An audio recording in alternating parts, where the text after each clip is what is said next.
The Indian Miss World. From the Slum to the Beauty Queen. The Indian Miss World is a six-book epic novel by Dr. Ahmed that follows two generations of two Indian women, Rehana Khan and her daughter Ifat Khan, whose lives are shaped by poverty, migration, sexual violence, religious law, state corruption, and global power structures. The novel blends fictional narrative with direct social, legal, and ideological critique, particularly focusing on how women's bodies and identities are controlled by intersecting systems of patriarchy, law, religion, and class. The narrative rejects the traditional rags to riches arc. Instead, it presents survival as cyclical and costly, arguing that resilience is demanded precisely because institutions repeatedly fail. Taken together, this opening overview frames the saga as both intimate and panoramic. A mother and daughter's struggle for survival becomes a lens on the institutions that govern migration, labor, sexuality, and belonging. By tracing how vulnerability is produced and repeatedly exploited across borders and social classes, the novel positions its protagonists' reinventions not as triumphal transformations, but as necessary acts of endurance in systems designed to erase them. Against this backdrop, the novel's ultimate argument comes into focus. The story scale is not ornamental, but necessary to show how private trauma is manufactured and sustained by public systems. In the end, the Indian Miss World reads less as a single ascent than as a sustained reckoning with the forces that make ascent necessary. The privatization of care, the weaponization of law, and the commodification of women's lives under poverty and power.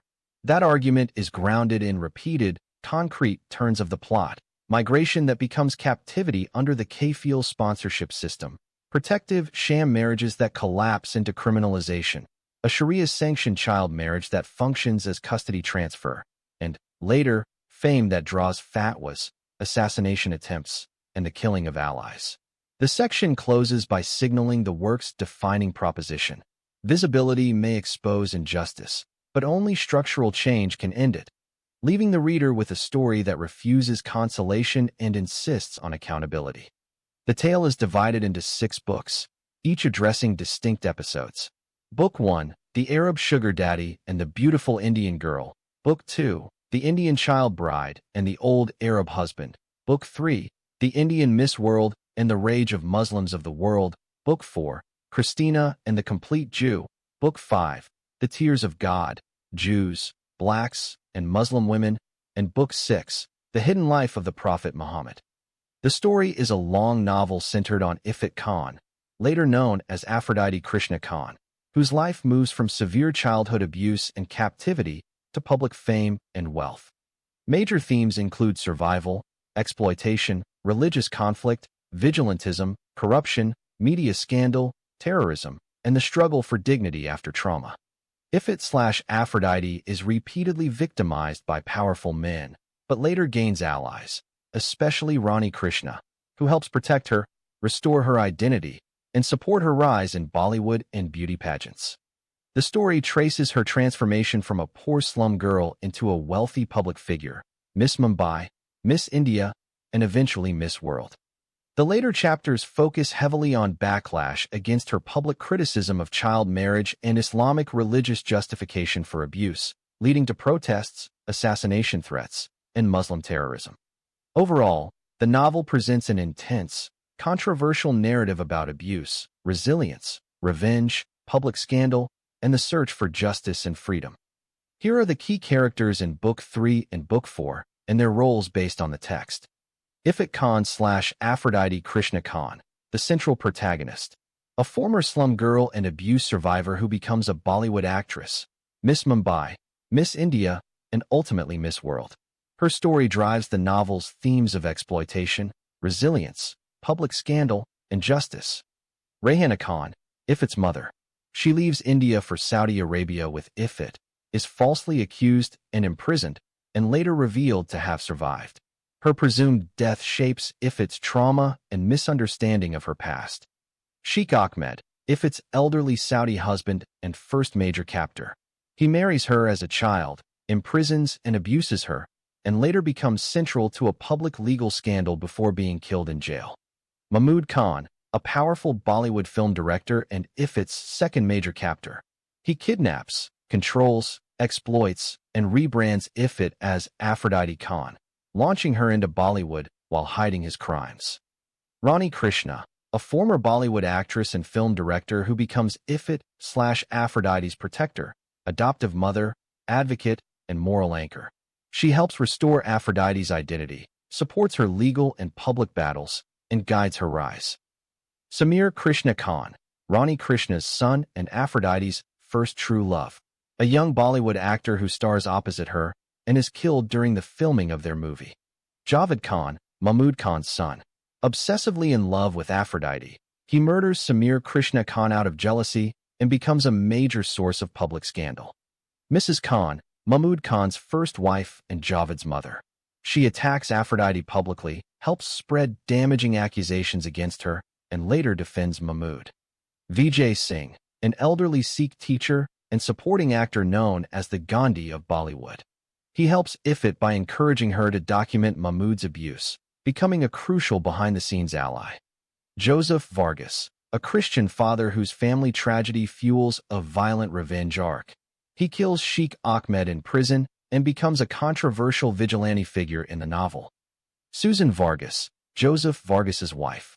She is part of the Vargas family tragedy and later becomes a victim of retaliatory violence. Rita Vargas/Rabia, Joseph and Susan Vargas's daughter. Her relationship with a Muslim boyfriend triggers the Vargas family conflict and contributes to Joseph's revenge arc.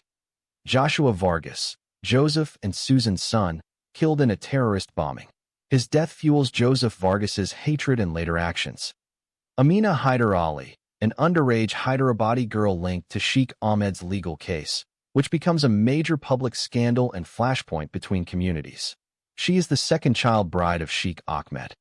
The Sikh Hindi/English tutor, Ifit's private teacher at Mahmood's farmhouse. He recognizes her abuse, helps her record evidence, and initiates the blackmail plan that temporarily disrupts Mahmood's control. Abu Dhabi International Bank Manager, the banker who confirms Ifit/Aphrodite's massive inheritance and later encourages her to compete in beauty pageants. Dawood Ibrahim, the feared criminal terrorist figure who orders assassination attempts against Aphrodite after her Miss World controversy. Lakshmi Patel, Rani Krishna's sister in Baroda. She shelters Rani and Aphrodite when they flee danger in Mumbai. Ajay Singh, Vijay Singh's son, who is manipulated by his Muslim wife who convinced him into arranging his father's murder for inheritance. Jezebel Noor al-Din, Ajay Singh's wife. She pressures Ajay to murder Vijay Singh so they can finance immigration to Australia. Kalia/Anthony, a criminal hired in the plot to murder Vijay Singh, later exploiting the situation for money. Rahul Patel, the fourth husband of Aphrodite Khan who weds her for selfish motives of inheriting her massive wealth. Bruno Fernandes, the fifth husband of Christina who marries her for selfish motives of using her to immigrate to his promised land, the United States of America. Uncle Jimmy, the second lover of Aphrodite Khan who supports her by modeling love beyond rigid religious and social divisions. His brief romantic relationship with Aphrodite helps her believe that affection can cross boundaries. Michael Lewinsky, the third lover of Aphrodite Khan who offers her stability outside India, especially in America. He represents a safer, more structured world where she can receive protection, guidance, and help rebuilding her identity. When she lost all hopes in life and became suicidal, it was Michael who rescued her. Michael finally marries Aphrodite and both settle in the Jewish home in the USA, marking the end of Book 4 and preparing the reader for Book 5 and Book 6. The story's main conflicts are Ifit/Aphrodite versus her captors. The central conflict is her repeated captivity, exploitation, and abuse by powerful men, first Sheikh Ahmed and later Mahmood Khan. Aphrodite versus Mahmood Khan's control. Mahmood imprisons, blackmails, rebrands, and uses her for his own purposes, while she struggles to regain freedom, identity, and dignity. Aphrodite versus public scandal. After entering Bollywood, she becomes trapped in media narratives, false accusations, court cases, and reputational attacks that threaten her future. Love versus obsession. Aphrodite's genuine love for her co-actor Samir Krishna Khan is destroyed by Javed Khan's obsessive jealousy, leading to Samir's murder and a major Bollywood scandal. Justice versus corruption. The story repeatedly shows courts, police, prison officials, and powerful elites being bribed or manipulated, making justice difficult for victims. Rani Krishna versus the systems that fail Aphrodite. Rani becomes Aphrodite's protector and advocate, fighting legal, social, and media forces that continue to harm her. Religious and communal conflict. The novel centers heavily on tensions between Hindus, Muslims, Christians, Sikhs, and other groups, especially around child marriage, blasphemy, interfaith relationships, and revenge. Vigilante justice versus legal justice. Joseph Vargas's revenge against Sheikh Fouiz becomes a major moral and social conflict, celebrated by some and condemned by others. Aphrodite versus her past trauma. Even after gaining freedom, wealth, fame, and recognition, she struggles with fear, distrust, grief, and memories of abuse. Aphrodite versus extremist backlash. Her public criticism of child marriage and religious justification for abuse triggers protests, death threats, terrorist plots, and attacks.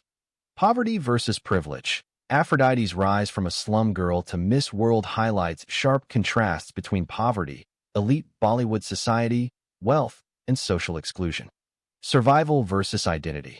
Throughout the story, Ifrit/Aphrodite must decide who she is after years of being renamed, controlled, shamed, and used by others. Here are the major themes in the novel. Survival after trauma. Aphrodite's life is shaped by captivity, abuse, betrayal, imprisonment, and repeated efforts to survive extreme suffering. Loss and recovery of identity. The protagonist is renamed, controlled, hidden, and reinvented, moving from Ifrit Khan to Aphrodite Khan and eventually Christina Lunsky. Power, exploitation, and abuse. Powerful men repeatedly use wealth, status, religion, film industry influence, and corruption to dominate vulnerable women and girls. Child marriage and institutionalized abuse. The novel strongly centers on the harm caused by child marriage and the systems that justify or enable it. Corruption of law and justice. Courts, police, doctors, prison authorities, politicians, and media figures are frequently shown as bribed, manipulated, or morally compromised. Vigilante justice versus legal justice. Characters such as Joseph Vargas take justice into their own hands when formal systems appear to fail. Religious conflict and extremism. The story repeatedly depicts conflict among religious communities, especially around blasphemy, interfaith relationships, child marriage, and retaliation. Public shame, scandal, and media spectacle, Bollywood gossip, television exposés, public trials, beauty pageants, and sensational headlines shape reputations and drive the plot. Female vulnerability and resilience. Women and girls are frequently placed in danger, but the novel also emphasizes endurance, solidarity, and the possibility of rebuilding. Motherhood, protection, and chosen family. Rani Krishna becomes Aphrodite's protector, adoptive mother, advocate, and emotional refuge after years of abandonment and abuse. Love, obsession, and jealousy. Samir's genuine love contrasts with Javed's possessive obsession and Mahmood's predatory control. Class inequality and social mobility. Aphrodite's rise from a Dharavi slum girl to Bollywood actress, heiress, Miss Mumbai, Miss India, and Miss World highlights extreme social contrast. Revenge and moral consequence. Many characters act from revenge, and the story repeatedly links cruelty, greed, and abuse with eventual downfall. Fame as both liberation and danger. Aphrodite's public visibility gives her power and recognition, but also exposes her to scandal, hatred, threats, and terrorism. Charity and social responsibility. Aphrodite's desire to build a shelter for homeless children reflects her effort to turn suffering into public service. The protagonist, Ifrit Khan/Aphrodite Krishna Khan, develops from a powerless, traumatized child into a wealthy, public, outspoken survivor, but her growth is uneven because the story repeatedly exposes her to new forms of danger. She begins as a helpless child victim. Ifrit's early life is defined by poverty, loss of family, child marriage, captivity, and abuse. At this stage, she has little control over her body, identity, movements, or future. She learns survival before she learns agency. In captivity, she adapts to whatever environment keeps her alive. Her obedience, fear, silence, and emotional numbness are survival mechanisms rather than signs of weakness. Her identity is repeatedly taken from her. She is renamed, relocated, hidden, and redefined by others, first as a child bride, then as Mahmud Khan's captive, then as Aphrodite Khan, the manufactured Bollywood star. She slowly begins to resist. Her first major step toward agency comes when she helps expose Mahmud's abuse through the secret video and blackmail plan. Even though she is still vulnerable, this marks a shift from passive endurance to active self-preservation. Love briefly restores her humanity. Her relationship with Samir Krishna Khan allows her to experience affection, tenderness, and hope for the first time. His death devastates her, but it also deepens her emotional complexity. She is no longer only surviving, she is grieving. Rani Krishna becomes the turning point. Rani's protection gives Aphrodite something she has never had: a chosen family, a moral guide, and a stable advocate. Through Rani, Aphrodite begins to trust, heal, and imagine a future. She moves from shame to public testimony. By telling her story publicly, Aphrodite transforms private trauma into public accusation. This is a major development because she stops accepting silence as protection. Wealth changes her circumstances, not her wounds. Her inheritance gives her freedom, security, and social power, but it does not instantly heal her trauma. She remains fearful, childlike, distrustful, and emotionally fragile. She develops social purpose. Her plan to build the Mahatma Gandhi Children's Shelter shows a shift from personal survival to helping others, especially vulnerable children like the girl she once was. Her rise through beauty contests gives her a public voice. Winning Miss Mumbai, Miss India, and Miss World turns her from an exploited figure into an international symbol of resilience and controversy. She becomes more outspoken and defiant. Her comments about child marriage and religious justification for abuse show that she has moved from fear-based silence to open confrontation, even when it puts her life in danger. Her final development is into a survivor advocate. By the later chapters, Aphrodite is no longer merely a victim of powerful men. She becomes a public figure who challenges systems that harmed her, uses her wealth for charity, and claims authority over her own story.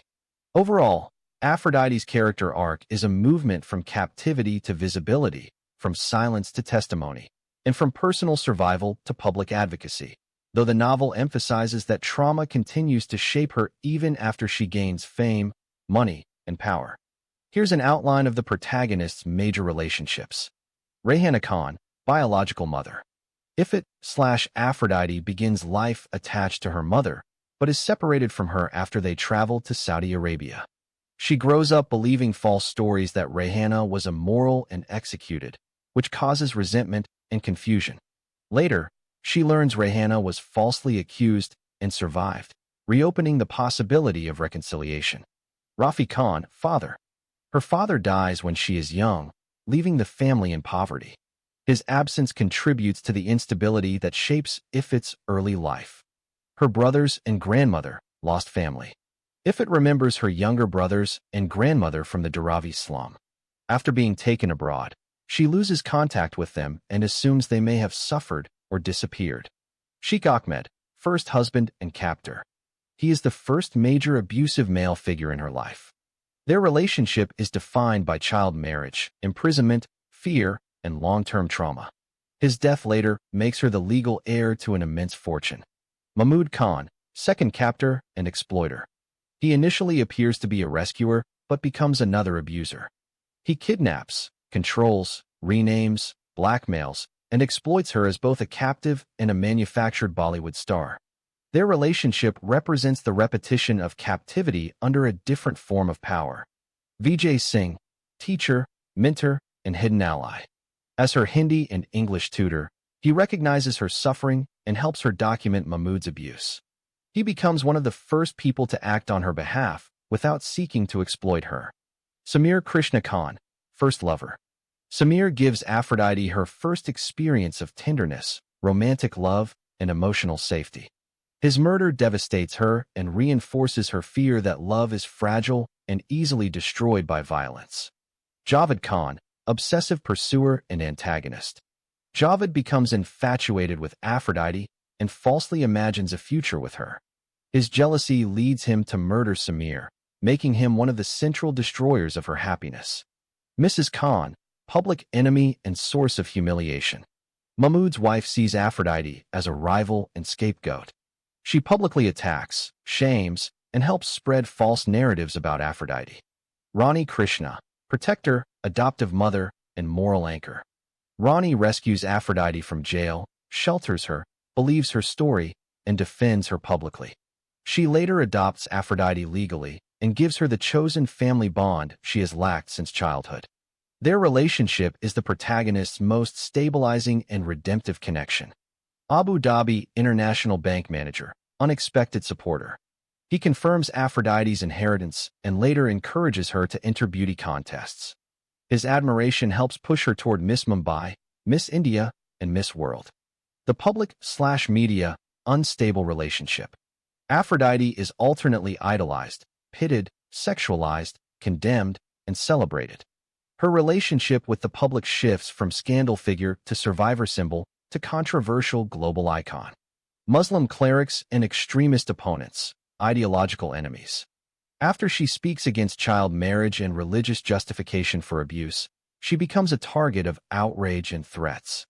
This relationship is not personal, but represents the larger conflict between her testimony and institutions defending the practices she condemns. Poor and homeless children, objects of her compassion. After gaining wealth, Aphrodite redirects her suffering into a desire to protect vulnerable children. Her plan Mahatma Gandhi Children's Shelter shows her growing from survivor into benefactor and advocate. Aphrodite's public image changes dramatically across the novel, shifting from controlled victim to scandal, then to survivor symbol, and finally to global controversy. Hidden captive to invented celebrity. At first, Mahmud Khan controls her identity completely. He renames Ifat Khan as Aphrodite Khan and presents her to Bollywood as a wealthy Indo-Iranian Muslim actress, hiding her real background as a poor Mumbai slum girl and abuse survivor. Mysterious new Bollywood beauty. Her early public image is built around glamour, beauty, and mystery. Because she rarely appears publicly, the media becomes fascinated by her, but also suspicious of the story Mahmud tells about her origins. Romantic heroine and tragic lover. During her first film, Aphrodite becomes known as a captivating new actress. Her public image deepens after Samir Krishna Khan is murdered during filming, turning her into the center of a sensational Bollywood tragedy. Scandal figure labeled to waif of Bollywood. After Mrs. Khan attacks and humiliates her publicly, the media brands Aphrodite as a prostitute and homewrecker. Her reputation collapses under gossip, false claims, and public moral judgment. Victim accuser who is not believed. When Aphrodite publicly accuses Mahmud of kidnapping, rape, and torture, she briefly becomes a courageous victim speaking out.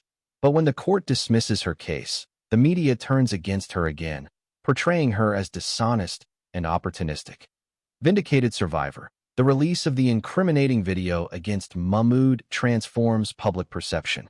Aphrodite's accusations are proven true, Mahmud is exposed, and her image shifts from disgraced actress to wronged survivor. Wealthy heiress and chosen daughter. After discovering her inheritance and being adopted by Rani Krishna, Aphrodite becomes associated with wealth, social reinvention, and chosen family. Her new name, Aphrodite Krishna Khan, symbolizes this rebuilt identity. Charitable public figure. Her plan to build the Mahatma Gandhi Children's Shelter changes her image from scandal victim to benefactor. The public begins to see her as someone trying to use wealth and fame to help vulnerable children.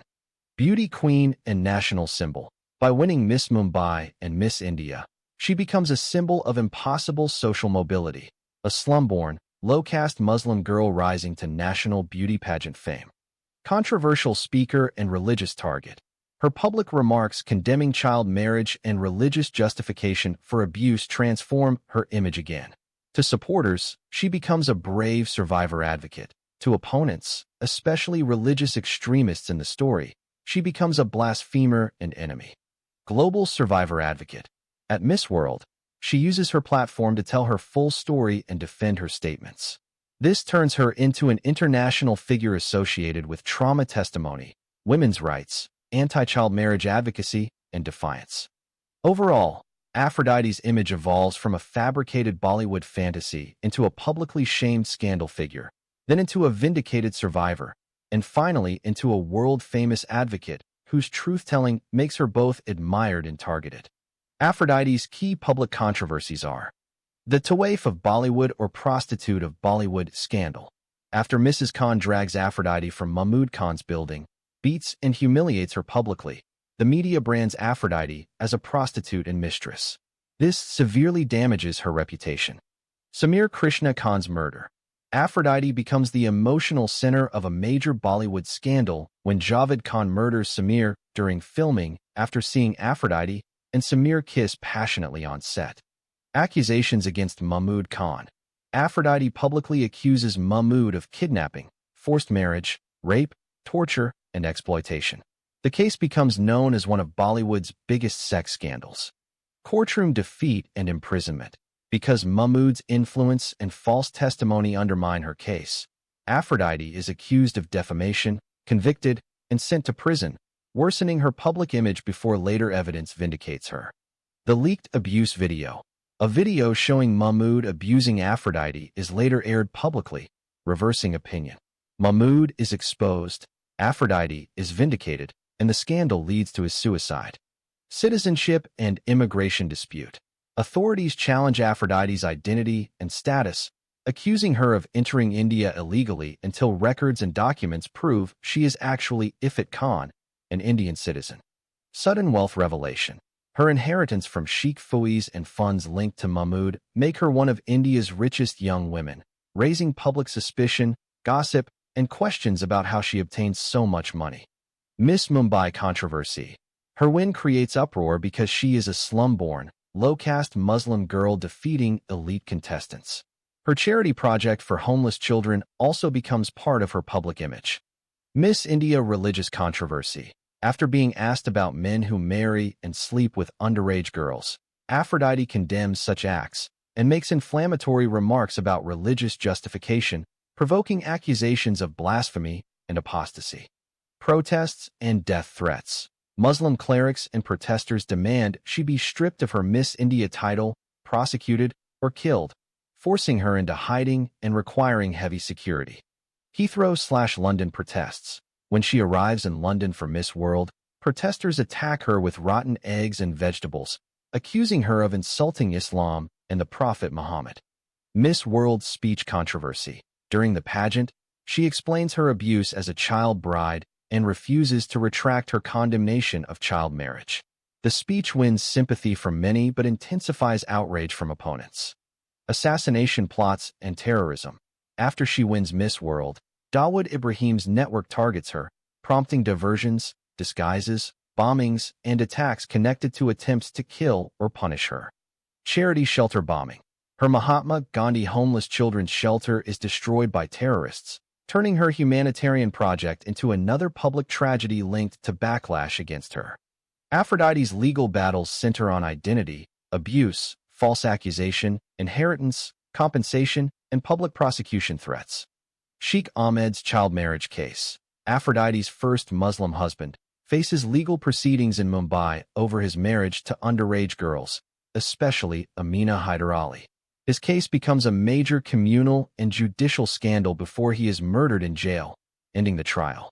Inheritance dispute after Sheikh Ahmed's death. After his murder, his Saudi relatives try to claim his estate through Sharia-based inheritance arguments.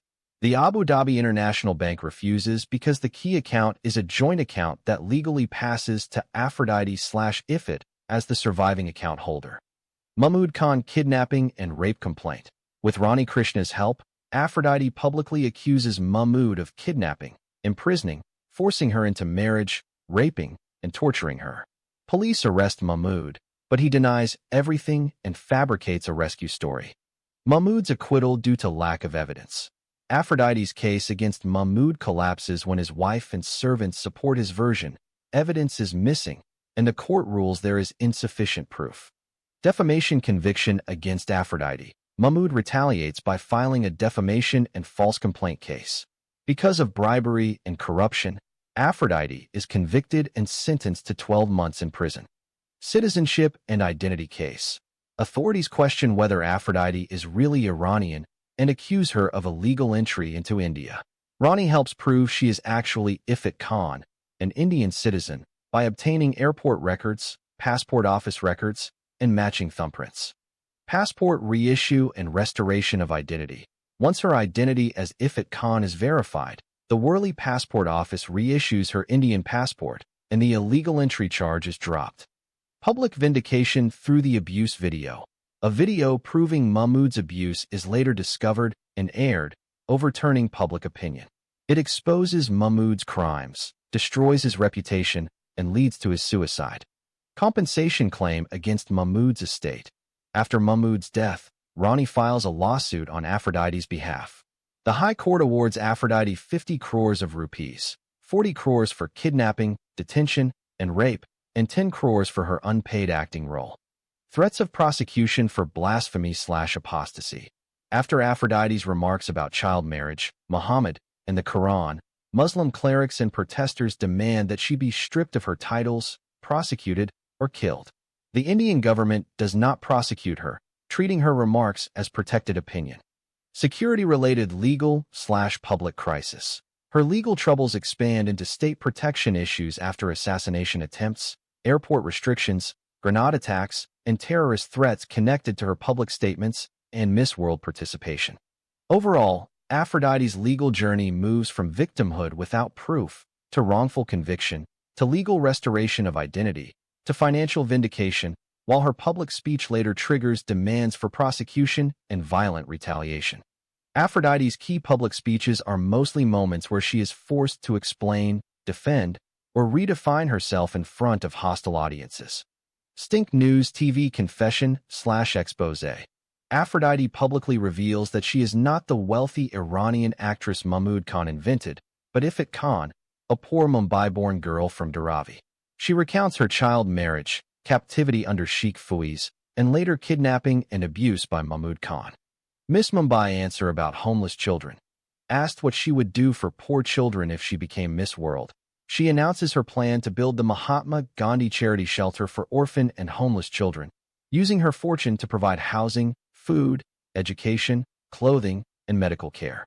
Miss India press conference remarks. After winning Miss India, she is asked about men who marry and sleep with underage girls. Her angry response condemns such men, including anyone who would justify child marriage through religion. This becomes the speech that triggers accusations of blasphemy, protests, and death threats. Miss World final answer in London. She gives her longest and most important public statement. She explains that her earlier remarks were shaped by her own childhood abuse, describes being married to an elderly man as a child, condemns child marriage and religious justification for it, refuses to apologize, and dedicates her voice to child brides and abused girls. Public defense of her identity and wealth. During the Miss Mumbai contest, when judges doubt her claim that she has hundreds of crores, her mother and the bank manager confirm it. Aphrodite's brief response insists she is not lying and that a slum-born girl can still achieve wealth and purpose. Implicit humanitarian platform. Across her pageant appearances, she frames her public mission around protecting vulnerable children, exposing abuse, and using her wealth to help those who have no family, shelter, or protection. Overall, Aphrodite's public speeches evolve from personal testimony to social advocacy. First, she exposes what happened to her. Then she uses beauty pageant platforms to speak against child marriage, defend abused girls, and promote her children's shelter. Major public reactions to Aphrodite's speeches include shock and sympathy from many viewers. Her televised testimony about child marriage, captivity, and abuse shocks audiences and wins sympathy, especially after people connect her story to earlier scandals involving Sheikh Fouiz and Mahmoud Khan. Media sensationalism. News outlets turn her speeches into major spectacles, framing them as sex scandals, blasphemy scandals, legal scandals, and beauty pageant controversies rather than only survivor testimony. Public vindication after video evidence. When the abuse video is aired, public opinion shifts sharply in her favor. Mahmood is exposed, and Aphrodite's earlier accusations become widely believed.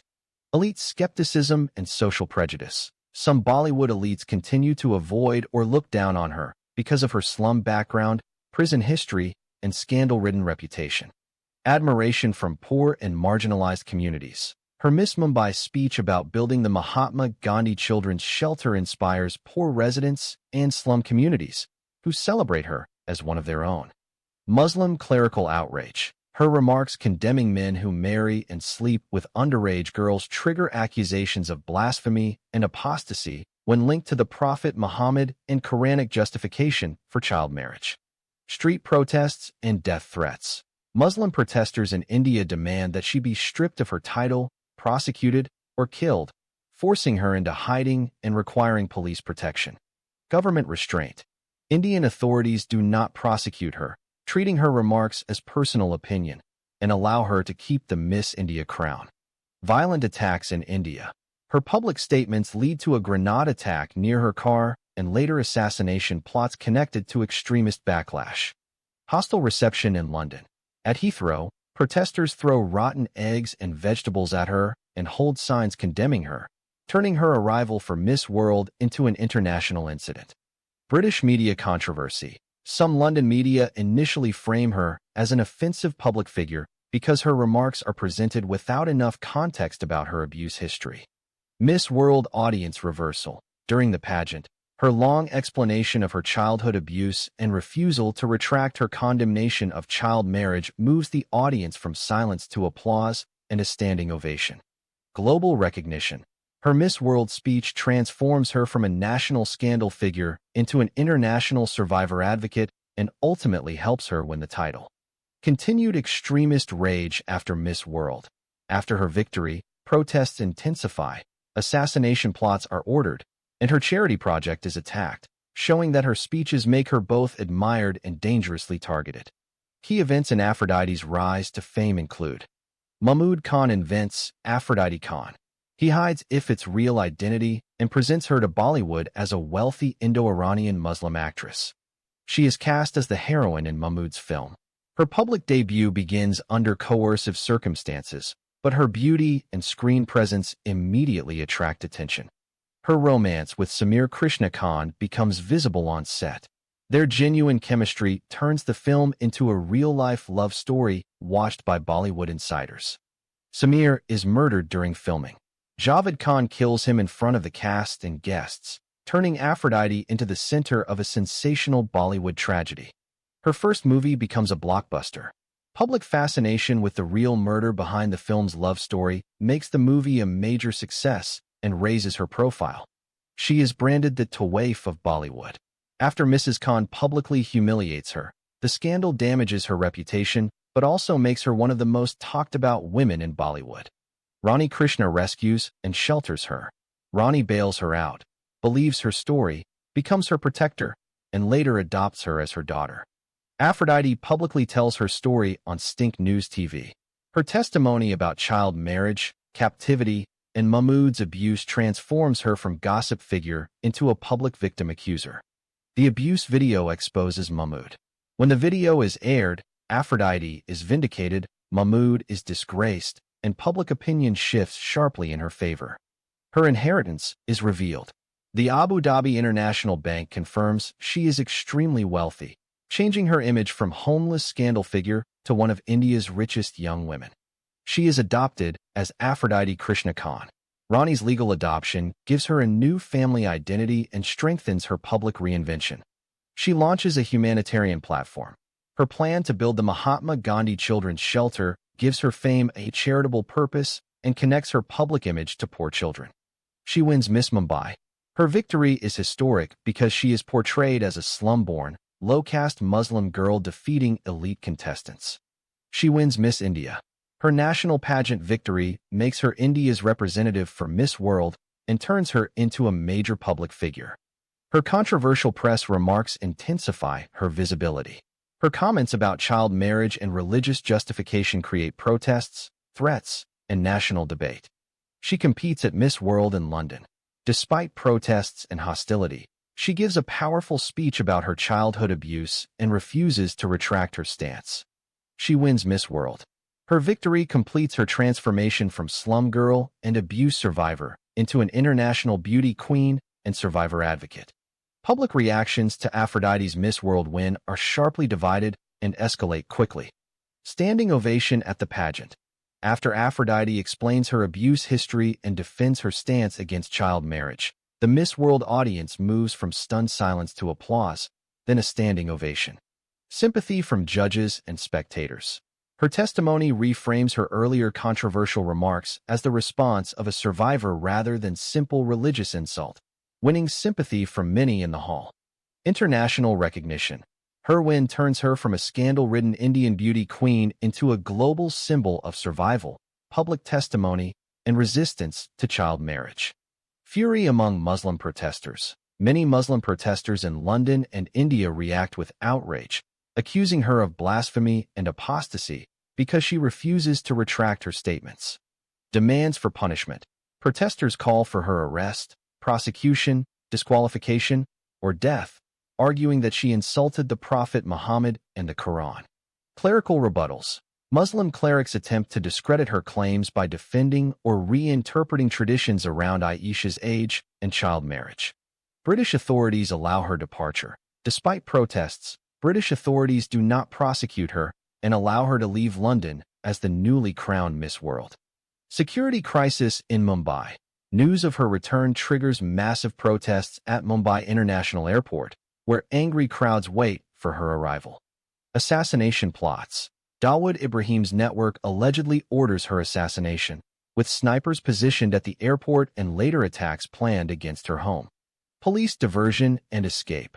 A female police officer warns Aphrodite and Ronnie, leading to their plane being diverted and allowing them to evade the airport assassination attempt. Violence against supporters. The female police officer who helps them is brutally attacked in retaliation, showing the danger faced by anyone who protects Aphrodite. Bombing of Ronnie's residence. Terrorists attack Ronnie Krishna's home, killing police officers and staff, though Aphrodite and Ronnie survive because they are already in hiding. Destruction of her charity project. Her Mahatma Gandhi homeless children's shelter is bombed, killing many workers and turning her humanitarian project into a mass tragedy. Forced disappearance and exile planning. Aphrodite and Ronnie go into hiding, disguise themselves, flee Mumbai, and consider leaving India because public fame has become life-threatening. Overall, her Miss World victory creates both global admiration and extreme backlash. Supporters see her as a survivor advocate, while opponents treat her win as an unforgivable provocation. Aphrodite's exile and hiding unfolds as a survival strategy after her Miss World win makes her a target. Immediate threat after Miss World. After Aphrodite wins Miss World and gives her controversial speech, Muslim protesters and extremist networks intensify their threats against her. Assassination plot at Mumbai Airport. Dawood Ibrahim's network allegedly plans to kill her on arrival in Mumbai, placing gunmen at the international airport and preparing a second attack at her home. Police warning and diverted arrival. A brave female police officer warns Aphrodite and Ronnie Krishna. Their plane is diverted away from the expected arrival point, allowing them to escape the airport trap. Temporary hotel hiding. Ronnie briefly hides with Aphrodite in a hotel near the domestic airport, then realizes they cannot safely remain anywhere traceable in Mumbai. Disguise in burqas. Ronnie buys 2 black burqas, and she and Aphrodite disguise themselves as Muslim women to avoid recognition. Escape by bus to Baroda. To avoid travel records and surveillance at airports or train stations, Ronnie takes Aphrodite by bus under false names. Shelter with Lakshmi Patel. They hide at the home of Ronnie's sister, Lakshmi Patel, in Baroda. Lakshmi initially mistakes them for strangers, but later shelters them after learning the danger they face. News of attacks in Mumbai. While hiding, they learn that Ronnie's residence has been bombed and Aphrodite's Mahatma Gandhi Children's Shelter project has been destroyed, killing many workers and babies. Debate over leaving India. Ronnie and Lakshmi urge Aphrodite to flee India because Dawood Ibrahim's network remains determined to kill her. Aphrodite resists because she wants to rebuild her charity project and search for her biological mother, Rehanna Khan. Decision to leave through New Delhi. Rani concludes Mumbai is too dangerous and chooses New Delhi as the safer exit route. Train journey under false identities. Rani and Aphrodite travel by train from Baroda to New Delhi using assumed names, again disguised in burqas to avoid detection. Encounter with Christian nuns. On the train, they share a compartment with two South Indian nuns. After initial suspicion, Rani reveals their identities, and Aphrodite proves who she is by showing her crown and photos. Temporary refuge at a Christian faith home. The nuns sympathize with their danger and offer discreet shelter in New Delhi, giving Rani and Aphrodite a hidden place to stay before attempting to leave India. Overall, Aphrodite's exile begins as flight inside her own country. She moves from celebrity visibility to disguise, false names, secret travel, and dependence on trusted women who shelter her from assassination attempts. Based on the novel, Aphrodite's life after exile is mostly defined by hiding, displacement, and uncertainty rather than a settled new life. After returning from London as Miss World, Aphrodite becomes the target of assassination plots linked to Dawood Ibrahim's terrorist network. A female police officer warns Aphrodite and Rani, allowing them to avoid the planned attack at Mumbai International Airport. Rani hides Aphrodite briefly in a hotel near the domestic airport, then disguises both of them in black burqas so they can escape without being recognized. They avoid planes and trains at first because those would leave official records, choosing bus travel under false names to reach Baroda. In Baroda, they take refuge with Rani's sister, Lakshmi Patel, who shelters them after learning the danger they face. While hiding, they learn that Rani's home has been bombed and that Aphrodite's Mahatma Gandhi Homeless Children's Shelter Project has been destroyed, killing many workers and babies. Aphrodite is devastated by the destruction of her charity project and grieves intensely, refusing food and drink for a time. Rani and Lakshmi conclude that Aphrodite cannot safely live in India because Dawood Ibrahim's network will continue hunting her. Aphrodite resists leaving India because she wants to rebuild her shelter and search for her biological mother, Rehanna Khan, whose survival she learned about in London. Rani ultimately persuades her that staying in Mumbai would be too dangerous and begins planning an escape through New Delhi instead of Mumbai. They travel by train under assumed identities, again disguised in burqas, and meet two Christian nuns who initially fear them, but later believe their story after Aphrodite reveals her identity. The nuns offer them discreet refuge at a Christian faith home in New Delhi, giving Aphrodite and Rani a temporary safe place before attempting to leave India. Overall, Aphrodite's post-exile life is not peaceful. She moves from public triumph to hidden flight, forced disguise, secret travel, grief over terrorist attacks, and the painful decision to abandon India for survival. After exile and hiding, Aphrodite's emotional state is marked by shock, grief, fear, and exhaustion, but also a fragile determination to survive. Terrified and hypervigilant, she knows Dawood Ibrahim's network is hunting her, so ordinary movement becomes frightening. She must travel in disguise, use false names, and depend completely on Rani's judgment. Devastated by loss, the bombing of Rani's residence and the destruction of the Mahatma Gandhi Children's Shelter crush her emotionally. The shelter was her attempt to turn suffering into help for poor children, so its destruction feels like another personal death. Overwhelmed by grief, she weeps for the dead workers and children, refuses food and drink for a time, and struggles to process how her public advocacy has led to more violence around her. Torn between safety and duty, Rani and Lakshmi urge her to leave India, but Aphrodite resists because she wants to rebuild the shelter and search for her biological mother, Rehanna Khan. Still deeply attached to India, despite being hunted, she does not want to abandon Mumbai or her mission. Her identity remains tied to her homeland, her charity work, and the hope of finding her mother.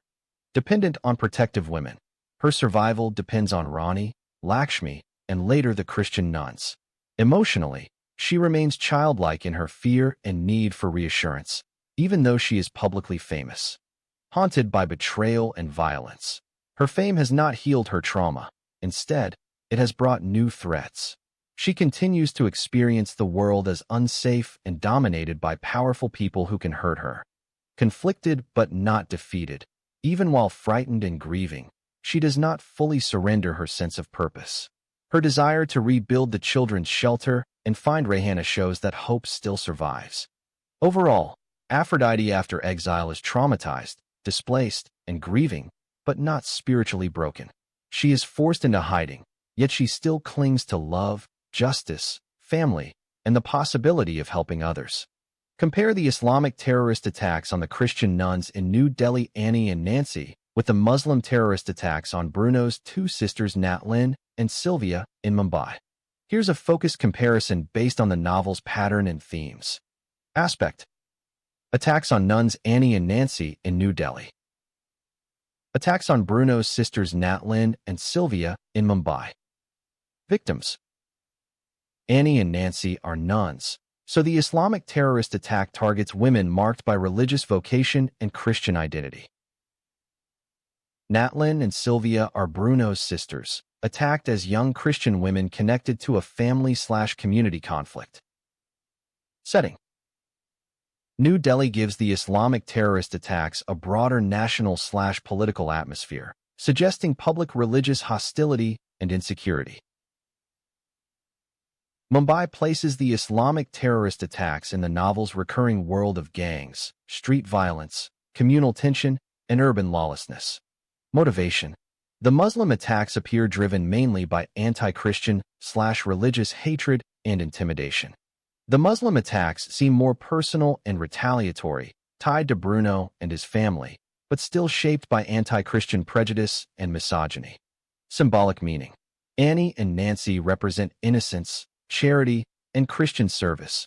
Attacking them dramatizes religious intolerance at its starkest. Natlin and Sylvia represent vulnerable family members used as targets to hurt Bruno. Their suffering shows how violence spreads from men's conflicts onto women. Type of violence: the non-Islamic terrorist attacks are framed as an assault on religious women and on the sanctity of the church. The Muslim attacks on Natlin and Sylvia are framed more as family-directed revenge and social punishment. Narrative function: their suffering expands the story's critique from poverty and exploitation to communal hatred against Christians. Their suffering intensifies Bruno's storyline and personalizes the cost of communal and criminal violence. Common thread: both episodes show women being punished for identities they do not control, religion, family association, and social vulnerability. Both episodes also expose institutional failure. Society, police, and community structures do not protect vulnerable women. Bottom line: the Islamic terrorist attacks on Annie and Nancy are more explicitly symbolic and religious, an assault on Christian service and faith, while the attacks on Natlin and Sylvia are more personal and retaliatory, using women's bodies and safety as weapons against Bruno. Both episodes reinforce the novel's larger theme that women become the first casualties of religious hatred, male power, and social disorder.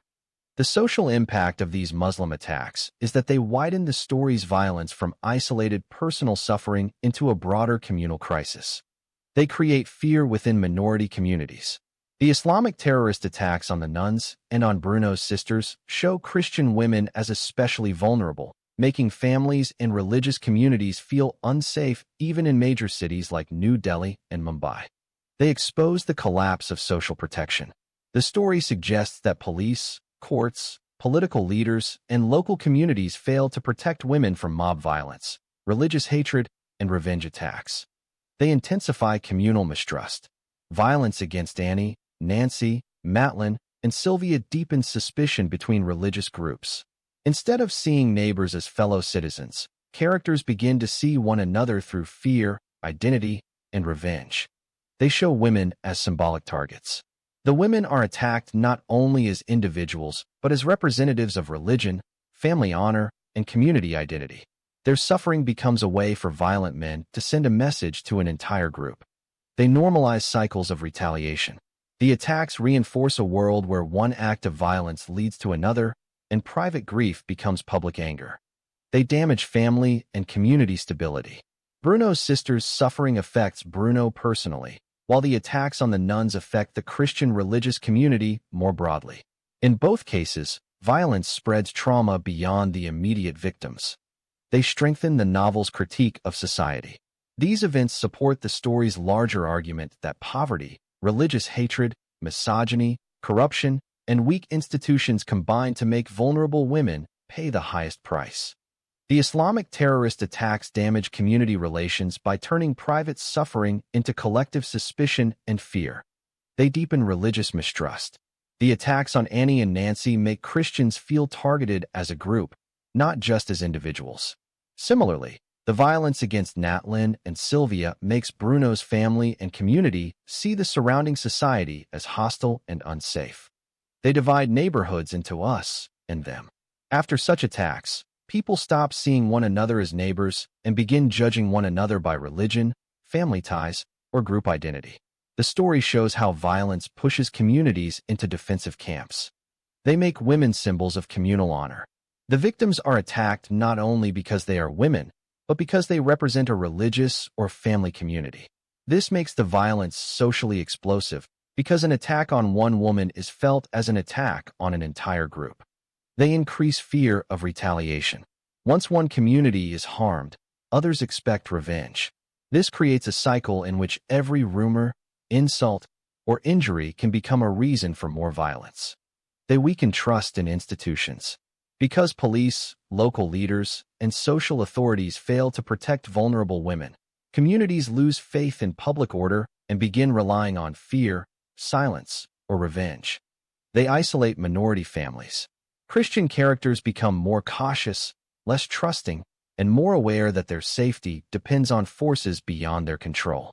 In short, the Islamic terrorist attacks poison community relations by replacing coexistence with fear, suspicion, and revenge. They show how violence against women becomes a tool for intimidating whole communities and destroying fragile social trust. Excerpts from the original manuscript. The last victims are the Good Samaritans, the Malayali nuns Annie and Nancy, and their Christian sisters who had sheltered Miss World and her mother for 3 days. When the nun Annie used the Christian nun's home's telephone to call Lakshmi's cell phone to inform her about the urgent departure of her sister and niece, she set off a chain of events that are soon going to devastate her peaceful world. Since the Muslim terrorists had already acquired Lakshmi's cell phone, locating the nun's faith home is child's play. When Ronnie called her sister, the Muslim terrorists could not determine her location because she had used a public phone at the New Delhi International Airport. The battery in her cell phone and Aphrodite's cell phone had failed. They had left their chargers at the nun's residence. The call ID of the phone the nun Annie used revealed to the Islamic terrorists the address of the Christian nuns. Then the devil's ambassadors rushed to the place thinking they could find Miss World and murder her. When they cannot find their intended victim, the Malayali nuns have been brutally tortured to coax out of their mouths every last bit of information they know about the fugitive Miss World. The Islamic terrorists know only too well that the simple Christian nuns have only one thing of value. The most important and precious thing is keeping their vow of chastity and purity. To deny them even this virtue of celibacy, they are first molested, their bodies defiled, and then they are raped, and their virginities are violently robbed. After their violation, the Christian nuns have lost all will to live. The simple country Christian nuns take their chastity vows very seriously, preserving their purity, symbolizing their dedication of faith as brides of Christ and female ambassadors of good faith to their Lord on earth. All 4 Christian nuns have come from the dregs of poverty in South India. They own nothing material, save their honor and their faith. When they got raped, they have nothing left because they have lost what they are trying to retain all their lives and preserve until their deaths. Each one of the Christian nuns wants to die one day and meet her Lord as his holy bride. But then after their bodies have been defiled and lost their virginity, what remains is little faith in their bleeding hearts if they could salvage it. For the 2 nuns, Annie and Nancy, their one supreme offering to God is now null and devoid. They might have preferred death than to live with impure and unholy bodies. Their leader, who is their Christian mother Tara, begged the Muslim terrorists to do anything to the 4 young Malayali nuns, but they should neither defile their holy bodies nor rape them. If the Muslim terrorists learned anything from their faith, it is the idea of leverage and terror. Their religion allows them to rape the women of the infidels. So, they exploited the one weakness of the Christian nuns until they were sure they got all the information they could. They refused to believe that Miss World and her mother had already left India and traveled to Germany. Rani's sister Lakshmi had confirmed that her sister and niece are on their way to New Delhi to apply for U.S. immigrant visas. The first Christian nun to be raped is Annie. She has to suffer the terror and the shame in front of her Christian mother Tara and fellow Christian sisters. She has to bear the brunt of 3 savage attacks. Nancy is next. When the brutal rape of the 2 nuns Annie and Nancy have not given the Muslim terrorists what they wanted, they decided to up their Christian mother Tara by threatening to kill the remaining 2 nuns Mary and Susan. With no information forthcoming, the 3rd nun Mary has been repeatedly stabbed in the chest until she is turned into a corpse. The other Christian nuns could not stand the brutal murder of their sister Mary, so they closed their eyes and surrendered their fate to the Lord. They could not even cry out since they were by now muffled and gagged. In their hearts, the raped 2 nuns Annie and Nancy felt the murdered nun Mary is a more blessed Christian sister than them, because she died as a martyr and went to the Lord as a holy and undefiled virgin. After the rape of the 2 nuns and the murder of the 3rd nun, the Muslim terrorists have to admit that the nuns are simply of no more use to them. So, they spared the 4th Christian nun Susan and left. She is neither raped nor killed, nor a single finger in her holy body has been touched by the children of Lucifer, the devil. Quotations from the novel. Shortly after the so-called demon-possessed American wife was transferred to the States, the Fernandez clan had 3 unwanted guests. Each one is holding a loaded pistol and a long dagger. When those Muslim terrorists showed up in the house, there are Bruno and his 2 sisters Natlin and Sylvia. After his wife ran away from his apartment, Bruno vacated the place and moved back into his parents' house. At that time, their father had recently died of a major heart attack, and their mad mother is confined in a dark room. The other 3 brothers are at work. The terrorists demanded to know where the former Miss India who called their holy prophet Muhammad my foot, and she also spat on their sacred religious book of the Quran. They threatened to rape the 2 unmarried sisters if Bruno will not tell them where his wife Christina Fernandez has gone and when she is expected back home. In fear and trembling, the frightened husband spoke the truth and disclosed that his wife had deserted him and eloped with a white man. For that reason, God had punished her by allowing thousands of demons to possess her defiled and unholy body and made her a dangerous lunatic woman who is kept confined under lock and key in a mental hospital.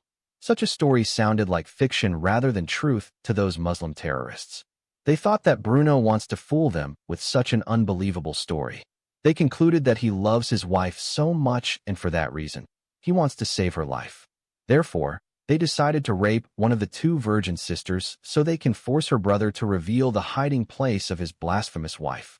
Bruno's sisters are 17 and 19-year-old Mangalorean girls. They always boasted among their girlfriends that they are sealed virgins, and none of them had sex with any guy or not even practiced masturbation. Of course, whenever they boasted about their chastity, they referred to their brother's wife Christina and called her the Tawaif of Bollywood and dirty whore who had sex with many men before she married their chaste brother. They also called her the white witch and dirty bitch and the chameleon woman. Recently, they began to refer to her as the demon-possessed American wife and the adulterous whore. The first sister to be brutally raped is Nat Lynn, who is a 19-year-old girl. She must suffer the terror and the shame in front of her brother and the other sister. She must bear the brunt of 3 savage rapes. Bruno closed his eyes because he does not want to see the nakedness of his virgin sister. He is hearing her crying when her virginity has been violently robbed and her chaste body defiled by 2 Muslim terrorists, and he could do nothing to rescue her. After that, he told the terrorists added information about his mad and demon-possessed wife, which made them more furious. Through sobs, he said he came to know from the Washi Mental Hospital that his mad wife was flown to America a few days ago for better medical treatment. The ruthless terrorists refused to believe his new story and threatened to rape his small sister Sylvia. Consequently, when no latest information is revealed, the 17-year-old girl is next. She has too got brutally raped by 2 terrorists. After the rape of the 2 sisters, the Muslim terrorists must admit that the husband of the blasphemous wife of no more use to them. So, they spared his life and left. But before their departure, one of the 3 terrorists placed a sharp dagger on Bruno's throat. He said to him with a husky voice like that of an ogre that if they come to know that his blasphemous wife is hiding somewhere, they will first cut his penis, and then they shall rape his infidel woman in front of his eyes, as they have done today with his two sisters. After that, they will kill him, slaughter her, and burn their dead corpses together. The extremely frightened man Bruno Fernandez peed in his underwear until his urine ran down his clothes before the sharp dagger has been removed from his neck. Sadly, when the Bandra police officers have been called in and the church leadership is notified, the religious commitment and belief of Brother Bruno and the two sisters Nathlin and Sylvia have been seriously damaged. Why the love of Amrita Khan and Uncle Jimmy affect the relations between the Hindu mother Rani Krishna and her adopted Muslim daughter Aphrodite Khan. The love between Amrita Khan and Uncle Jimmy affects the relationship between Rani Krishna and her adopted Muslim daughter Aphrodite Khan because it introduces a powerful example of love crossing religious and social boundaries. It challenges Rani Krishna's Hindu identity and expectations. As a Hindu mother, Rani may want family loyalty, marriage, and social belonging to remain inside familiar religious and cultural lines. Amrita and Uncle Jimmy's love shows that affection does not obey those boundaries. It makes Aphrodite's Muslim identity more sensitive.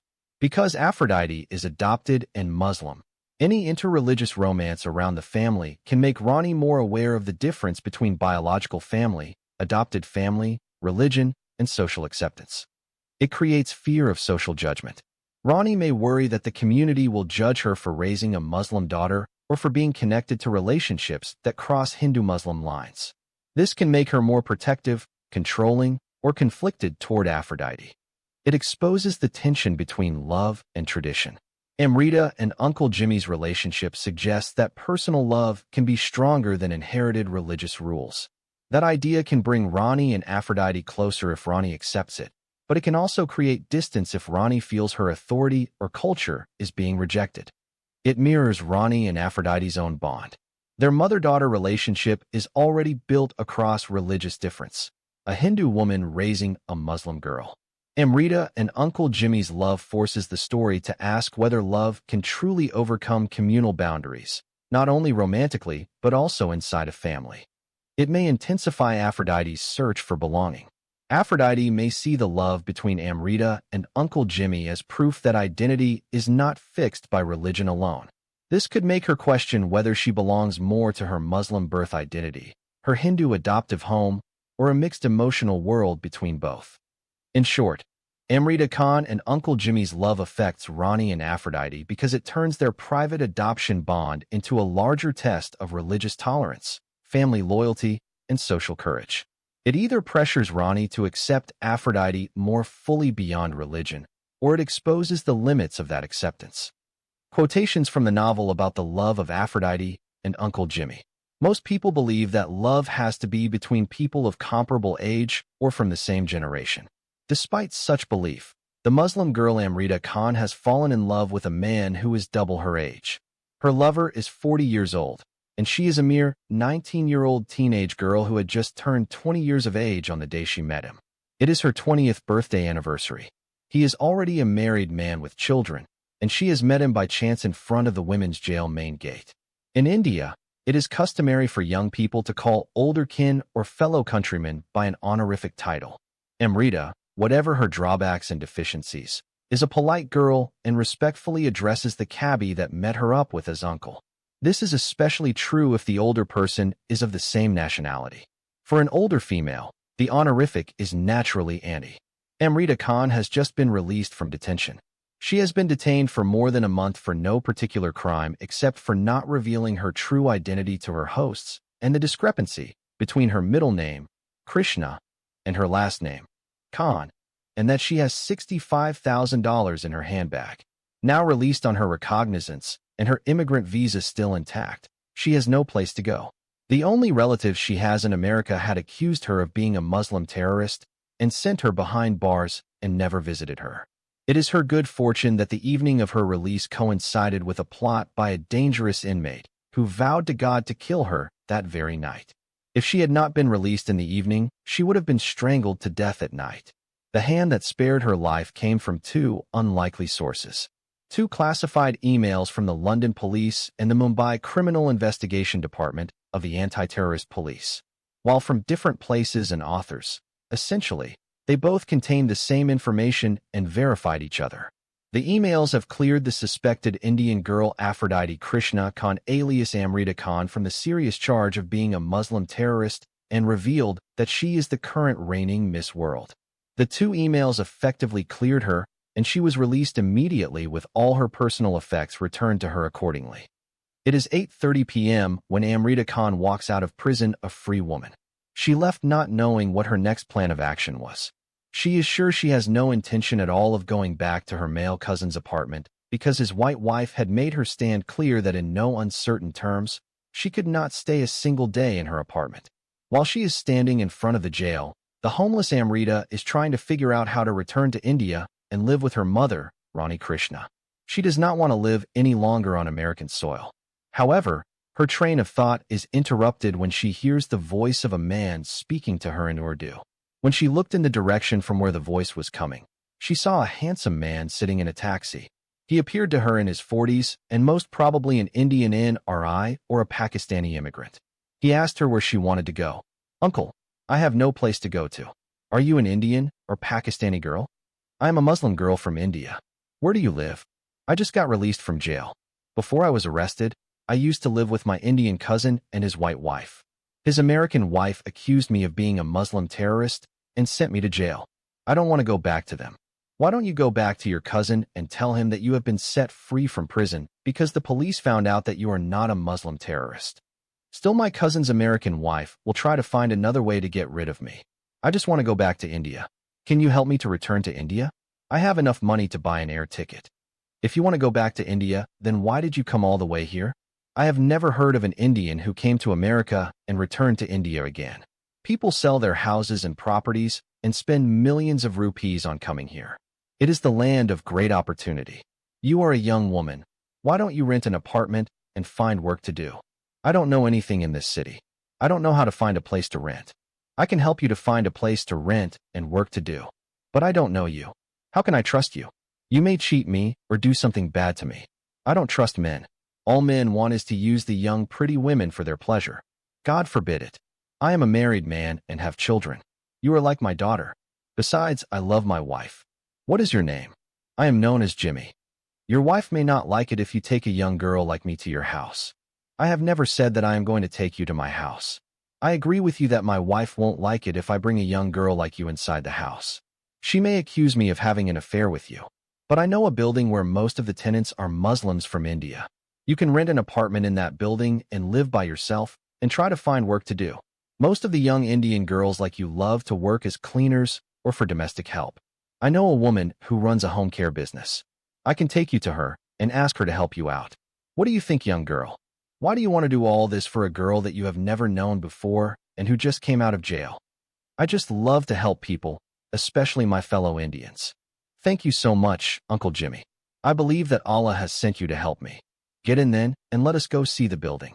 Amrita Khan felt she could trust the Indian cabbie, and she hopped in for the ride. Uncle Jimmy has not seen the face of the Indian girl he has just picked up from in front of the women's jail. She is back to wearing her enshrouding ugly cocoon, which is euphemistically called a Muslim girl burqa. He has not even bothered to ask her about her name. Her burqa told him enough. It is revealing that the owner is a Muslim girl and probably a very devout young woman. He simply decided to help her find a roof over her head and a job. It is his habit to lend a hand to Indian immigrants who come across his path. He did not expect favors in return from those he helped. He just enjoys helping others. Sometimes, he refused to take money from Indian immigrants who traveled in his taxi. His good nature won him the favor of many immigrants. Naturally, he is held in good stead with the local Indian community. From jail, Uncle Jimmy took Amrita Khan to the building he had described earlier. On her behalf, he negotiated a small apartment for her. He assumed that Amrita was a penniless girl because she had just been released from the women's jail. Thoughtfully, he appealed to the Indian lady to allow Amrita to stay for a month without paying her rent in advance. He promised that if she did not pay her rent after a month, then she must evict her, and he would pay the rent instead. The building's female owner has dealt with Jimmy before and allowed Amrita to stay for 1 month with the promise that she would pay her first month's rent after she started working and received her first paycheck. Jimmy has not told the lady that the Indian girl he brought to her had just come out of prison. He told her a white lie and claimed that she was a distant relative from another city.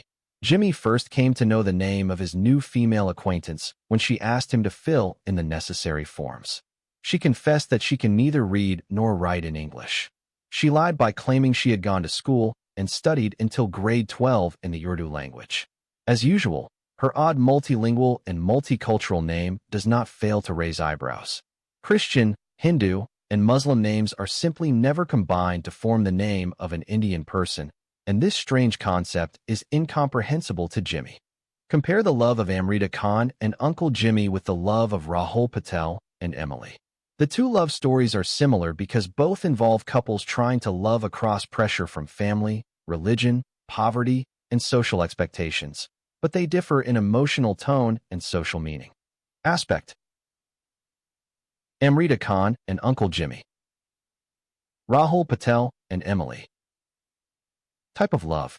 Their love appears more symbolic and socially challenging because it crosses religious/cultural boundaries connected to Rani Krishna and Aphrodite Khan.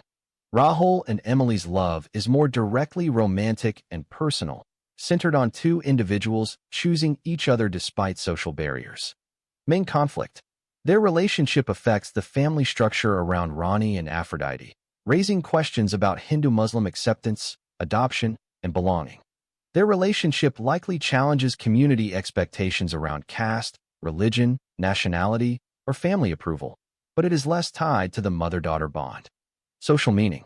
Their love tests whether a family can accept emotional bonds beyond inherited religion and identity. Their love tests whether society can accept a couple who choose affection over tradition. Effect on others. It strongly affects Aphrodite because she sees in their love a reflection of her own divided identity as a Muslim daughter adopted by a Hindu mother. Rahul and Emily's love affects mainly the couple themselves and those who judge or oppose them. Emotional atmosphere. More complicated and layered, love becomes a family and identity issue, not just a private romance. More straightforwardly romantic, the conflict is about whether love can survive external pressure. Theme. Love as a bridge between communities and as a test of tolerance inside a family. Love as personal rebellion against social boundaries. In short, Amrita Khan and Uncle Jimmy's love is important because it reshapes family relationships and exposes tensions between Hindu and Muslim identities, especially through Aphrodite Khan's position. Rahul Patel and Emily's love is more of a classic cross-boundary romance, two people choosing each other despite society's rules. Both stories argue that love can challenge prejudice, but Amrita and Jimmy's relationship has a deeper impact on family identity and communal belonging.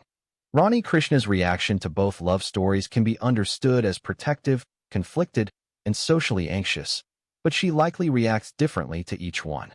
Amrita Khan and Uncle Jimmy. Rani's reaction to Amrita Khan and Uncle Jimmy is more personal because their love story touches directly on her household and her bond with Aphrodite Khan. She feels threatened by the crossing of religious boundaries. As a Hindu mother raising a Muslim adopted daughter, Rani already lives inside a fragile interfaith family situation. Amrita and Uncle Jimmy's relationship forces that tension into the open. She worries about Aphrodite's identity. The romance may make Aphrodite more conscious of being Muslim in a Hindu home, so Rani may fear losing emotional authority over her daughter. She becomes defensive. Rani may see the relationship as a challenge to tradition, reputation, and family order. Yet she is also forced to reflect on her own love for Aphrodite. If she truly believes love can create family beyond blood and religion, then she must also accept that romantic love can cross the same boundaries. Rahul Patel and Emily. Rani's reaction to Rahul Patel and Emily is likely more observational and judgmental than personally wounded. She sees their love as another example of young people rejecting social rules. Rahul and Emily's relationship challenges caste, religion, nationality, or family expectations. She may sympathize with them privately, but hesitate publicly. Rani may understand love emotionally, but she also knows society punishes couples who cross boundaries.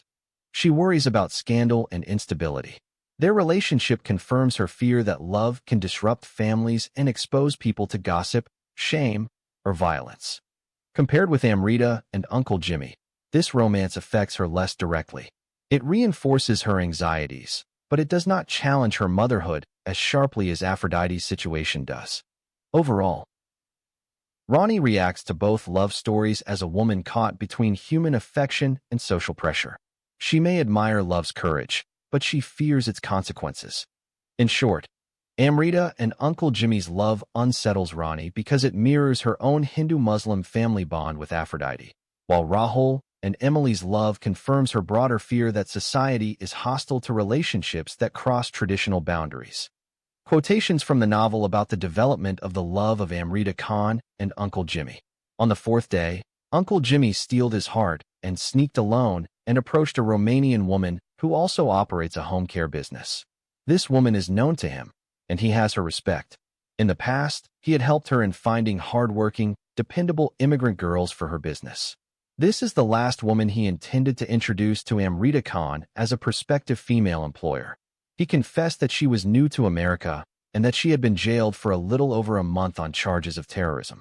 He quickly added that the FBI soon cleared her of all the alleged charges, since she was innocent, and it was all a misunderstanding of her cousin's white wife. He closed his suggestion of employment with the guarantee of an official police report proving that she had been released from all charges and that she had a clean personal police record. The Romanian woman trusted Jimmy and agreed to employ the Indian girl, sight unseen.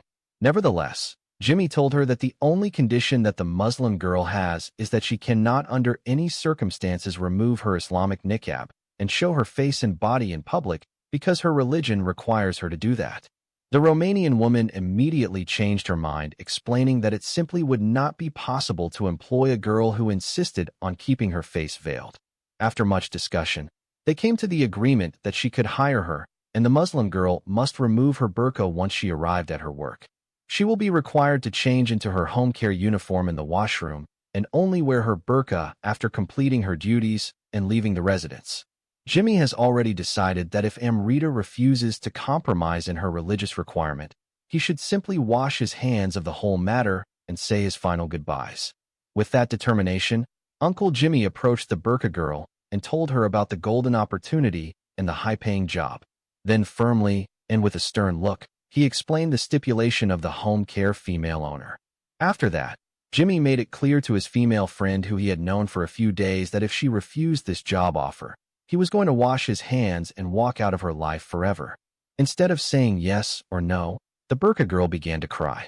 Uncle Jimmy has expected resistance from his new girlfriend, a temper tantrum, or any variety of refusals except for the heartbreaking sobs he is now observing. By now, she is no longer an acquaintance with him, obviously, but a close girlfriend. His discomfort at her response saw him getting up from his couch to console her. He sat down beside her on two-person's love seat and began to pat her shoulder gently with his right hand on her black burqa. This did not have the desired effect, and her sobs grew even louder. Not used to such an outburst of raw emotion, he naturally assumed that he was to blame for her current state of emotional breakdown. He wondered what he had done to hurt her so badly. Stumped, he took her in his arms and drew her to his chest, apologized, and begged her to stop crying. This first act of intimacy is a threshold for both of them. The burqa girl stopped her sobbing, pulled away grumpily, and said, "I am not going to show my face to anyone no matter what is going to happen to me." "Fine, then I cannot do anything to help you. No one is ready to hire you to work with him while you are hidden away behind a black burqa. I don't care. Okay, Amrita, I am going. By the way, before I go, I want to ask you one question. Why do you hide your face? Is it because you do not want any man to see you and your face will get him sexually tempted? If that is your reason, then let me assure you that in Romanian home care, I saw Indian and Arab girls as young as 18 or 19 years old with exceptionally beautiful faces and nice bodies. There have been no complaints of sexual harassment from any one of those young immigrant women.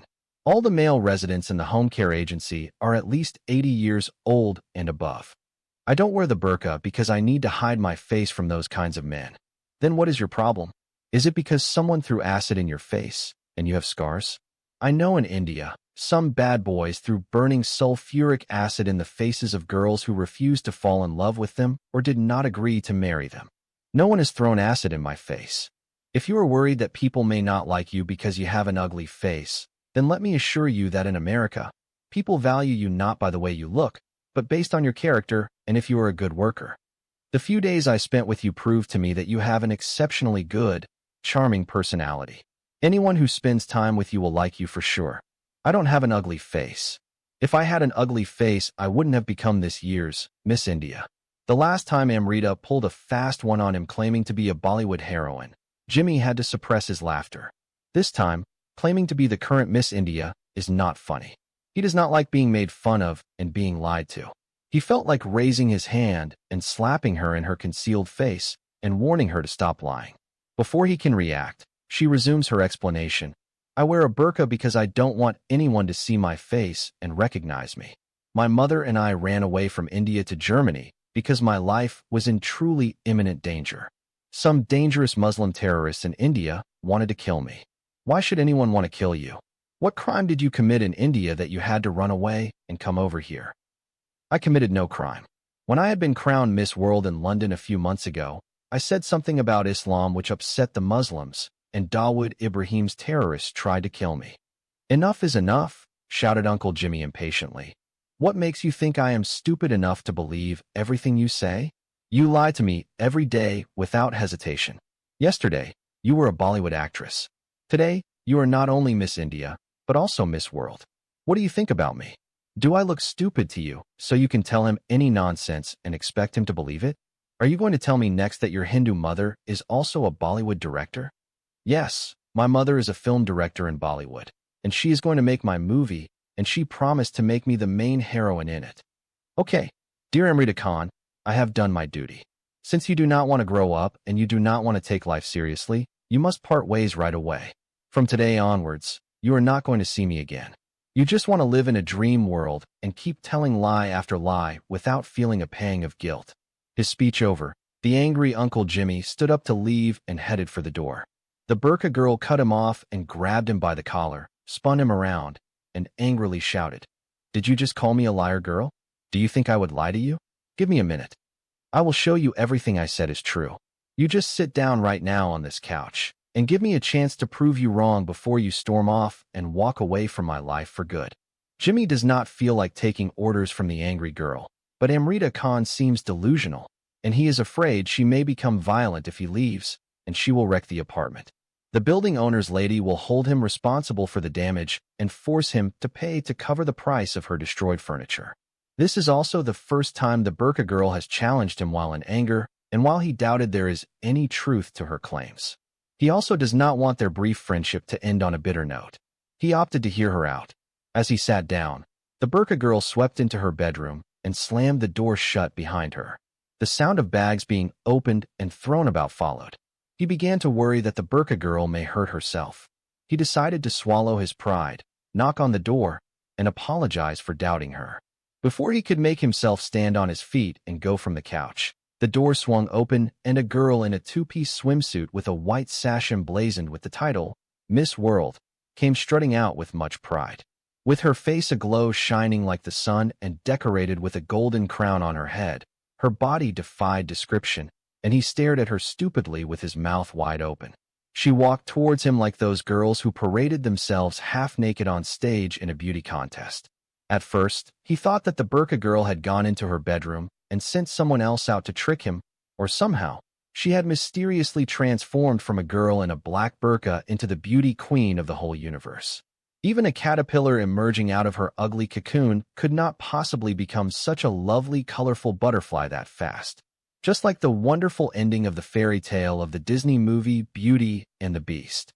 Jimmy has not seen such a beautiful girl, not for a long time, and he knows that he can never see one like her again. When he overcame his shock, he said loudly, Subhanallah, or glory to God. Uncle Jimmy felt as if he was watching Beauty and the Beast, and the fairy tale movie has reached its wondrous ending.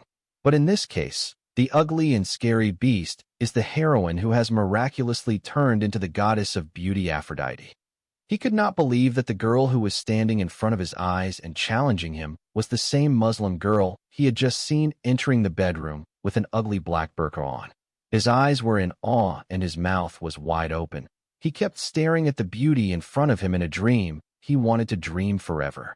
He felt like he had lived before in this strangely beautiful dream he did not want to wake up from.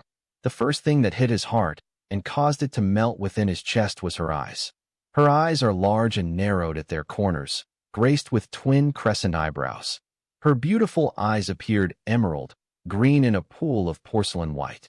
She has a perfect nose, and her rosy cheeks are glowing from an internal glow not originating from the harsh ceiling lights. Her skin is white and a golden shade resembling daffodils. She is neither tall nor short. Her waist is narrow and beautifully proportioned. Meanwhile, Uncle Jimmy's eyes, unlike the rest of his body, cannot rest, darting up and down the siren a mere arm's length away from him. Her beauty troubled his heart, and her body heightened his sexual desire. She is the first girl in whom he can see beauty and charm are equally divided and wonderfully united. For a few seconds, he forced his eyes to rest on the lower part of the statuesque beauty before him. Her narrow waist gradually widened and extended into curved hips, accentuating perfectly shaped, tantalizing legs. Her thighs and hips are openly exposed to maximum effect with just a touch of her buttocks perched in an irresistible pose. Her legs gradually reduced in size until they ended up resting in sexy, spotted leopard shoes. Her feet are uncovered just above her ankles. Jimmy's eyes traveled upward slowly until they rested on her thighs again. The former burqa girl obliged by turning around and offering him a command performance of her big rear end.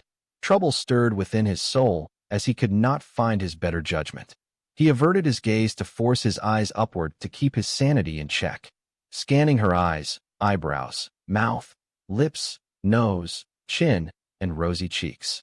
His eyes, failing to stay focused, traveled back and forth, roving to and fro from her chest, breasts, shoulders, arms, hands, hair, thighs, hips, buttocks, and legs. Jimmy is lost. Uncle Jimmy, shouted Amrita Khan with her head held high. Look at me now and tell me whether you still want to call me a liar, girl? You still think that I did not win the Miss India title and Miss World crown? Uncle Jimmy remained silent, speechless. His quietness has a strong reason behind it. While the beautiful visual effects of her essence stood before him, he could not remove his eyes from her for a second. He just wants to stare at her in her swimsuit and admire her beauty and attractiveness forever. He does not even bat an eye away. From the time he took a deep breath and exhaled with the words, Subhanallah, he had not blinked even once. Amrita repeated her challenge twice before her Uncle Jimmy came out of his involuntary bliss, convinced that maybe he was not dreaming of the promised virgins of paradise. You are such a beautiful girl. If you have not been crowned Miss World, I will make you Queen of the Universe. You are very, exceptionally beautiful indeed. Your beauty is beyond description. You are a gorgeous young woman. You are an unmatchable girl. Your beauty is beyond compare, with flaming locks of long black hair, ivory skin, and eyes of emerald green. Your smile is like a breath of spring. Your voice is soft like summer rain. Simply put, whatever I say about you, I can't describe your stunning beauty and sexy body. I thought I would never say that about another woman besides my wife. Thank you, Uncle Jimmy. Whatever I have told you about myself is true. I have never lied to you, and I will never lie to you. I don't want to show my face because I don't want to reveal my true identity. Besides that, I don't trust men. I have had awfully bad experiences with men. Men just want to use the young women for their sexy bodies, and they don't care how much pain they cause to them while they are raping them. Jimmy felt her words like sharp-pointed arrows aimed right at his heart and piercing even to the dividing of his soul and conscience. Still, he hid his feelings and strove to correct her wrong notions about all men. I am sorry to hear that you have had bad experiences with men, but not all men are evil. Some men are good and gentle with women. I have never met a man as good as you. You are the only man that I have met who is prepared to help a helpless and homeless girl like me without expecting something in return from her. That is why I like you so much. When you decided to leave me for good and walk away from my life today, I became a crushed girl all over again. My Hindu mother forbade me from revealing my true identity to anyone. I am not supposed to show my face to any mortal being, but because you are an exceedingly kind and loving uncle, I am forced to reveal my true identity to you. I don't want to lose your friendship. Once again, thank you for your trust and your nice words, young lady. Describe the time Aphrodite spends in the Jewish home in America with the time she spends in Bruno's household in India. Aphrodite Khan's time in the Jewish home in America and her time in Bruno's household in India contrast two very different kinds of shelter and belonging. Aspect: Jewish home in America. Bruno's household in India. Atmosphere: more orderly, protected, and socially stable. More emotionally intense, crowded by family conflict, poverty, and communal danger. Type of belonging: Aphrodite experiences a form of refuge outside her original cultural and religious world. The home represents safety through protective custody, care, or humanitarian protection. Bruno's household gives her a more direct connection to Indian minority life, but it also exposes her to fear, gossip, and violence. Religious setting: The Jewish home introduces another minority identity, but in America it is framed more through security and coexistence. Bruno's Christian household in India is surrounded by communal suspicion and anti-minority hostility. Emotional effect: She may feel protected but also displaced, because the home is safe yet foreign to her background. She may feel closer to familiar Indian realities, but also more vulnerable because danger is immediate and personal. Social pressure: In America, the pressure is more about adaptation, identity, and legal/bureaucratic belonging. In India, the pressure is more about religion, family honor, community judgment, and physical safety. Impact on identity: The Jewish home broadens her sense of what family can mean beyond blood, religion, and nationality. Bruno's home makes her confront how dangerous minority identity can become inside Indian communal conflict. Symbolic role: Represents rescue, protection, and a possible new life. Represents rootedness in India, but also the insecurity of living as a vulnerable minority family. In short, Aphrodite's time in the Jewish home in America is shaped by safety, distance, and new belonging, while her time in Bruno's household in India is shaped by closeness, danger, and communal tension. The American home protects her from immediate harm, but may make her feel culturally displaced. Bruno's household feels more connected to Indian life, but exposes her to the violence and instability that threaten minority families. Aphrodite's emotional state differs sharply between the two homes. In the Jewish home in America, she feels safer but displaced.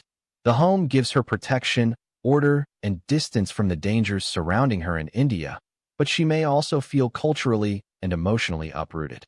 She feels grateful, but not fully settled. The American Jewish household represents rescue and kindness, yet it is not her original family world, so her security comes with loneliness and uncertainty about where she truly belongs. In Bruno's household in India, she feels more connected but more exposed. Bruno's home places her closer to Indian community life and minority family struggle, which may feel familiar, but it also surrounds her with fear, instability, and communal tension. She experiences belonging mixed with anxiety. In Bruno's household, emotional closeness is stronger, but the threat of violence, gossip, and social judgment makes that belonging fragile. America offers physical safety. India offers emotional rootedness. The Jewish home protects her body and future, while Bruno's household connects her to Indian relationships and identity, but at a higher emotional cost. In short, Aphrodite feels protected but alienated in the Jewish home in America and attached but vulnerable in Bruno's household in India. Aphrodite Khan faces problems with some Muslims after winning Miss India in Bangalore and then Miss World in London because her success becomes, in their eyes, a public challenge to religious modesty, communal control, and traditional expectations for Muslim women. Her beauty pageant success is seen as immodest. Some Muslims in the story likely view Miss India and Miss World contests as exposing a woman's body and turning female beauty into public display, which they consider incompatible with conservative Islamic values. Her Muslim name makes her victory controversial. Because she is identified as Khan, her public fame is not treated as only personal achievement. It becomes a symbol of how a Muslim woman is representing, or, in their view, embarrassing, the community. She becomes a target of moral policing. Instead of celebrating her talent, confidence, and success, critics focus on whether she has violated expectations about dress, modesty, obedience, and women's public roles. Her rise threatens patriarchal control. Aphrodite's independence, visibility, and international recognition show a woman shaping her own life beyond family or religious authority, which angers those who believe women should remain private and controlled. Her London coronation makes the conflict global. Winning Miss India and Bangalore may provoke local criticism, but being crowned Miss World in London turns her into an international figure, increasing the anger of those who see Western-style beauty contests as corrupting Muslim identity. Her mixed background intensifies the reaction. Because Aphrodite is connected to interfaith family tensions, Muslim identity, Hindu adoption, and life across India and America, her success unsettles people who want identity to remain fixed and controlled. In short, some Muslims oppose Aphrodite's victories because they interpret her public beauty, fame, and independence as a betrayal of religious modesty and communal honor. The story uses this conflict to show how a woman's success can become a battleground over religion, gender, identity, and control. Aphrodite's success creates religious tension because her beauty pageant victories turn her private identity into a public religious controversy. Some Muslims see her pageant career as a violation of modesty. Her public display, fame, and beauty are treated by critics as incompatible with conservative expectations for Muslim women. Her Muslim identity makes the reaction stronger. Because she is known as Khan, her success is judged not only as personal achievement, but as a statement about Muslim womanhood. Her Miss India win in Bangalore creates local tension. It provokes debate inside India about whether a Muslim woman should represent national beauty in a public, secular contest. Her Miss World crown in London internationalizes the conflict. What begins as Indian controversy becomes a global Muslim reaction, with critics seeing her fame as westernized and morally threatening. Her interfaith background intensifies suspicion. Because Aphrodite is connected to Hindu, Muslim, Christian, Jewish, Indian, and American spaces, her success unsettles people who want religious identity to remain fixed and controlled. The conflict becomes about control over women. The anger is less about her talent and more about who has the authority to define a Muslim woman's body, public role, and freedom. In short, Aphrodite's success inflames religious tensions because it challenges conservative ideas of modesty, communal honor, and female obedience, turning her crown into a symbol of conflict between personal freedom and religious control. Community reactions to Aphrodite Khan's wins are divided and intense because her success becomes more than a beauty pageant victory. It becomes a public argument over religion, identity, gender, and modernity. Some people celebrate her as a national success. Her Miss India win in Bangalore and Miss World crown in London make her a symbol of Indian beauty, talent, confidence, and international recognition. Supporters see her as a breakthrough figure. For admirers, Aphrodite proves that a woman from a complex religious and cultural background can rise above social limits and represent India on a global stage. Some Muslims react with anger and shame. Conservative critics view her public visibility, pageant participation, clothing, and fame as violations of modesty and as a betrayal of Muslim womanhood. Her Muslim surname intensifies the controversy. Because she is known as Khan, critics do not see her victory as only personal. They treat it as something that reflects on the whole Muslim community. Her interfaith background fuels suspicion. Her connections to Hindu, Muslim, Christian, Jewish, Indian, and American spaces make some communities uneasy because she does not fit neatly into one religious identity.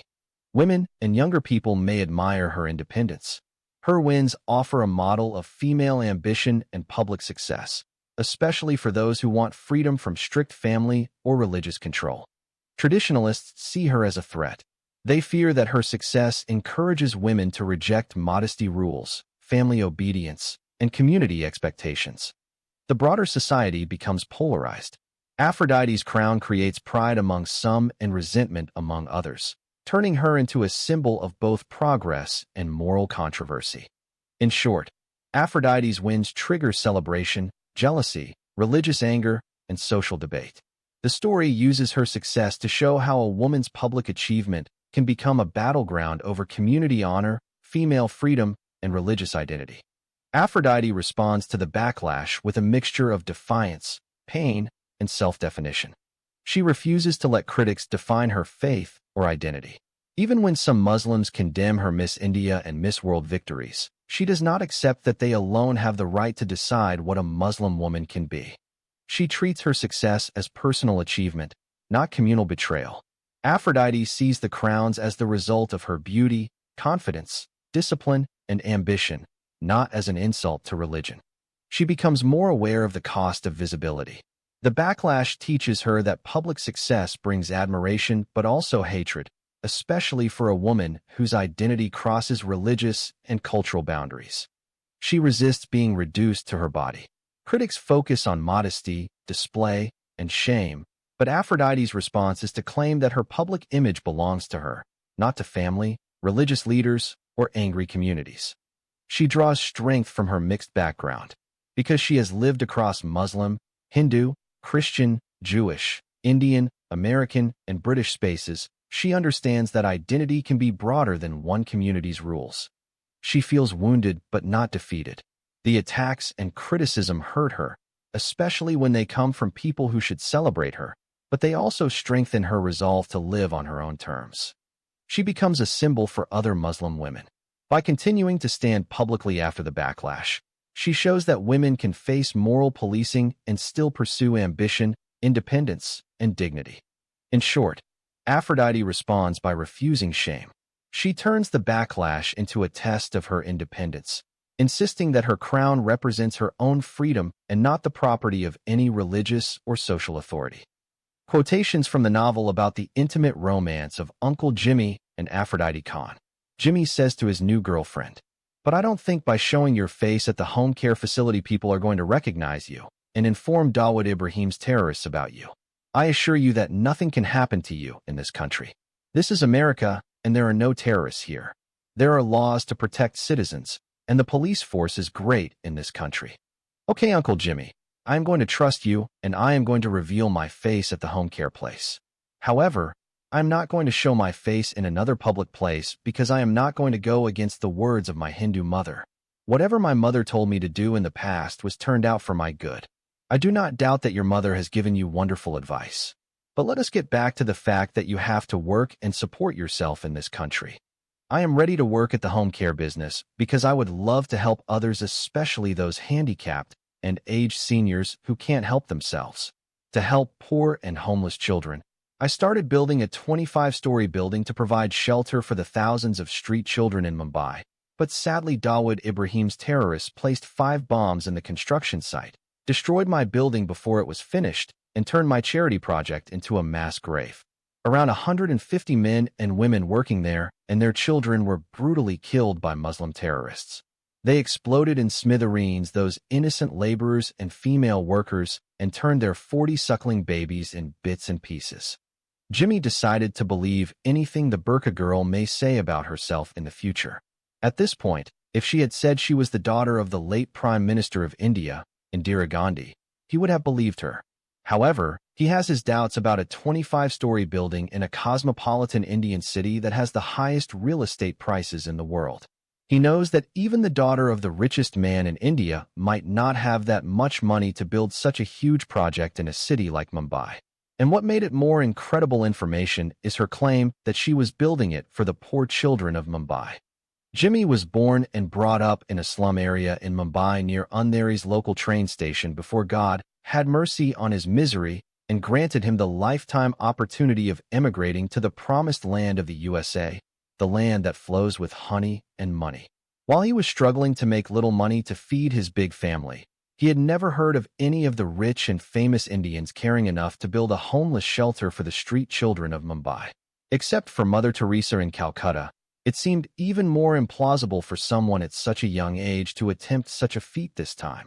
However, Uncle Jimmy has decided not to challenge the burqa-clad girl's incredible declaration. Nothing about her so far is normal. He is still captivated by the awesome presence of standing face to face in front of Miss India, Miss World, and a Bollywood film actress. When Uncle Jimmy remained silent, Amrita Khan thought that he was casting doubt upon her again. She knew and understood that this time she could do nothing to prove her claim. Her charity building, which she called Mahatma Gandhi Shelter for Homeless and Orphaned Children, had been destroyed and turned into a mass grave and rubble. So, she shut her mouth and pouted, plunging into one of her sulky moods. Jimmy cannot help but discern her angry mood. He stood up, knelt in front of her, clasped his hands together, and asked for forgiveness. She misunderstands his intentions and thinks that he is just making fun of her, and he does not believe in his heart that she has tried to build a shelter for the poor and homeless children of India. She turned away and began to weep again. Uncle Jimmy felt bad, not clear about all that was happening except that he had hurt her feelings again. He stood up and gently turned her around. He drew her into his arms and hugged her tightly. Her weeping stopped, and he could feel her arms wrapping around him. He felt a tinge of apprehensiveness when he realized that she was hugging his back and no longer hugging him as her uncle, but as a beloved girlfriend hugging her lover. The Indian cabbie Uncle Jimmy found himself in a fix. He does not know where to turn. He does not know whether to follow his mind or his heart. He is truly in a serious dilemma. His mind is trying to convince him to remain faithful to his wife, but his heart is pulling him inexorably in another direction like a magnet. He played with the fire for so long, and now it has become impossible for him to extinguish the flames in his heart and body and everywhere. Giving in, he threw caution to the wind and allowed his heart to take control and lead the way. He took the initiative and kissed her on her sweet lips. Inwardly, he hoped that she would push him away and rebuke him for his improper behavior. That will make it so much easier for him at least. Instead, he felt the sweetness of her tongue gliding ever so softly into his mouth with gentle strokes. He gave in to her tender, affectionate kisses and the aroma of her tongue touching his. He felt her hands clasping onto him ever so tightly as he caressed her smooth, velvety skin. His hands are reaching everywhere on her sexy body, and his touches cannot rest for 1 second on any one part alone. These are indescribable moments. He caressed her delicate body, and then he eased the top of her swimsuit off her shoulders. Gradually, her pomegranate-like breasts became fully visible, and he began to fondle them in both his hands and kiss her all over her face, beginning with the forehead, cheeks, eyes, nose, and lips. Giving in to him, she twisted her top swimsuit and unhooked the clasps, letting it fall to the floor. Only the red bottom of her swimsuit is left to be shed. The soon-to-be intimate Uncle Jimmy can hear her gentle murmurs in response to his large probing hands and firm but gentle grasps. He cannot hold back any longer. He lifted her in his arms, carried her inside her bedroom, and laid her on her huge king-size bed. He has felt like a handsome king who has brought his lovely queen to bed to make love with her. Excerpts from the original manuscript about the matrimonial union of Aphrodite Khan and Uncle Jimmy. The marriage of Amrita Khan and her lover Uncle Jimmy took place shortly after they decided to wed. They have not invited or informed any Muslim man or Muslim woman about their secret marriage. Uncle Jimmy knows that most of the immigrants in their neighborhood know that he is a married man and has children with his first Muslim wife. By the way, Amrita Khan did not know that her lover was a Muslim like her, and that his real name was Jamal Khan until the imam of the mosque with 2 Muslim male witnesses came to her apartment and conducted their halal Islamic marriage contract. After that, the officially recognized Islamic Mazun received his fees and left the apartment of the newly wedded couple, followed by his 2 men who signed the marriage contract as witnesses. After he arrived in America, the Indian cabbie Jamal Khan preferred to be called Jimmy for social, racial, and religious reasons. When he arrived newly in the United States of America, he discovered that his Muslim name Jamal Khan is associated in the minds of many non-Muslim Americans with terrorism. When he began to work as a cabbie, he kept telling people, "My name is Khan, but I am not a terrorist." However, that behavior did not make much difference. Eventually, he decided to tell people his name was Jimmy, and that saved him a lot of social troubles and religious and racial discrimination. After their marriage, Amrita does not need to change her last name to Khan because her husband already has the same family's common surname as most of the Muslims of the Indian subcontinent countries. On the wedding day, the newly wedded couple decided to do something special to celebrate their marriage. They planned to spend 3 days of their honeymoon together in a beautiful hotel. The lovely bride agreed to fulfill her heart's desire for her handsome bridegroom, and she stepped outside her apartment without her Islamic black burqa for the first time since the day she arrived on the soil of the United States of America. She put on her fancy wedding gown and walked hand in hand with her bridegroom. The Indian cabbie Jamal Khan alias Jimmy has agreed to spend 3 nights with his second Muslim wife Aphrodite Krishna Khan alias Amrita Khan away from his first Muslim wife, Rehana Khan, for the first time since they married in Mumbai. He made excuses and fooled his first wife into believing he had a 3-day mandatory meeting for taxi drivers in a nearby city so he could spend time honeymooning with his small new bride. Jimmy took his lovely bride around the city during those 3 days and toured many vacation spots. The newlywed couple visited almost every major popular entertainment place available to them during their 3-day honeymoon. Everything she desired and dreamed about in life, the bride Amrita is now enjoying with her new husband. They ate the best food, watched the most interesting Bollywood movies, saw the most beautiful places, and enjoyed unbridled sex. They ate food from an Indian cuisine, a Chinese dishes. In short, the new bride, Amrita Khan, indulged in a cloud of blissfulness. If a human being can worship another human being, Amrita Khan and Uncle Jimmy have worshipped each other due to the deep love they have in their hearts for one another. After their 3 days of honeymoon, Amrita Khan came up with the idea of buying her own house and turning it into a beautiful love nest. During their honeymoon, she revealed her hidden treasure to her handsome husband and told him that she had over $100 million in her overseas account. Amrita Khan happened to have with her all the official Swiss bank papers of Aphrodite Krishna Khan in her handbag. When her Hindu mother got arrested in Germany, she left all those important documents with her Muslim daughter.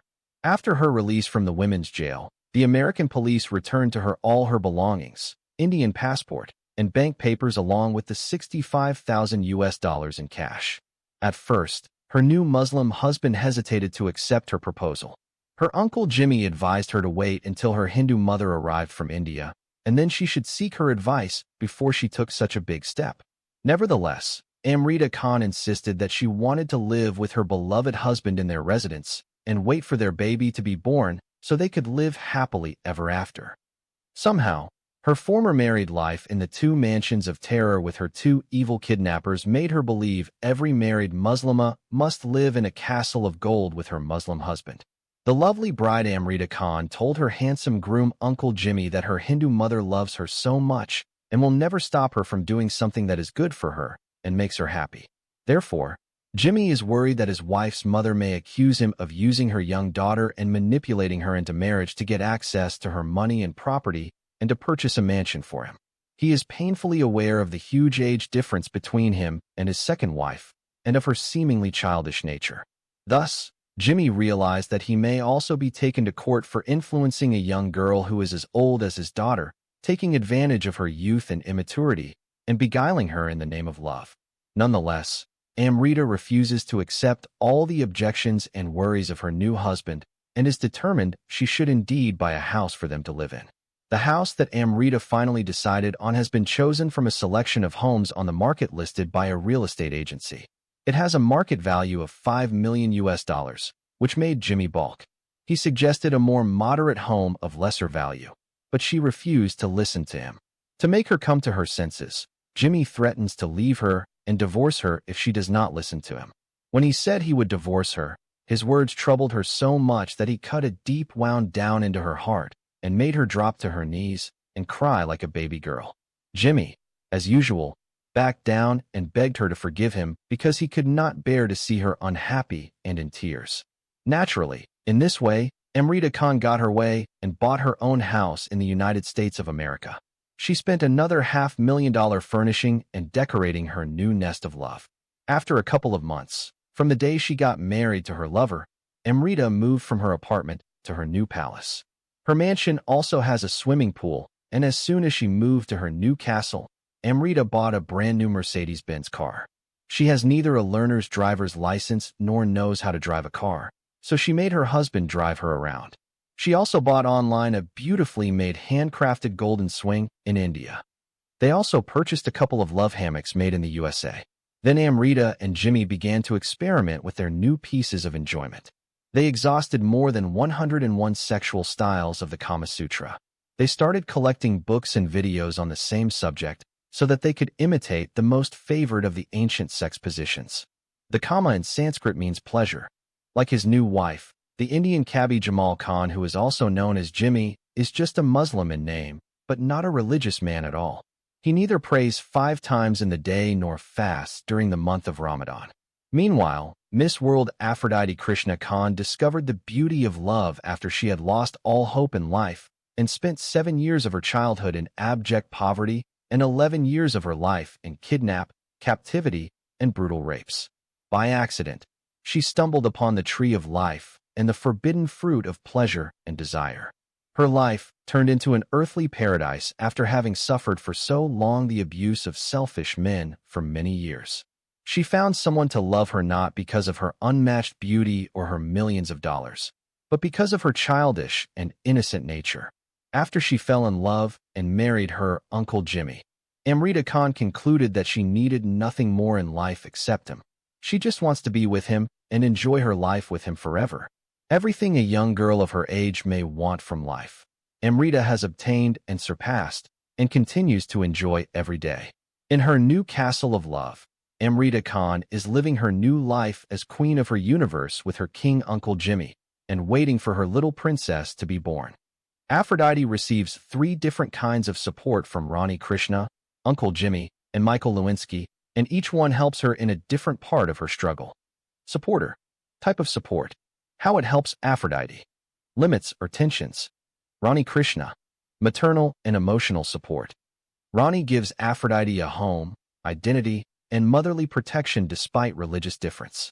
As a Hindu mother raising an adopted Muslim daughter, she offers love that crosses communal boundaries. Her support is complicated by fear of social judgment, religious tension, and anxiety over how Aphrodite's choices affect family reputation. Uncle Jimmy. Moral and relational support. Uncle Jimmy supports Aphrodite by modeling love beyond rigid religious and social divisions. His relationship with Amrita Khan helps Aphrodite believe that affection can cross boundaries. His love story also creates pressure inside the family because it forces Rani and Aphrodite to confront interfaith conflict more openly. Michael Lewinsky. Protective, practical, and possibly legal/social support. Michael offers Aphrodite stability outside India, especially in America. He represents a safer, more structured world where she can receive protection, guidance, and help rebuilding her identity. His support may make Aphrodite safer physically, but it can also deepen her sense of displacement because America is not her original cultural home. Overall comparison.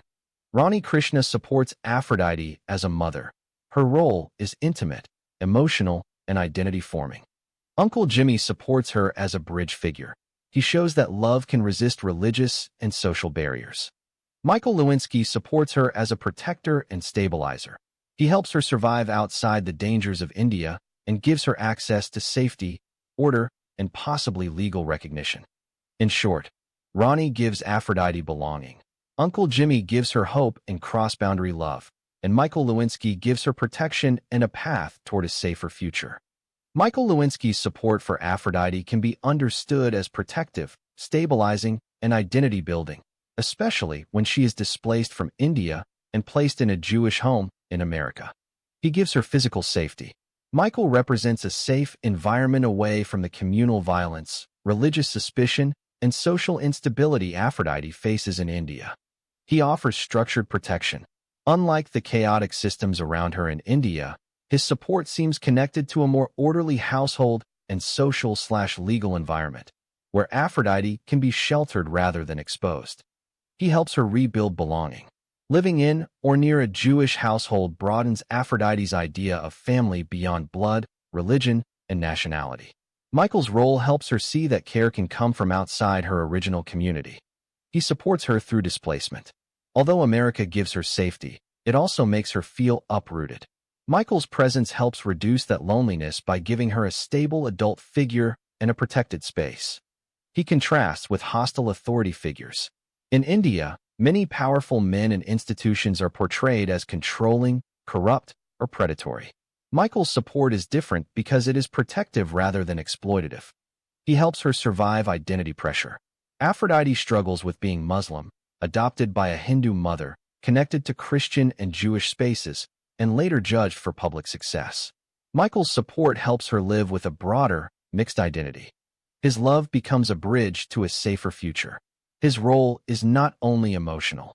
It also symbolizes access to security, legal protection, education, and a future outside the dangers that threaten her in India.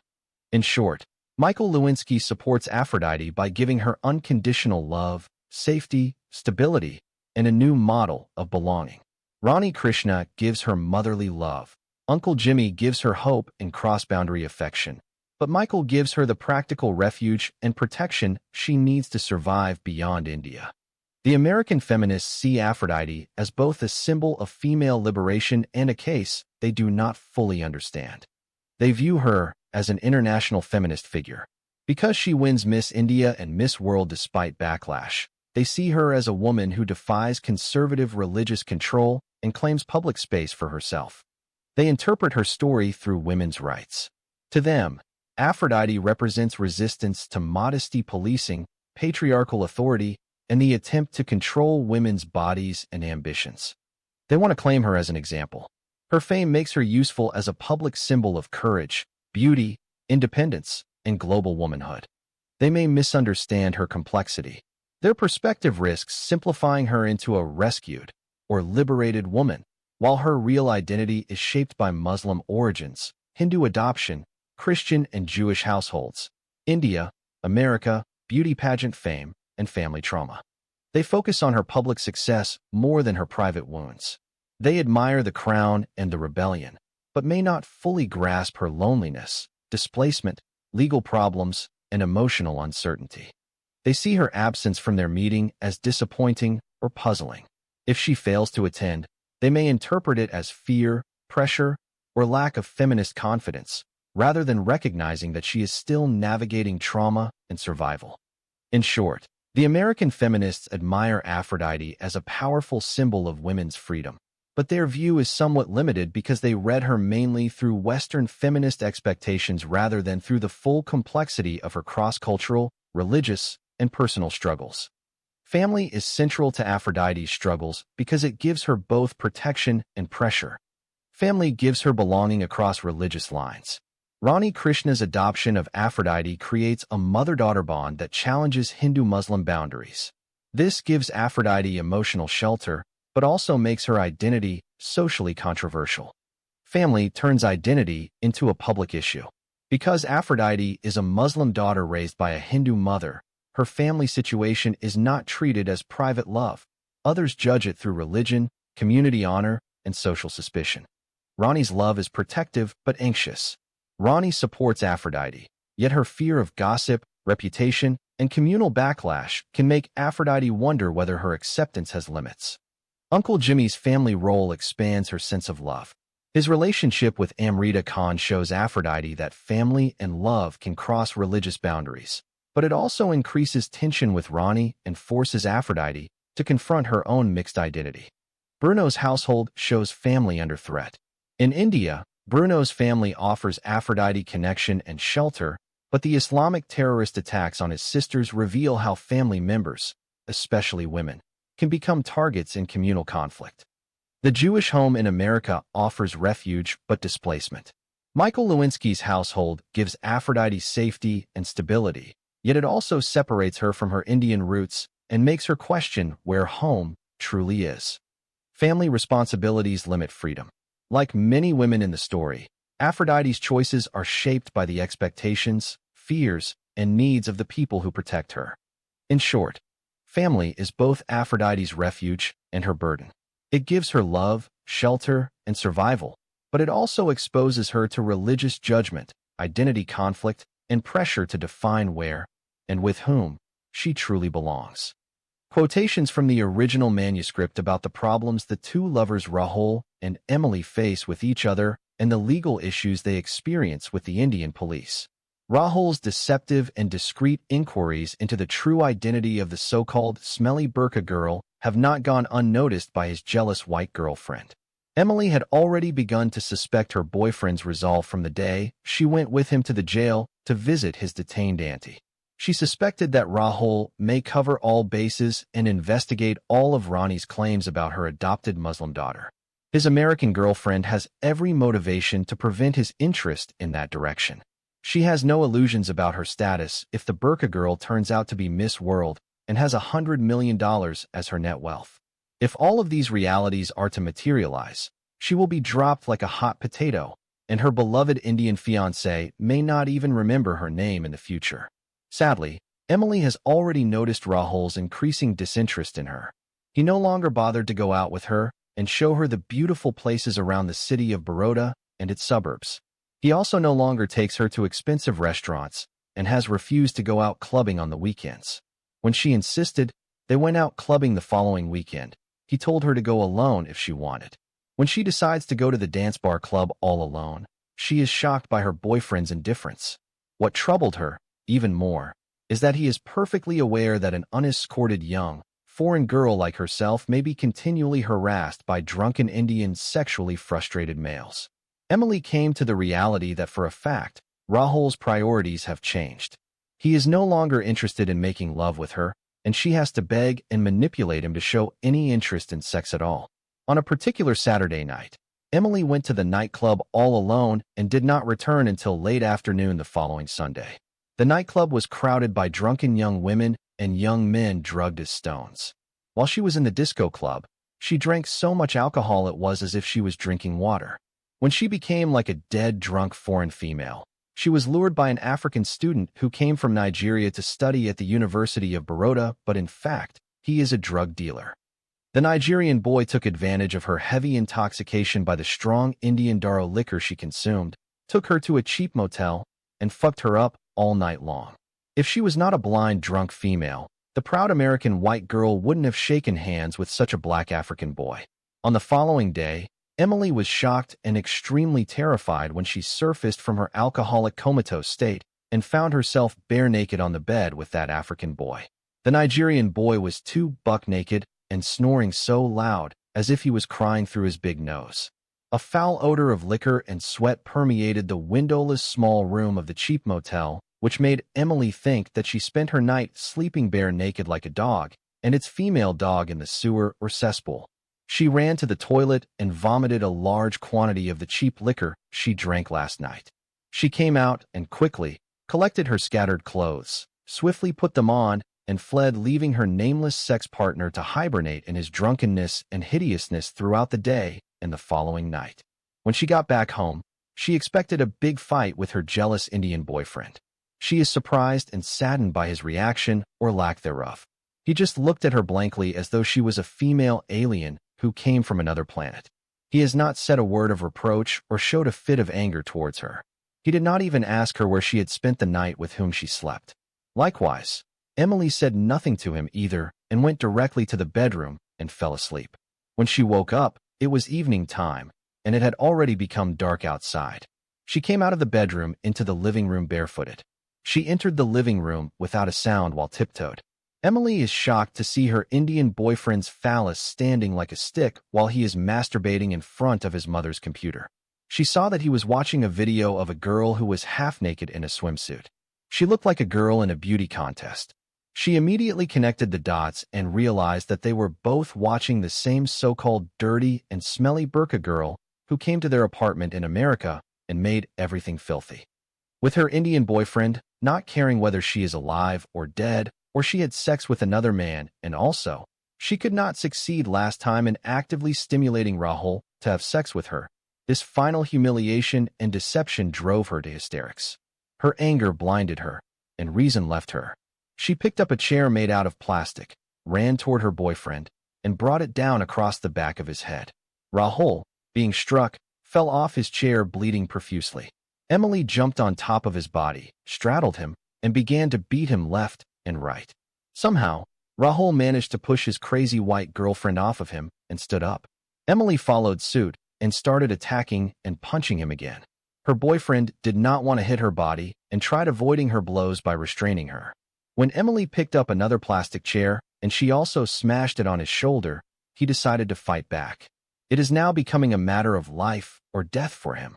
He concluded that if he did not do something to control and subdue her, she would kill him for sure.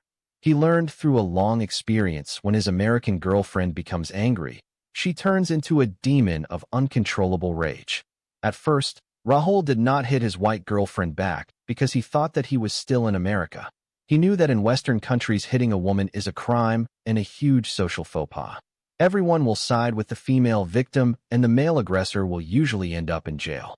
As the beating continued, with painful blows raining on his body, the sight of his own blood on her hands reminded him that he was no longer in America. After taking a few punches to the mouth, Rahul started to fight back and did not stop until he knocked her down. Although she had fallen, Emily continued to curse and berate her boyfriend, using every cursing word that came into her mind, and her mouth shouted it out. Her Indian boyfriend tolerated her abusive backlash until his white girlfriend cursed his late mother. She said to him, "Your mother is a fucking bitch and a black witch who gave birth to a trash boy like you." Something in him snapped out, and he started to pummel her senselessly. Emily started screaming at the top of her lungs to the point where Rahul paused his frenzied attack. He has not stopped because he is afraid of the Indian police. Rather, he knows that in India, a man may be killed by his neighbors if caught beating a woman, no matter who is wrong. The angry white girl Emily is not wanting to give up. The moment the beating stopped, she reached up, pulled him by his shirt, and sank her sharp teeth into his face. He tried grabbing her shoulder, pushing her away, and pulling her by her hair, hoping to dislodge her mouth from his cheek. Nothing seemed to unclamp her hold on him. She is like a piranha or a pesky mosquito out for sucking human blood. Being the stronger one, he punched her on the side of the head and eventually managed to beat her down again. He fell on top of her, only to have to deal with her flailing legs. Rahul took stock of the situation and decided that he should flee for dear life. He managed to run to his mother's bedroom and lock himself inside. Emily chased after him and started banging on the bedroom door, daring him to come out and fight with her like a brave man. Rahul told her that he was not going to come out until she left his mother's house and got out of his life forever. Emily threatened to go to the police and complain about the brutal way he beat her up. Rahul tells her to go to the police or go to hell. In either case, he does not care. He further told her that she was no longer his girlfriend, and he had no interest in being with her anymore. He irritated her more by adding that he is going to respect the will of his beloved late mother and marry his rich female cousin, Miss World Aphrodite Krishna Khan. This did not have the desired effect. Instead of his female opponent giving up and raising the white flag of surrender, Rahul's open confession only intensified the war of jealousy. Not only has he been caught red-handed masturbating to a Miss World video, but he is also now going to marry her. If the bedroom door is not locked, the American girlfriend might have killed her Indian boyfriend. She knew that he was not likely to open the door and come out and face her. So Emily decided to go to the police and nail him with a charge of domestic violence and beating a defenseless foreign female. She decided to send him to jail for daring to raise his hand to her. She has bruises and lacerations all over her body from her encounter with him. Having decided to play the role of the assault victim, Emily left the house and stopped the first taxi driver that came her way. She asked the driver to take her to the nearest police station. The taxi driver became shocked and frightened when he saw her torn clothing, bruising on her face, and blood everywhere on her body and clothes. He is afraid the white girl may die in his taxi and implicate him in a murder crime. He lost no time in getting her there to the nearest police station. At the police station, the American girl complained that someone has raped her and tried to kill her. She neglected to mention that the person is her boyfriend and that she has equally battered him. She thought the Indian police may not take her complaint seriously if she said that she got raped by her Indian boyfriend. When she was in the States, she heard that in the third world raping a wife or a girlfriend by her husband or a lover is not a crime, but a right granted by law to the man. Therefore, the American girl Emily decided to get the Indian boy Rahul into trouble with the law by claiming that he has beaten her up and brutally raped her in his house. As soon as she filed her complaint, the police inspector in charge sent out a police truck full of cops. He ordered them to arrest the evil male suspect and bring him in, cuffed and restrained by fetters on his legs. When the policeman came back after less than half an hour along with the so-called dangerous Indian criminal boy, the police inspector could not believe his eyes. The police inspector told Emily that since he had joined the police force as a young police cadet, he had never seen someone beaten up to this extent. At first, he thought that Rahul was attacked by his angry neighbors for beating up his white girlfriend. However, his officers told him none of the neighbors were present at the crime scene, and they found the front door of the home opened and Rahul was locked in a bedroom afraid to come out and face his angry white girlfriend. It took them 10 minutes to convince him she was not there before he opened the door. The furniture is broken everywhere like there had been a big fight, and there was blood leading to the bedroom, where they found Rahul a bloody mess hiding like a mouse chased by a dangerous cat, which wanted to eat him up if he opened the door for her.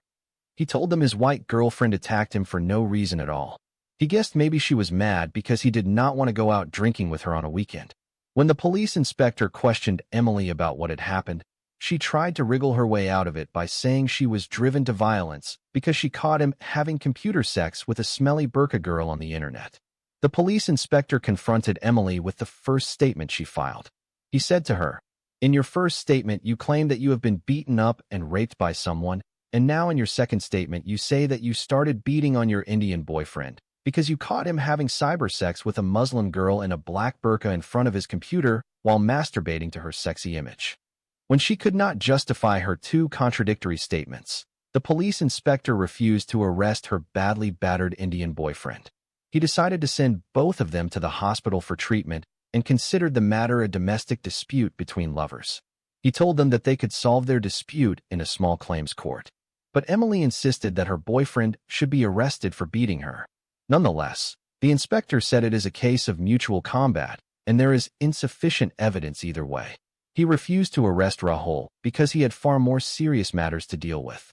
Moreover, he saw the Indian boy had been more beaten than he had battered his white girlfriend.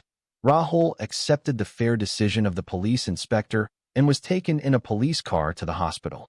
The foreign girl, on the other hand, is far from satisfied and refuses to leave the police station and continues to argue and fight with the police inspector. She accused him of taking sides with her Indian boyfriend. When the Indian policeman remained unmoved by her allegations and inexpressive, she began to curse him out, which made him incredibly angry. He jumped up from his desk and threatened to lock her up if she did not leave immediately.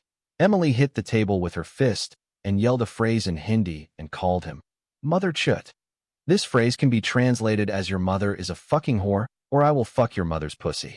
An Indian may kill you if you call him Mother Chut or Bahan Chut, which means I fuck your mother's vagina and stick my penis in your sister's pussy. The American girl Emily had learned that particular bad Hindi phrase from her boyfriend and knew what it meant. The police inspector has become extremely angry, and therefore he got up from his chair and slapped the white girl in the face. Emily retaliated with a slap of her own. The police inspector has never heard of any police officer being slapped inside a police station before, and that too by a woman. His police officers stationed nearby have been startled. They expected their boss either to strangle the white bitch to death or shoot her in the head and kill her. However, he is understandably angry, and somehow, he has controlled his rage. He feigned a smile at her and instructed one of his police officers to place her under arrest for assaulting a senior officer of law enforcement in his duly appointed position. He has mentioned in his report that she has called him in Hindi Mother Chut, and also, she has dared to slap him in front of his policeman. Emily remained in lockup for 2 hours. She received no medical treatment for her injuries during that time. While her injuries are not life-threatening, the pain is acute. In the beginning, she resisted arrest and demanded that she be allowed to go to the hospital for treatment. The police inspector, still seething with the humiliation and embarrassment of being assaulted verbally and physically in front of his officers by a woman, ignored her request and kept her in detention until late evening. At 8 o'clock, she is told that she is going to be transferred to the Baroda Women's Jail. When she reminded the new police inspector in charge of her injuries and her need to be sent to the hospital, he told her that the women's jail has medical facilities and a duty nurse. The senior officer she had insulted, and she had also physically assaulted him, had already finished his shift and left for his home. Emily believed the new police inspector and followed a couple of Indian cops to their police cars. The American girl does not know that she has been kidnapped until the police car starts to speed up to 120 kilometers per hour driving out of the city. When she saw the lights of the city fading away, Emily asked the cops where they were taking her. Both of the cops pretended to be poor in English and ignored her questions.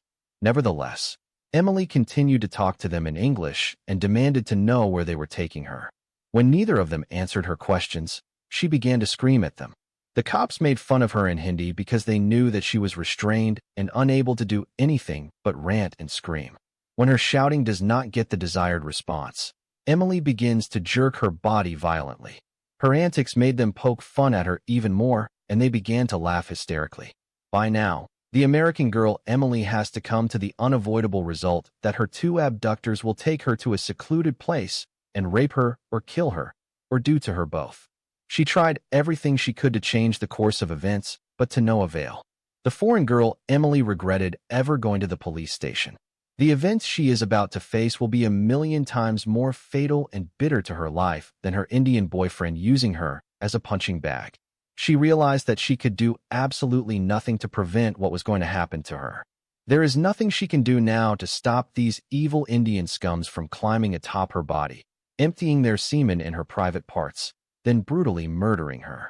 If she had a gun and her hands were free, she may have shot herself in the head, and she would have ended it all.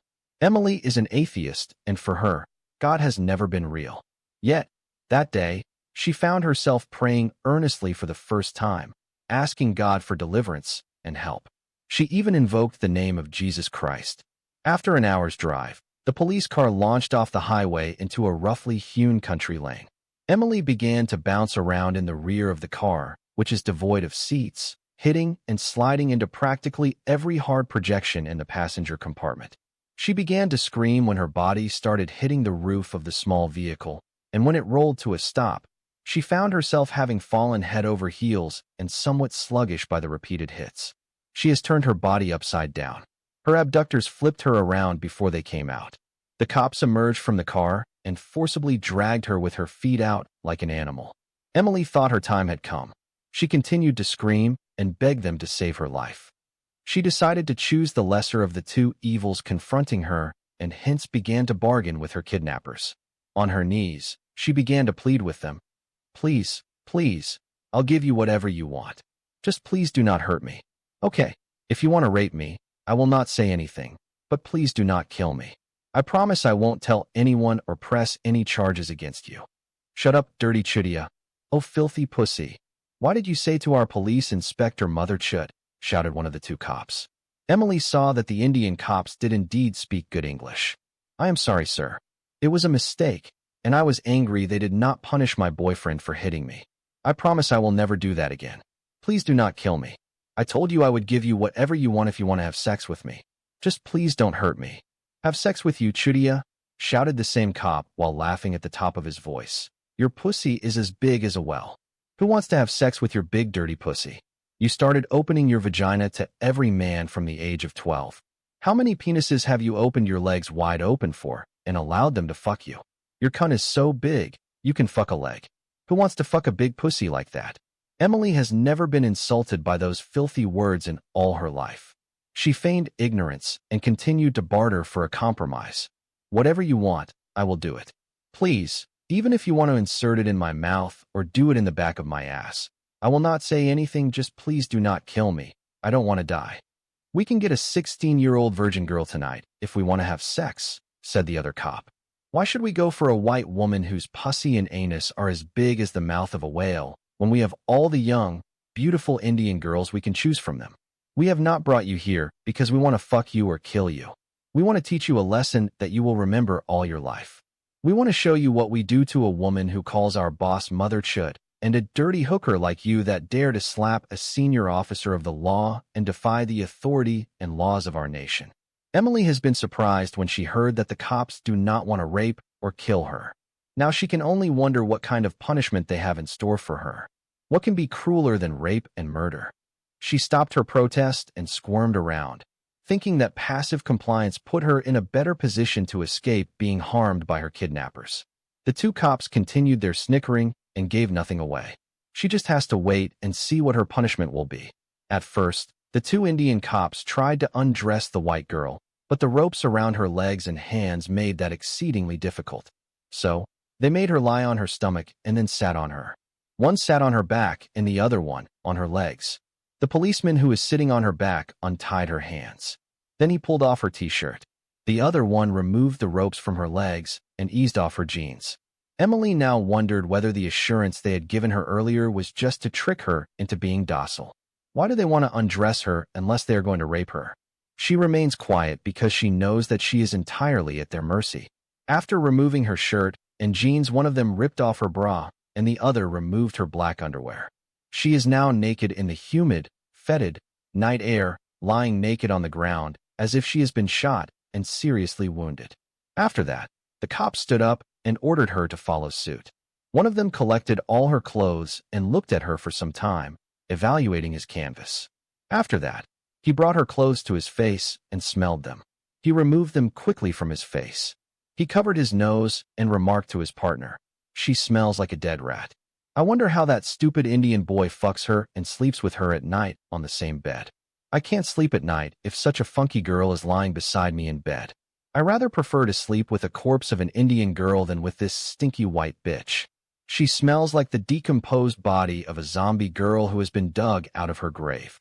The other cop said to his colleague, "If her stinky clothes smell like a dead rat, you can imagine what her big ass and pussy smell like.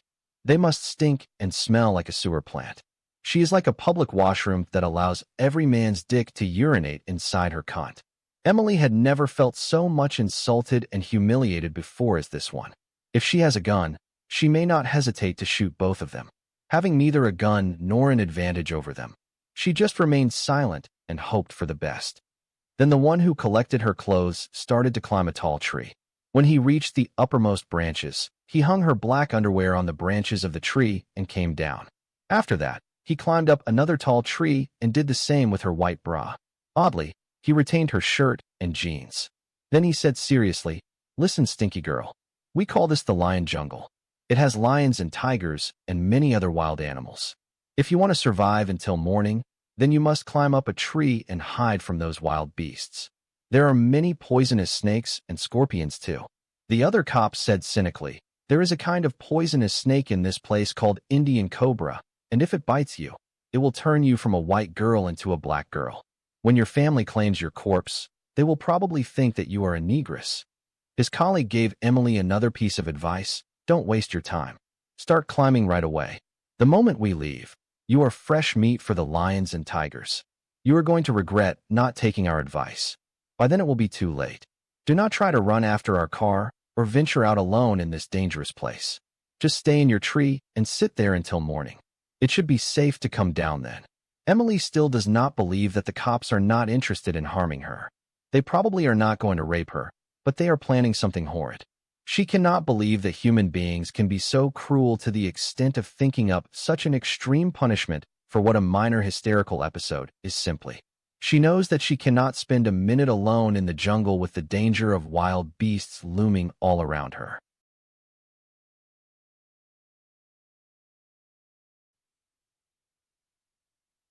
It is like nothing that she has experienced before. All sorts of thoughts are running through her head. The moment she noticed the two cops leaving her and heading towards their car, she started to run after them. She pleaded for mercy and clemency. She implored them not to abandon her in the middle of nowhere. Before she could reach them, they entered the police vehicle and drove away. She chased their car for a few minutes before she gave up. As the lights of the car recede into the distance, she is gradually immersed in a sea of darkness, and her vision starts to glaze over with a darkness she is not accustomed to. Her heart is beating so loudly that she can hear its beats. She is sweating profusely, like her body raining hot acid or boiling water. She tried to cry, but she lost her voice. She wants to throw up, but she cannot.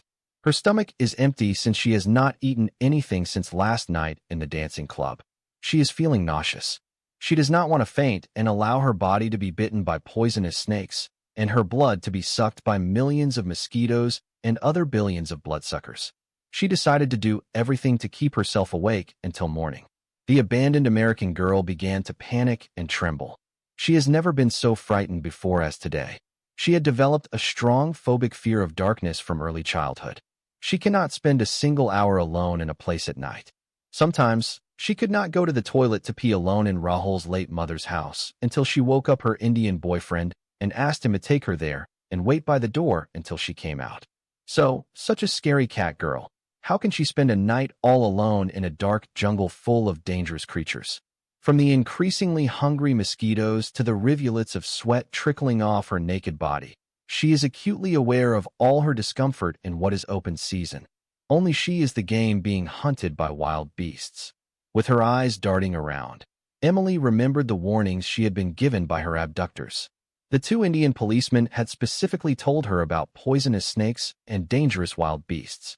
Alarmed by the idea of being bitten by a venomous snake or mauled by a voracious wild animal, she decided that climbing up a tree was her best option. She has no other way of escaping from her looming danger. But sadly, she has never climbed a tree before. The tree trunk is rough and makes it hard for her to climb. Moreover, being naked left her body with even more scrapes, lacerations, and cuts than she has ever had in her life. She hated herself and hated the day she was born. She never expected to be degraded to such a lower level in life. She regretted her decision to follow her fucking Indian boyfriend to his rat-infested country. The land is full of police crooks and other lustful jerks she met in the dance nightclub. She now knew and understood that whatever she had done to prevent him from forsaking her and marrying an Indian girl was completely futile. She has lost him today, and now she probably has to pay with her life for her bad decision in life. The extremely frightened American girl, somehow, managed to climb a tree at a painfully slow rate, continually slipping. Nearing the top of the tree, she found a reasonably strong branch that could support her weight and clutched it like a female monkey hanging between heaven and earth. She hopes that it is high enough. It took her only moments to realize that she may not be able to stay awake throughout the night, clutching a branch. She is feeling damn tired and very sleepy. She slept less than 3 hours in Rahul's house on Sunday afternoon because the black African boy did not allow her to sleep for long in the windowless room of the cheap motel. He kept raping her tired body and keeping her awake throughout the night until he fell asleep on top of her alcohol-saturated body in the early hours of Sunday morning. Her survival is now dependent on her ability to stay awake until morning. Falling asleep means sliding off the branch and, with her luck, landing on a snake or a wild beast. That is if the fall does not kill her first. Emily felt a little more relieved to be out of reach of the snakes and tigers and other wild beasts, but now she had to deal with the myriad of insects feasting on her naked white flesh. Without a stitch of clothing on her, she began to suffer bites of the leeches all over her body. She cannot effectively fend them off for fear of losing her balance, and the sheer mass of ravenous insects is slowly driving her insane. She knows that if she falls at such a height, she will probably be looking at a broken neck. Emily had never expected in her life to sink into such a deplorable state. She is naked and wounded, and her body is full of bruises and cuts. Her naked flesh is tortured by millions of insects and other bloodsuckers. With the sword of Damocles hanging over her head, her heart is pounding out a frantic rhythm that only she can hear in her head. Strangely enough, she found herself wishing that the two evil cops would return and get rid of her with a bullet fired from a close range at her either heart or head. She will gladly give her body to be killed than have to deal with being eaten alive by mosquitoes.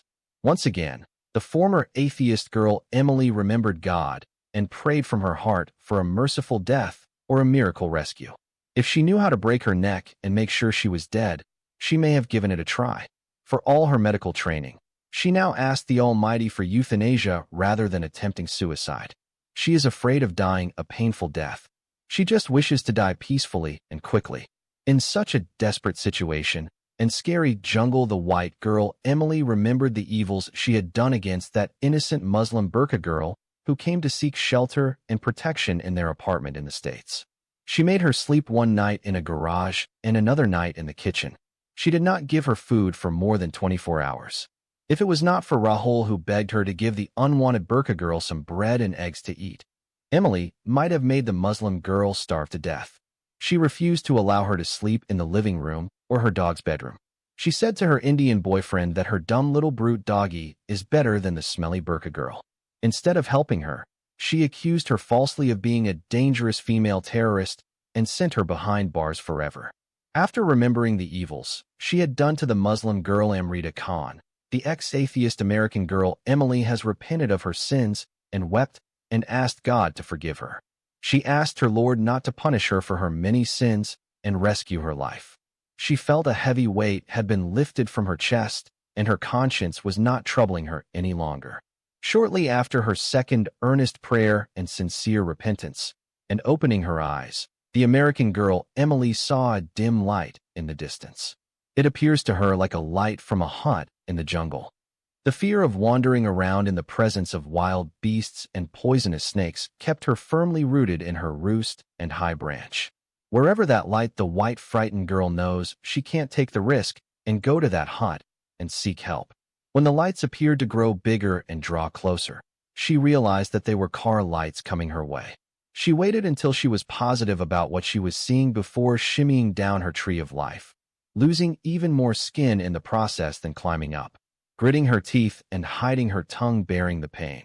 While her tears were falling like rain on her cheeks and naked body, she made it to the ground and hit the ground running, closing the distance between her and the oncoming lights. She is not only naked but barefooted. She felt the stones cutting her bare feet and giving her terrible pain. Still, she kept on running towards the approaching vehicle.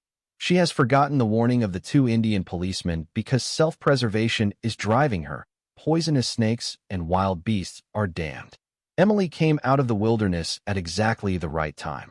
She ran at the speed of light, and her speed might be counted as a sort of a record if she is in a jungle marathon in the States. She emerged out of the jungle stark naked, and her body was latticed with scratches and jungle rubble. The driver of the truck, superstitious as they all are, can be forgiven for expecting to see any kind of strange animal or ghost at that late hour of the night. However, he is not prepared to encounter Tarzan's female counterpart, with no loincloth around her private parts. The white female creature that suddenly materialized in front of him looked wild-eyed and deranged. Her hair is disheveled, and her features are hard and twisted. She is having scratches and is covered in blood and scabs. The driver can see her two boobs dangling in front of her chest, as if they are two small white balloons full of water. Her black pubic hair concealed her vagina, and her big buttocks shook like two white sacks of grains, and she is jumping jacks and dancing in circles trying to get his attention, as if that is even necessary. She looks like a slaughtered chicken that dances in pain without having its severed neck. If the driver had not stiffened up in fear, keeping down his frozen foot on his truck brake, he probably would have run her over in his truck and tried to get away from the ghostly apparition of a white female demonic creature. Emily thought that the driver saw her and stopped his truck to pick her up. Without bothering to explain her bizarre situation or asking his permission, she ran to the passenger side, pulled the door of the truck open, and jumped in beside the dumbstruck Indian man. Emily felt happy and overjoyed. She even shouted hallelujah and praised the Lord. She felt as if God himself had come down from heaven in his chariot of fire to rescue her from Satan the devil or the fire-breathing dragon. She knew that a few minutes ago when she had closed her eyes in earnest and prayed to God while she was clutching to her tree of life, he heard her plea and sent down his angel to rescue her. She closed her eyes and offered a short prayer of thanksgiving to her Lord Jesus Christ, and then looked excitedly at the frightened driver. He does not seem to understand English, and his silence led her to assume that he only speaks Hindi. It took the driver a few minutes to come back to his senses. He knows that a white female creature has climbed into his truck, and she is now sitting beside him, and he can do nothing to eject her out of the passenger seat. If he saw an Indian female naked, he may think she had quarreled with her husband during sex and ran away from their hut because her madman wanted to slay her for not allowing him to satisfy his lust. But to see a fully naked white girl without her white Tarzan male counterpart and the fur of a lion or tiger around her thighs and buttocks is something beyond his imagination. His childhood frame of reference is filled with tales of demons and ghosts, and the many evils they can bring with them. He tried to remember what it was he had been told by his late grandmother to do to protect himself in such a difficult situation, but his mind drew a blank. He heard that Satan could transform himself into any kind of earthly creature. For that reason, he concluded that the buck-naked white female sitting in his truck is for sure a satanic manifestation of sorts.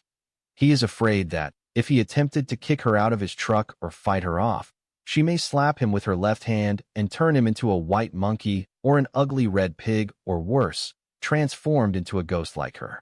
So he concluded that the wise thing to do in a difficult situation is to either try to appease the naked white satanic female or pretend as if no one is there. After coming to a wise conclusion, the extremely frightened Indian driver let go of the brake and began to drive his truck again, hoping that the satanic female may disappear before he reached the city. Below is a clear, source-grounded description of Christina's first encounter with her stepfather, the mullah of the Mosque of Mumbra town, written in a literary analysis style, and careful not to invent scene details beyond what the novel and commentaries establish, where the novel summarizes rather than dramatizes, reflecting that accurately. Christina's first encounter with her stepfather, the mullah of the mosque. The mullah who presides over the local mosque is presented in the novel as a moment of immediate intimidation rather than familial welcome. The scene signals the beginning of Christina's exposure to religious authority as a source of fear, silence, and domination, not protection. Her encounter with him establishes the power structure that will shape much of her childhood trauma. 1. A figure of authority, not a father. From the outset, the mullah is defined not as a caring parental figure, but as an embodiment of religious and patriarchal power. Christina encounters him first and foremost in his role as a man respected and feared by the community, clothed in religious authority rather than affection. The narrative makes clear that this authority immediately places Christina in a subordinate and vulnerable position. He does not approach her as a child in need of care, but as a presence to be controlled and disciplined. 2. Atmosphere of fear and silence. Christina's first interaction with the mullah is marked by unease and fear. The setting, closely associated with the mosque and religious life, creates an environment where questioning is forbidden, obedience is expected, silence is enforced. Christina instinctively understands that she must not speak freely in his presence. The novel emphasizes that, even as a child, she perceives the danger embedded in his authority. 3. Rayhana's submission as a warning. One of the most significant aspects of the encounter is Rayhana's behavior. Christina observes her mother's fearful submission and silence around the mullah. This signals to Christina that her mother cannot protect her. Resistance is impossible. Survival depends on obedience. This silent lesson is central to the psychological impact of the encounter. The mullah does not need to threaten Christina directly. Rayhana's fear does that work for him. 4. Religion as power, not compassion. The novel deliberately frames the mullah's religiosity as authoritarian rather than spiritual. His role in the mosque gives him legitimacy and shields him from scrutiny, transforming religion into an instrument of control. Christina's first meeting therefore destroys any childish expectation that religion offers safety. Instead, it introduces her to a world where faith is used to silence women and children. 5. Psychological impact on Christina. This encounter leaves Christina with fear of male authority, confusion about religion, an early sense of danger within family space. The narrative treats this first meeting as foundational trauma, the moment Christina learns that power, faith, and masculinity can merge into something threatening. This understanding shapes her later fear of religious institutions and contributes to her vulnerability to abuse in subsequent relationships. Conclusion. Christina's first encounter with her stepfather, the mullah of the mosque, is not a moment of belonging, but of initiation into fear. It introduces her to a hierarchy where religious authority overrides maternal protection and where silence is a survival strategy. The scene establishes one of the novel's core arguments. When religion is fused with unchecked power, it becomes a source of trauma rather than refuge, especially for women and children. The novel is an extended analytical and narrative treatment of the Indian Miss World, from the slum to the beauty crown, describing its plot framework, major characters, and core themes, especially power, captivity, exploitation, celebrity culture, and the repeated failure of institutions, law, religion, policing, media, to protect vulnerable women. It blends plot synopsis, comparative character analysis, theme statements, direct quotations/excerpts, and critical theory lenses, Spivak, Foucault, Derrida, feminist ethics of care. What the novel covers. 1. Premise and structure of the novel. The story centers on intertwined mother-daughter arcs shaped by poverty, patriarchal control, and cultural conflict. The narrative is framed as a multi-book saga, 6 books, with escalating episodes involving coercion, marriage, religious backlash, fame, and public scandal.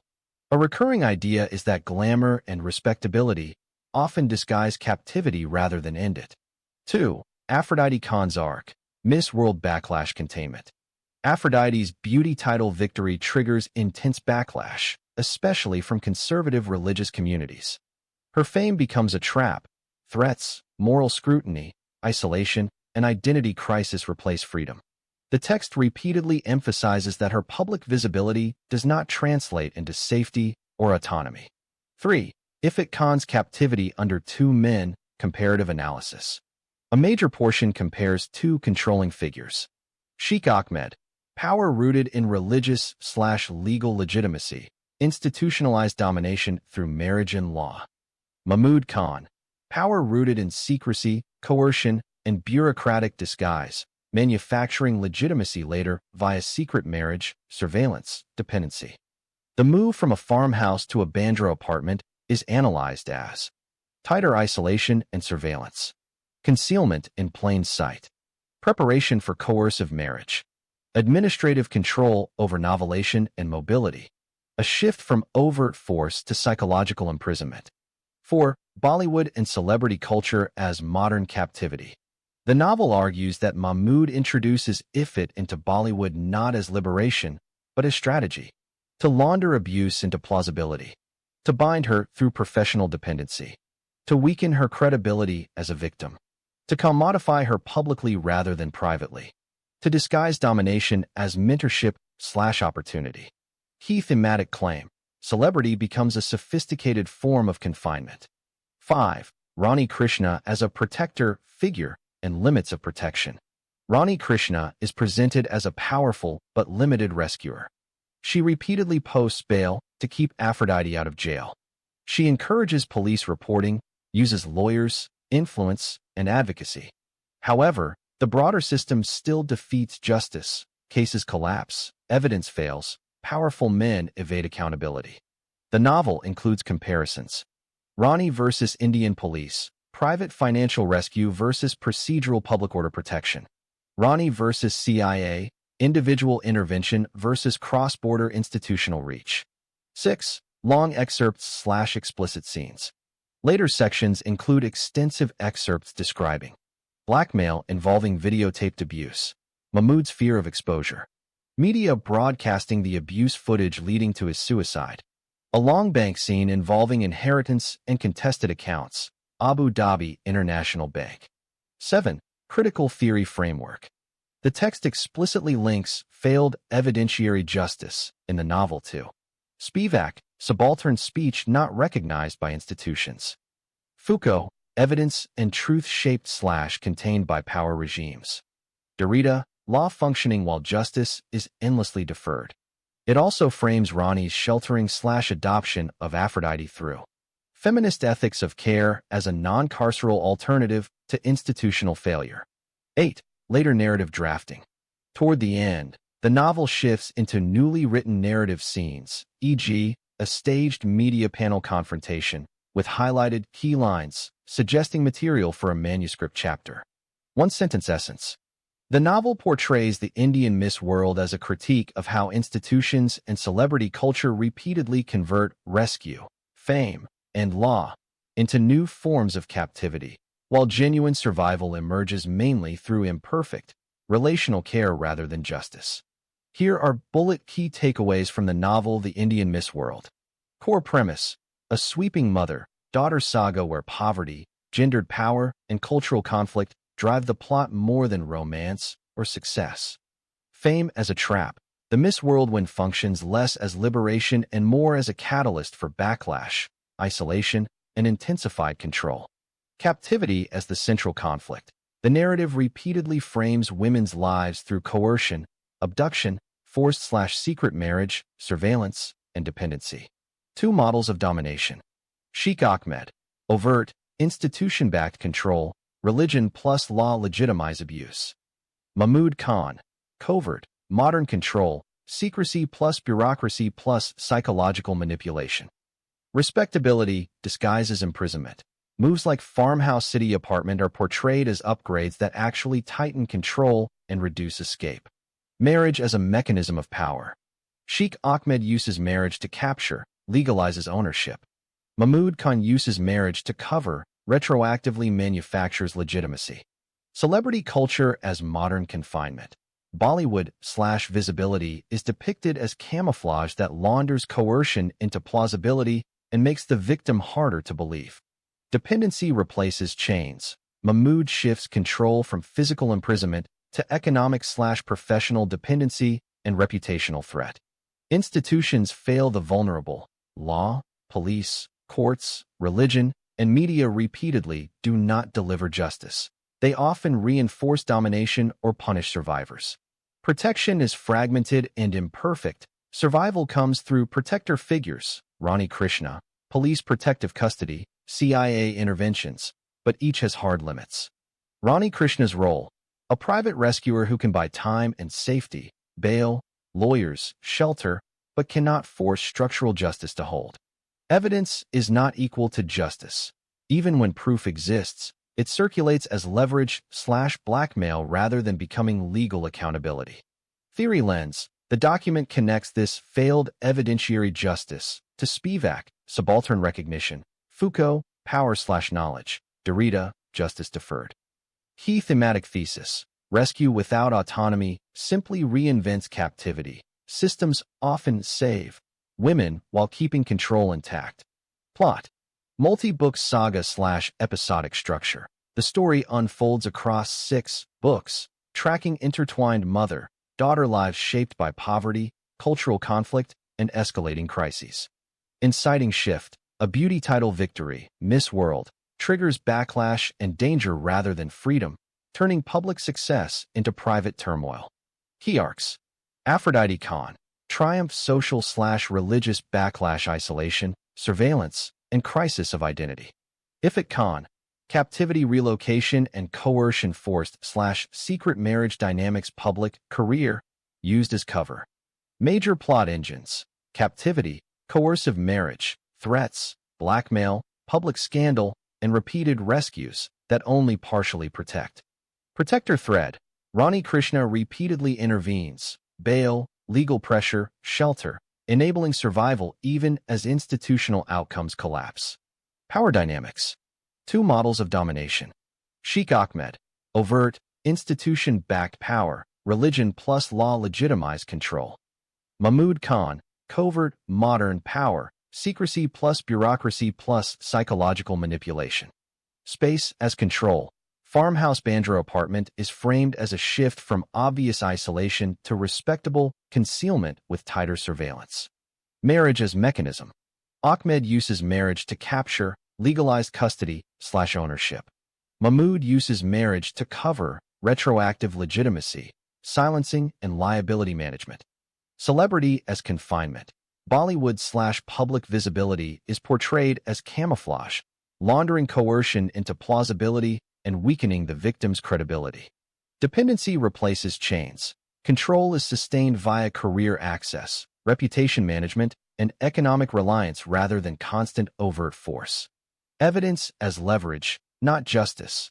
Proof circulates through blackmail and fear rather than legal accountability, reinforcing the dominance of powerful men. Critical argument: central thesis: fame and respectability function as sophisticated forms of captivity. Rescue without autonomy simply reinvents control. Institutional failure: law, policing, courts, religion, and media repeatedly fail vulnerable women, often reinforcing domination rather than delivering justice.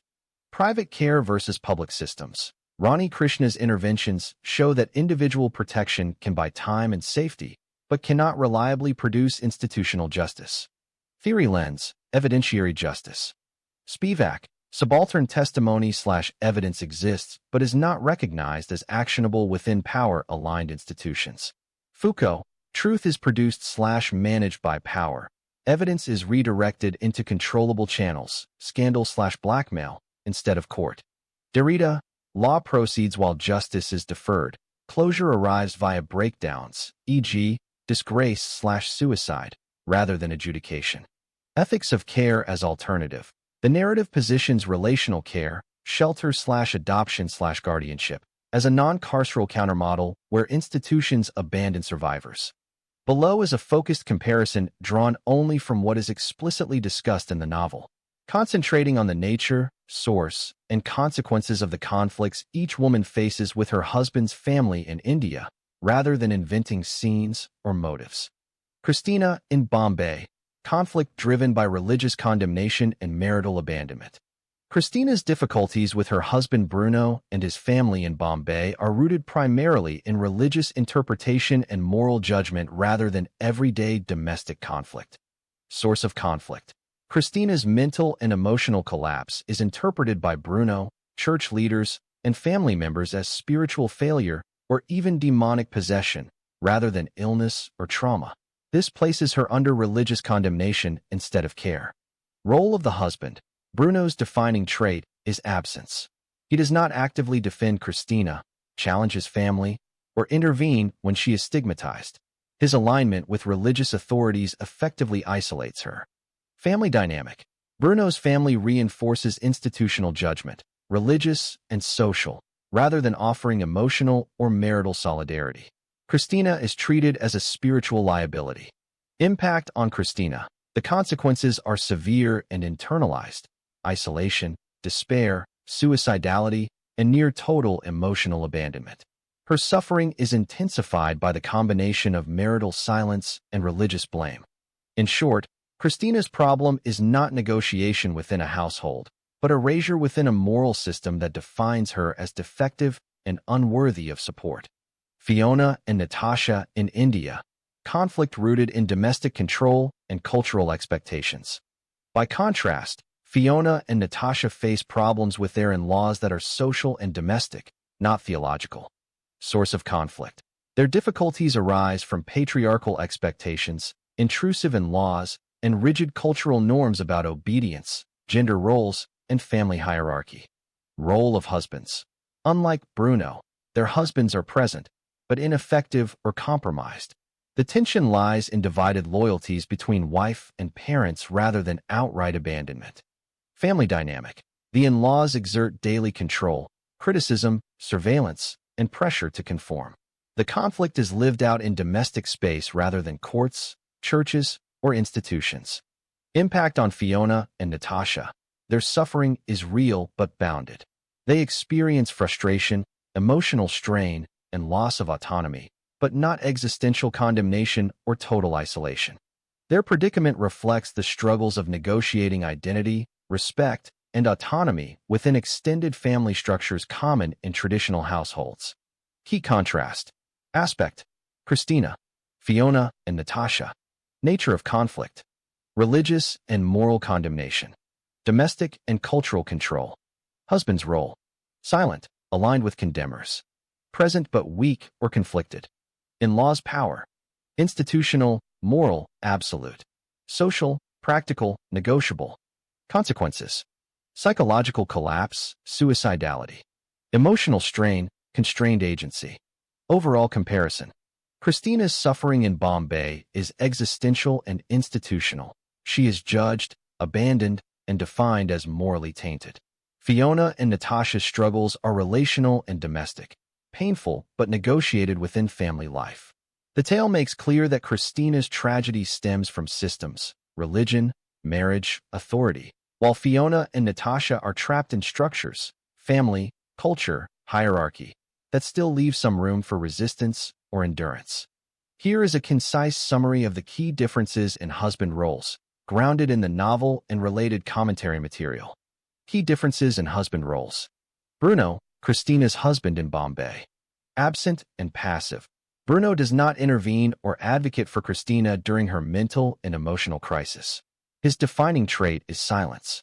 Aligned with authority, not spouse, he tacitly accepts religious interpretations that condemn Christina, placing him alongside church leaders rather than beside his wife.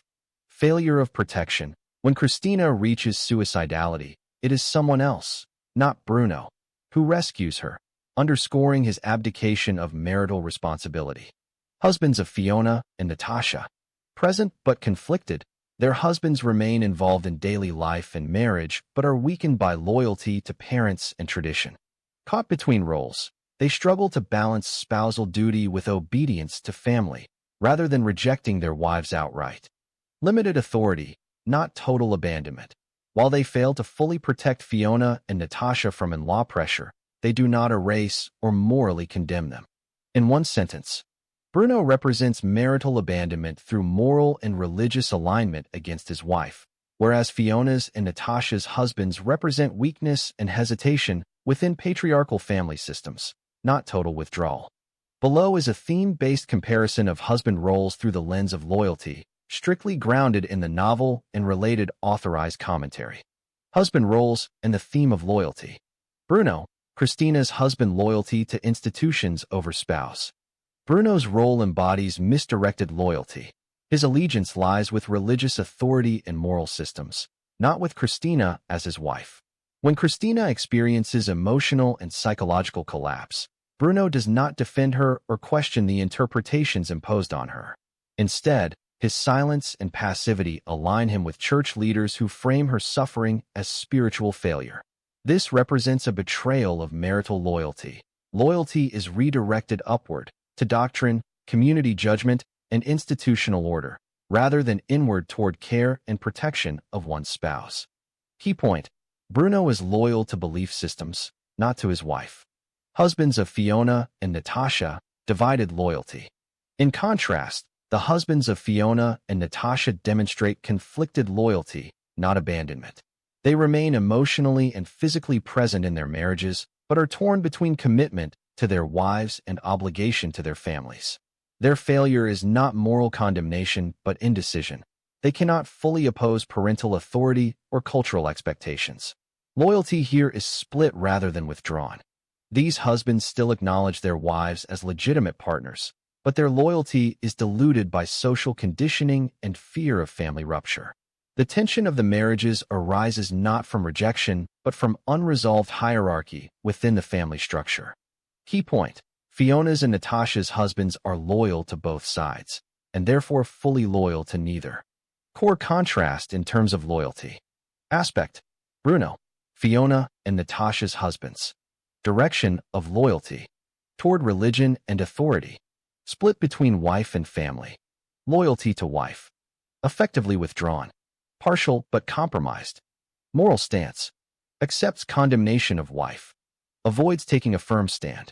Impact on women: isolation and erasure. Frustration and constraint. Thematic conclusion: through these contrasting husband roles, the narrative distinguishes between betrayal through allegiance, Bruno, and failure through hesitation, Fiona's and Natasha's husbands. Bruno's loyalty bypasses his wife entirely, making institutions his true partner.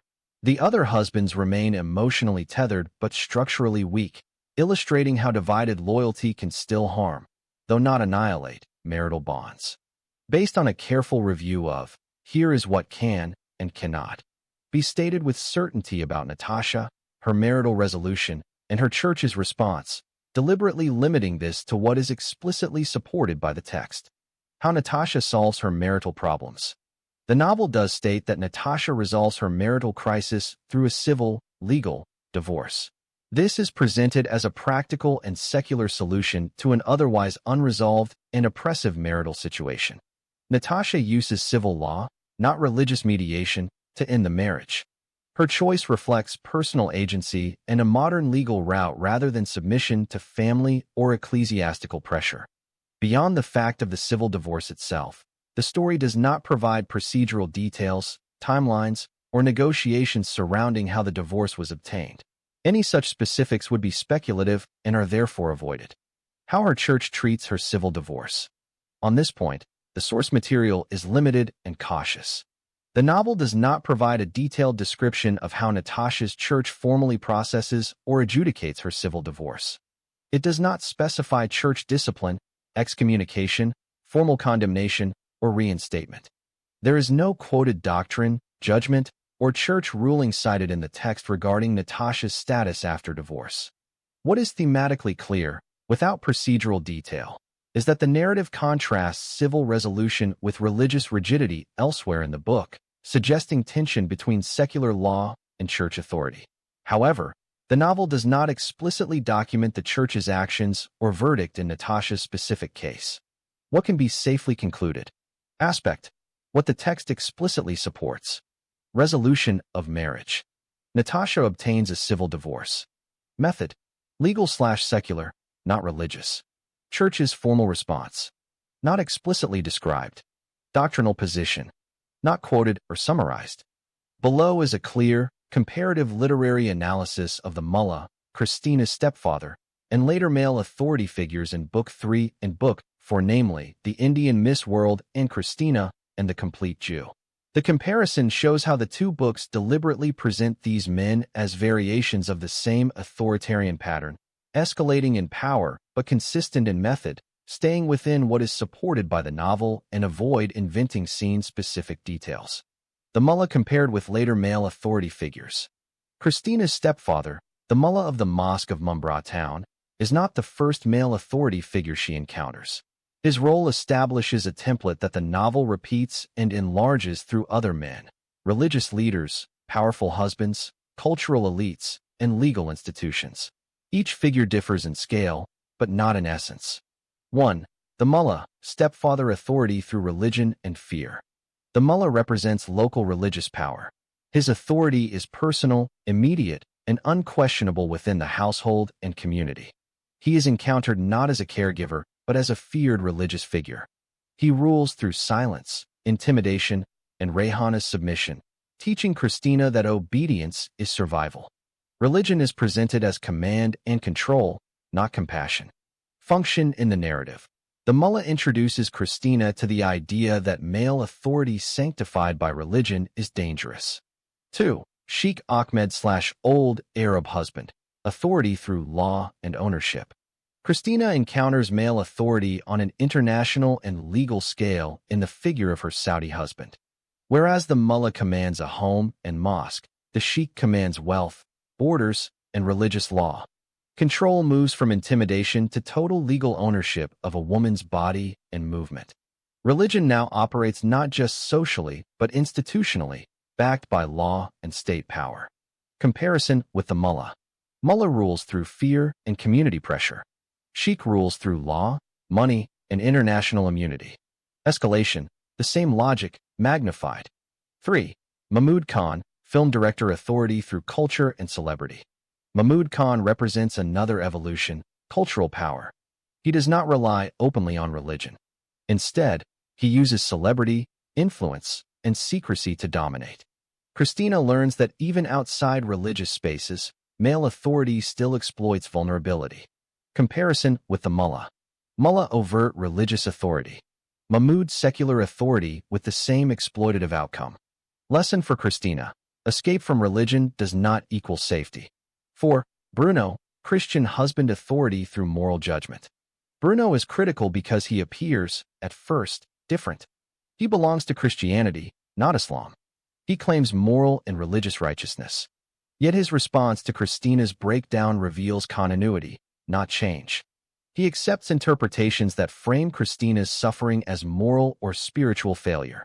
He aligns with condemning institutions rather than protecting her. Quotation, unlike her Christian husband. Comparison with the mullah. Mullah enforces obedience openly. Bruno enforces obedience through judgment and abandonment. Different religion, same pattern. 5. Legal and religious institutions. Authority without care. The Bombay court and religious authorities represent the final abstraction of power. They claim neutrality and justice. In reality, they erase Christina's voice and accept her mother's coerced denial. Institutions repeatedly fail vulnerable women. Comparison with the mullah. Mullah dominates directly. Institutions dominate impersonally. Both deny protection. 6. Michael as the only breaking of the pattern. Michael is written deliberately against this entire lineage of authority. He has no legal or religious power over Christina. He refuses demonization and moral condemnation. He acts only through choice, care, and responsibility. Quotation, he never once believed that she is possessed by demons. Contrast, all authority figures power over Christina. Michael responsibility for Christina. Conclusion, the mullah is not an isolated villain. He is the first manifestation of a system. Every later male authority figure, sheikh, director, husband, priest, judge, repeats the same structure. Male dominance, sanctioned power, Female silence. Absence of care. The novel's central claim is revealed through this progression.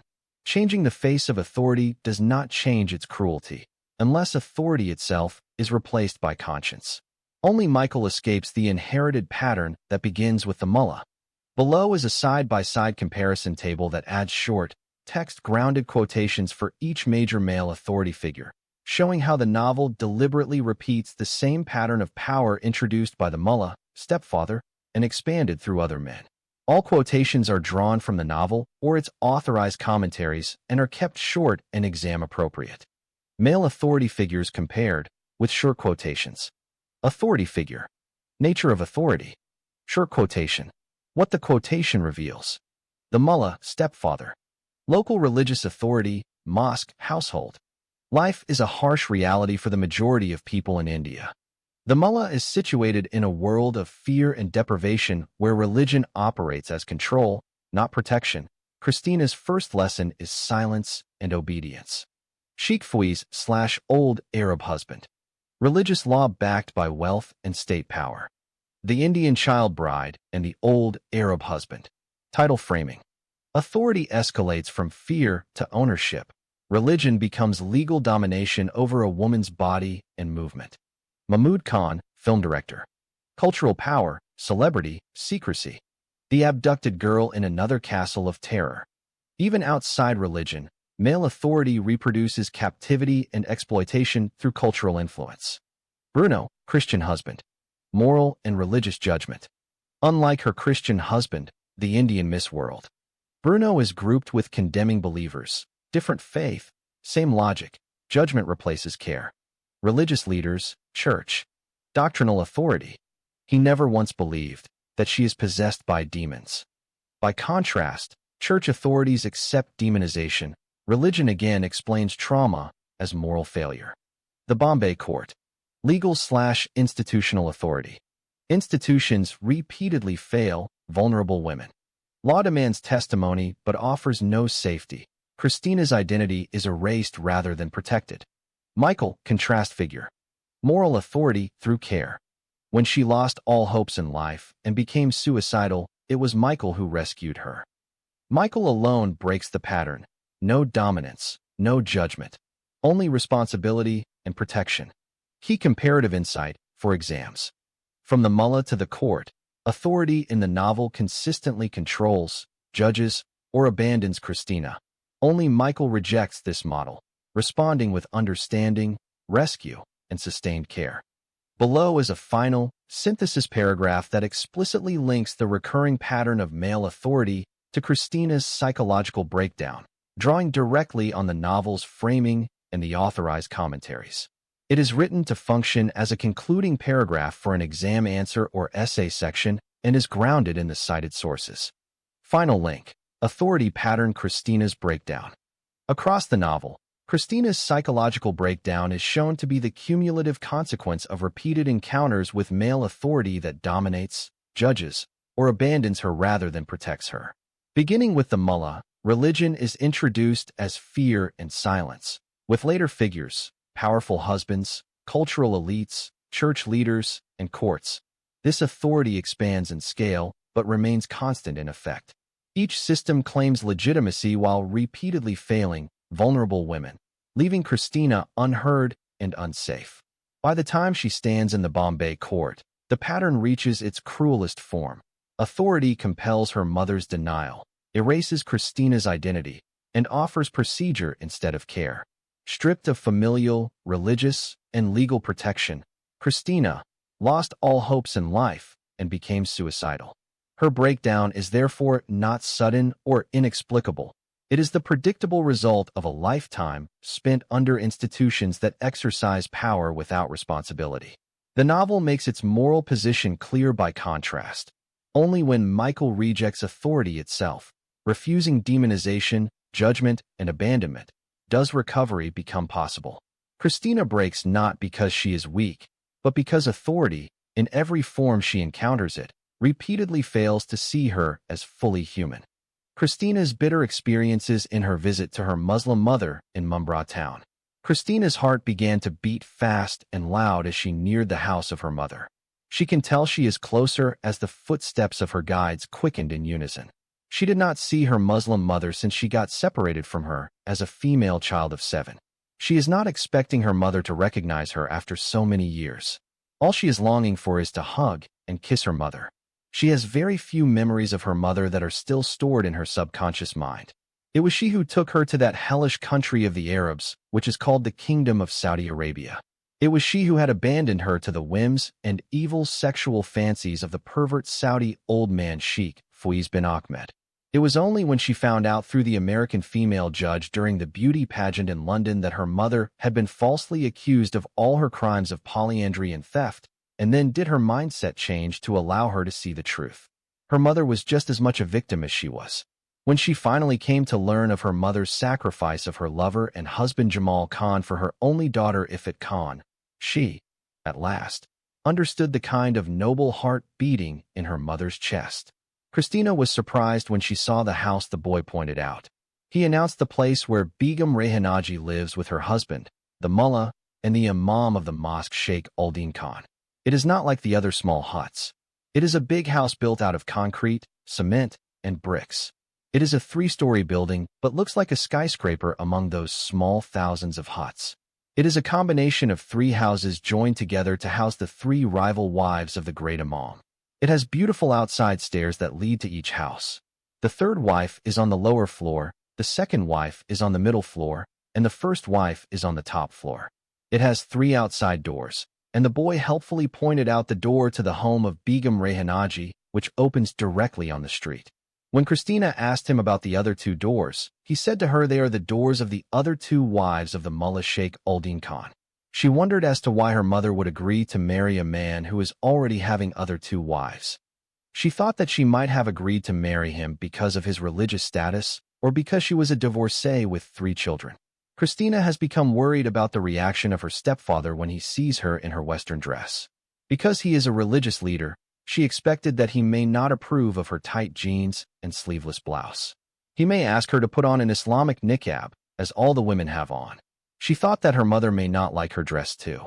She wishes that she can be able to borrow or purchase an Islamic hijab or niqab from one of those fully burqa-clad girls who are like black ghosts that kept following her all the time like the shadows of those boys. As soon as they reached the big house, she asked the boy to knock on the door to her mother's residence. The boy refused to do so. He told her that the Mullah Sheikh Uldin Khan does not like any man to knock on his door or visit one of his 3 wives. So, Christina gathered her courage and knocked on the door of Begum Rehanaji. She expected her mother to show up at any moment, but after a few minutes, she saw the door opening and there standing a big man. He is huge and has an exceedingly long beard. He looks like the Taliban or the ISIS terrorist that she saw every now and then in Western TV clips. As a matter of fact, the Mullah Sheikh Uldin Khan traced his ancestry to the Mughals and proudly claimed in his sermons every Friday that he is a direct descendant of the Mughal emperors Akbar the Great, Babur, Timur, Tamerlane, and Genghis Khan. From the founder of the great Mongol Empire, Genghis Khan, which means King of Kings, Mullah Sheikh Uldin Khan claimed to have acquired his royal last name, Khan.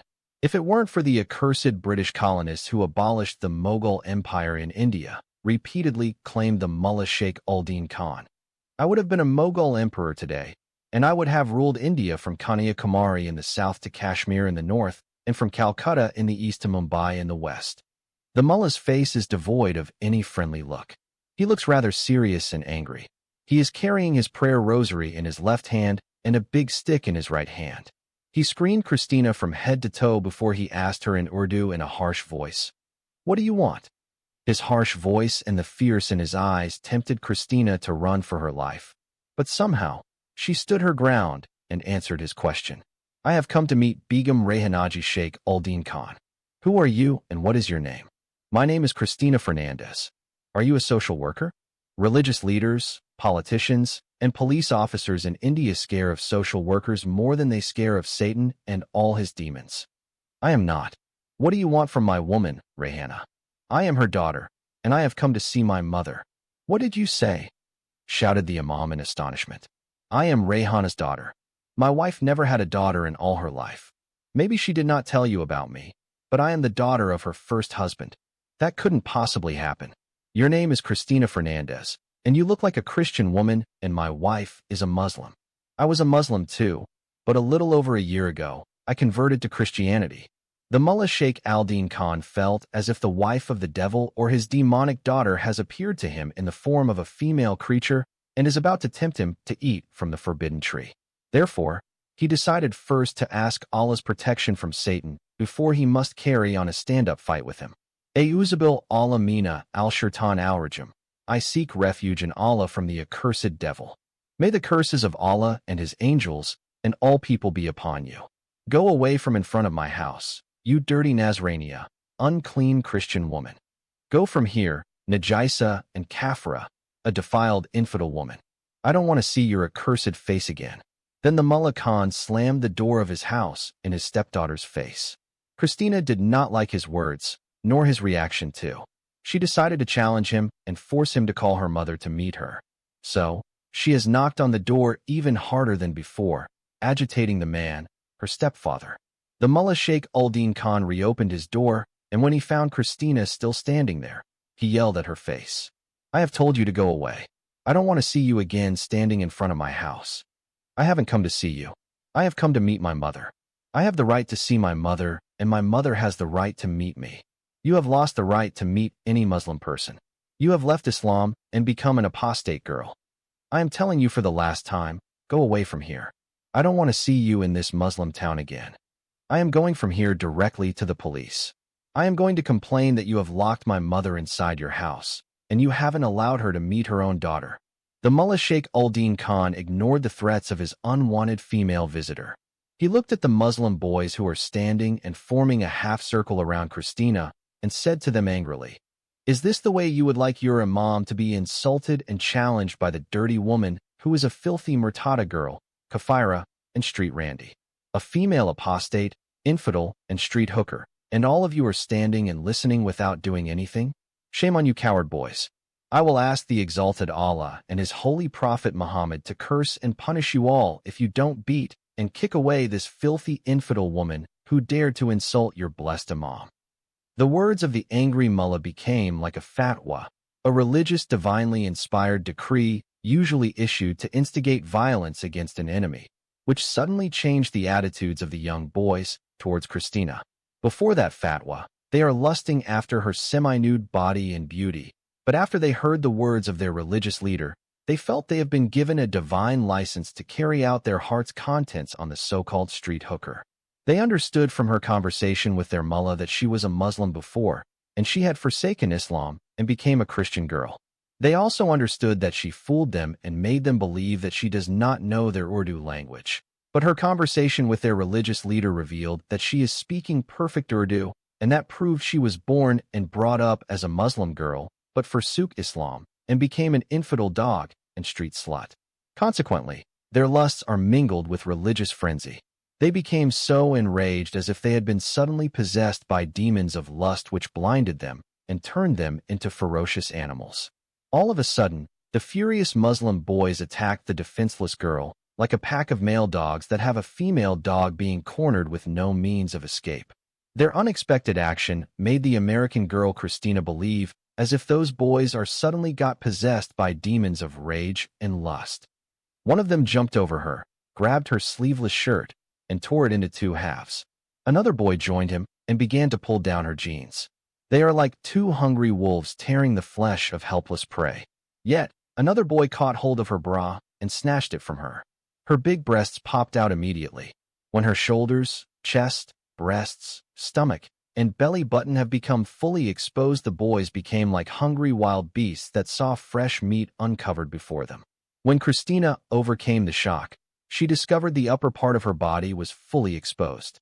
She started to fight back and push away their hands that were trying to pull down her jeans and expose her underwear. When she realized that this was not a battle she was about to win, she began to scream at the top of her voice. She hopes that her mother may hear her screaming and come out for her rescue. The Mullah Shaitan Al-Din Khan has already retreated and closed the door of his house after he has farted out that satanic fatwa, which is as dirty fart as the feces of his unclean ass. Christina's cries for help made many other Muslim women and men come out of their huts. They are all shocked when they saw the half-naked girl is surrounded by more than 10 boys who are trying to strip her clothes off and rape her in a broad daylight. The boys managed to remove her shirt and bra but could not pull out her jeans. Luckily, her jeans trouser was built to take abuse, and its zips, buttons, and rivets held tight. Nevertheless, 2 big boys knocked her down, jumped on her fallen body, and continued their efforts trying to strip her fully naked and rape her. They have already pulled down their Islamic pajamas and underwear until their erected phalluses became visible to all. Those 2 boys came late and joined the group without Christina noticing their presence. Those 2 human beasts are big and tough and look like 2 lions, and the other boys are as small as dogs compared to them. They are so blinded by their lust that they felt nothing can stop them from raping the Christian infidel girl in broad daylight, and before all the astonished male and female onlookers. Christina gave up hope and knew she could do nothing to prevent those human beasts from raping her. In her desperate condition, she wished the earth to open and swallow her up alive. She had never expected that one day she would be so humiliated and publicly abused and almost gang-raped in broad daylight. She just continued to cry and beg the women to come to her rescue. When no one came for her rescue, Christina remembered God and offered a prayer to him. An old woman suddenly stepped forward and began to shout and push away those 2 boys from Christina. Her noble action led other women to join her and forced the boys to desist.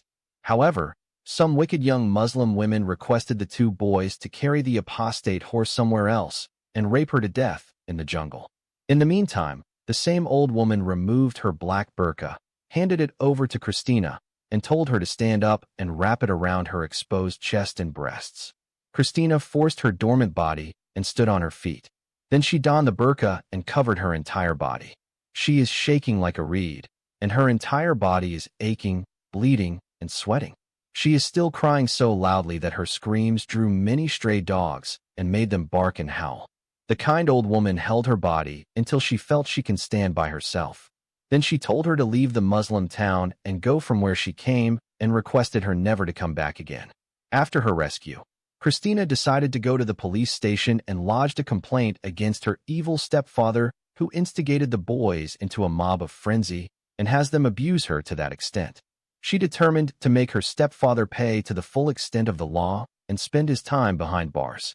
She is still crying when the old woman gave her the burqa. She asked one of the women to tell her where the nearest police station is.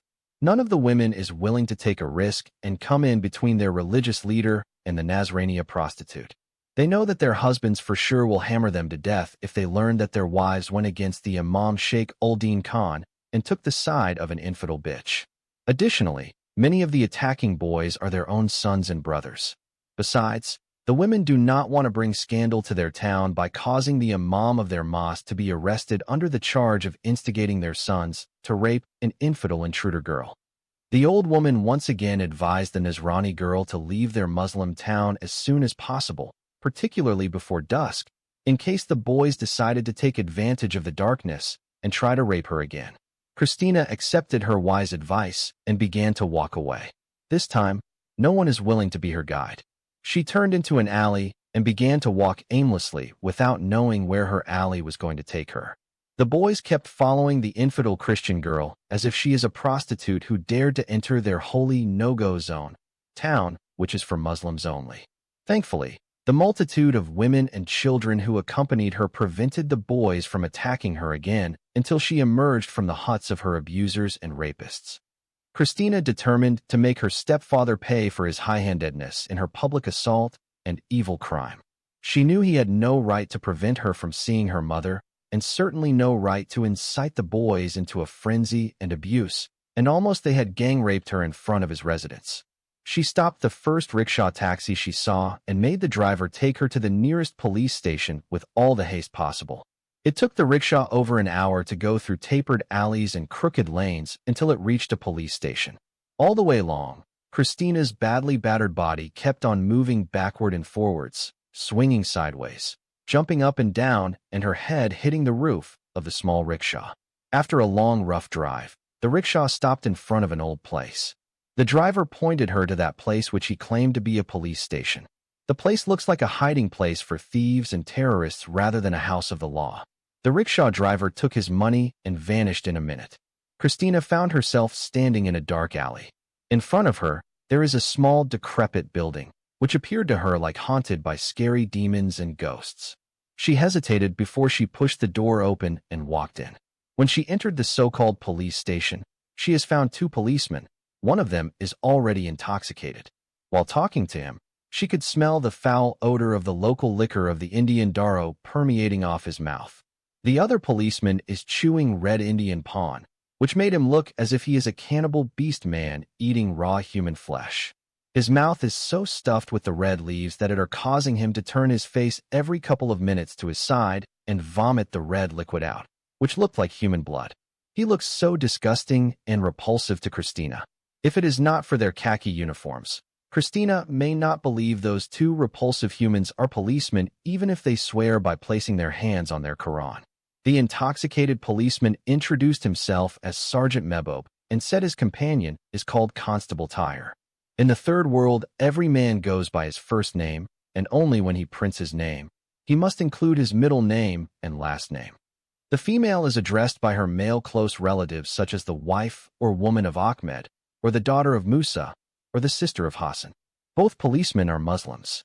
It seemed that in that Islamic no-go zone town, every creature is Muslim. Even their god, demons, and dogs are Muslims too. The Quran teaches that there are Muslim demons and there are infidel devils. See Surah Al-Najm 72, verses 1-2. Say, O Prophet, it has been revealed to me that a group of jinn listened to the Quran and said to their fellow jinn, Indeed, we have heard a wondrous recitation. It leads to right guidance, so we believed in it, and we will never associate anyone with our Lord in worship. Based on this teaching, many Muslim men claim to have married female demons, Muslim jinnah, and begot sons and daughters, and likewise, many Muslim women got wedded to male demons, jinn, and have progeny by them. They said only they and their demonic life partners can see their half-human and half-devil children. Also, no one can see the demonic husband or satanic wife except his human wife or her husband from the sons of Adam and Eve. They claim those jinni are sexually hot creatures and love to do sex with them every second and every minute. Next, Sergeant Mebob, who claimed he was the one in charge, began to ask Christina embarrassing questions. Christina told him that she came to lodge a complaint against the Mullah Sheikh Uldin Khan. The reason for her complaint is that he forbade her to meet her mother, who is one of his 3 wives, and that he encouraged some boys to rape her. How many boys have raped you, and where have they raped you? I don't know how many of them, but around 12 boys. It is in front of the mullah's house. Have all the 12 boys raped you, or some of them? In other words, how come all of them have raped you and your one pussy simultaneously, and you haven't died? Yes, all of them tried to rape me. You just told me they have raped you, and now you are saying they tried to rape you. My question to you, have they all raped you or not? They have torn my shirt in 2 halves and snatched away the bra and fully exposed my breasts and the upper part of my body. Then they attempted to rape me in front of many people. If my jeans weren't securely fastened to my body, they would have pulled it out and raped me on broad daylight while hundreds of men and women were looking at us. How come you are a Muslim girl and wearing jeans and a shirt underneath your black burqa? Christina hesitated to answer his question. His question has an evil catch in it. If she will say that she is not a Muslim, then he may say why you are putting on a Muslim burqa. And if she will say she was a Muslim but converted to Christianity, he may turn against her and try to accuse her of a false charge and lock her up. She remembered the reaction of the mullah when she told him about her conversion from Islam to Christianity. So, she preferred not to respond to that tricky question. When she remained silent, the sergeant looked at her for a while and then asked her, Are you a prostitute from Ferris Road in Mumbai, or just a street hooker? I am neither. I came to visit my mother, but her wicked husband, the Mullah Sheikh Uldin Khan, did not allow me to see her. He told the boys to attack me and beat me up. Istagfirullah. I ask Allah's forgiveness. How dared you call our righteous Imam, the Mullah Sheikh Uldin Khan, a wicked man? Are you a Christian infidel girl or a Hindu polytheist woman? Meanwhile, the other policeman is listening and writing down what Christina is saying. When he heard her unacceptable blasphemous words about his religious leader, he stopped his writing and looked at her with an extremely angry face. Then the outraged constable, Tahir, shouted out, Do you have any proofs to show us that those Muslim boys have raped you? Yes, I have. They tore my shirt and pulled the bra out of my chest and exposed my breasts. Can you open your burqa and show us how they tore your shirt? Resumed the intoxicated Sergeant Mebob. I can't do that, sir. I will remove my burqa in the presence of a female police officer or in the hospital to a female doctor or a woman nurse. You have to show us your torn clothes now, shouted again Constable Tyre. No, sir. I am not going to show you my exposed body. We are policemen, and we have the right to see how your clothes have been torn by your attackers, insisted the drunkard policeman. The American girl has found herself as one of the helpless deer that ran from ravenous wolves and the wicked terrorist religious mobster and sought refuge into the den of two hungry beasts who claim to be police officers who are supposed to protect society. Christina is like an innocent girl who has run from her evil stepfather and looked for justice from Gandas, dangerous bandits, or the city gangsters. In the third world, the most dangerous person for the young woman is the policeman. In that part of the world, a girl can be raped by policemen inside a police wagon or a police force lockup or interrogation room. In Mumbra, Muslim men saw in the unveiled woman nothing except a slice of uncovered meat, and believe it is their divine right granted by their God Allah to devour it. Christina understood that those policemen are trying to take advantage of her dire situation. It is already dark, and the police station is in an isolated area. There is hardly anyone to be seen in that place.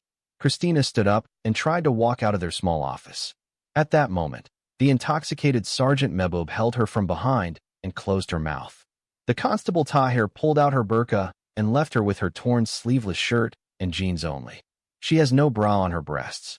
The entire upper part of her body has been exposed again. The sight of her exposed breasts drew those wicked policemen extremely crazy.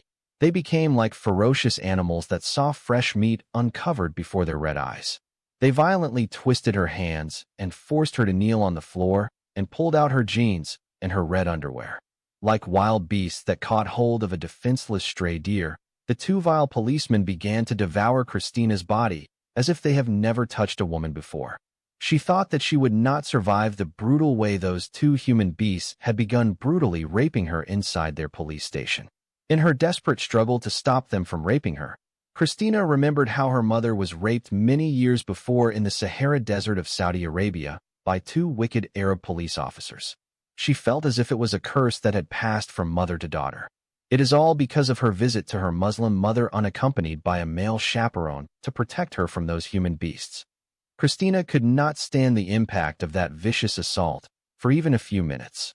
Her delicate body has been fully crushed beneath the heavy weight of those violent policemen.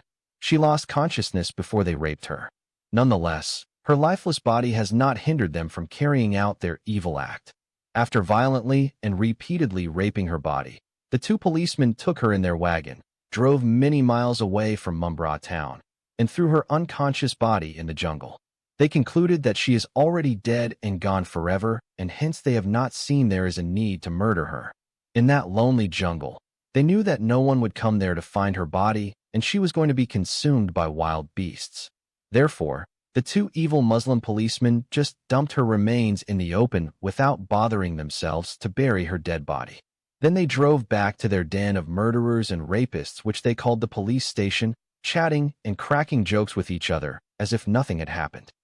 Below is a focused list of direct quotations from the Indian Miss World that explicitly illustrate Michael's positive impact on Christina's healing.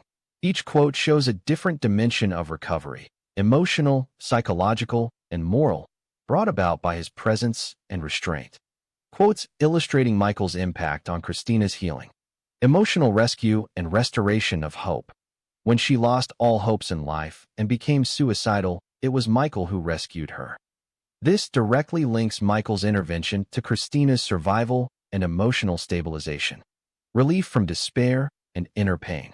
He found her and took her out of her gloomy and suicidal mood and drove out of her being the pain and sorrow and filled her heart with joy unspeakable.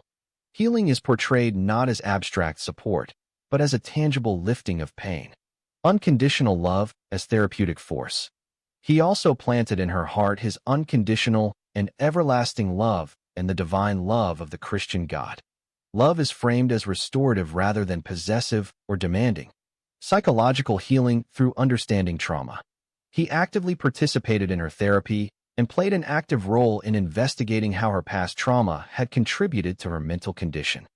Michael's impact includes active involvement in treatment, not judgment. Rejection of spiritual stigma. He never once believed, unlike her Christian husband and Indian church leaders and other believers, that she is possessed by demons. This rejection protects Christina from further psychological harm and shame. Dignity through restraint. He cannot agree to touch a girl who is married to another man, even though she was his beloved girlfriend first. Restraint here functions as ethical care, supporting healing before intimacy, renewal of life and self-worth. She knew that she had fallen in love with the gentle giant, and that this love had restored life in her dying body and dried soul. The language explicitly connects Michael's love to Christina's recovery. Synthesis. Taken together, these quotations show that Michael's impact on Christina's healing is multi-layered. He rescues her from despair, refuses to exploit her vulnerability, validates her trauma, rejects stigmatizing explanations, and restores her sense of worth. The text presents healing not as something imposed on Christina, but as something enabled by safety, patience, and restraint, all embodied by Michael.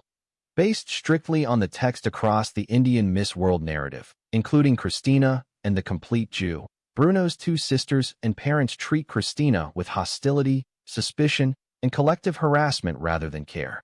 Their behavior reinforces Bruno's control and contributes directly to Christina's emotional breakdown. How Bruno's two sisters and parents treat Christina. 1. Collective harassment and intimidation. The text makes clear that Christina is not mistreated by Bruno alone, but by his entire family acting together. Bruno and his family turned her life into a living hell, launching into a synchronized nagging and harassment assault. This description explicitly includes Bruno's two sisters, his parents, a coordinated family effort to wear Christina down emotionally. Their treatment is systematic rather than incidental. 2. Emotional cruelty instead of marital support. Rather than offering compassion to a traumatized daughter-in-law, Bruno's family repeatedly nags and pressures her, aligns entirely with Bruno's interests, treats Christina as a problem to be corrected, not a person to be protected. The phrase synchronized harassment assault emphasizes intentional targeting, not misunderstanding. 3. Reinforcing patriarchal and religious control. Bruno's parents and sisters support his authority over Christina, especially through enforcing obedience, backing church interventions that pressure her to return to the marriage, normalizing her suffering as acceptable or deserved. Their role strengthens Bruno's dominance by making resistance socially and emotionally impossible. 4. Contributing to Christina's mental collapse. The family's treatment is not portrayed as neutral background. It is presented as a direct cause of Christina's deterioration. Their harassment coincides with her emotional breakdown. They exacerbate her isolation. They show no concern for her trauma, health, or safety. The narrative places responsibility not only on Bruno, but on the family unit that enables and amplifies his control. Summary. Bruno's two sisters and parents act collectively against Christina, harass and pressure her relentlessly, reinforce Bruno's control and church authority, contribute significantly to her psychological harm. Rather than functioning as a support system, they become an extension of Bruno's oppression, illustrating the novel's critique of family-backed patriarchy and communal abuse disguised as moral concern. Excerpts about the mental breakdown of Christina.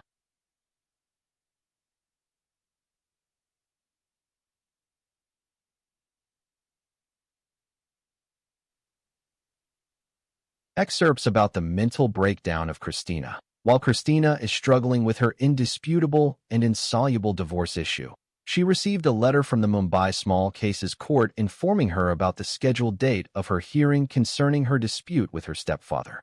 The letter stated that the court proceedings are to take place after 7 days from the time she learned from the lawyer that her divorce process may take 2 years in court, and the senior pastor informed her the divorce will never happen through the church. She has almost lost hope of getting her Christian marriage annulled and marrying her American lover. Michael, who is true in his love for his girlfriend, kept on encouraging her through prayers and counseling. He spent hours and hours sitting with her in the living room and praying and singing hymns and reading the Bible for her. He never tried to touch her or approach her in any way that may tempt them to commit adultery. Meanwhile, her Christian husband kept sending his friends and some women from the church to convince her to leave the handsome white man and return to him. He promised to accept her and forgive her no matter what she has done with that white guy. His American wife stood firm on her decision and frustrated all his efforts to get her back. Amid that marital turmoil, Christina Fernandez attended the hearing of her dispute with her stepfather. She has not seen her Muslim mother for many years, but that day she managed at last to see her.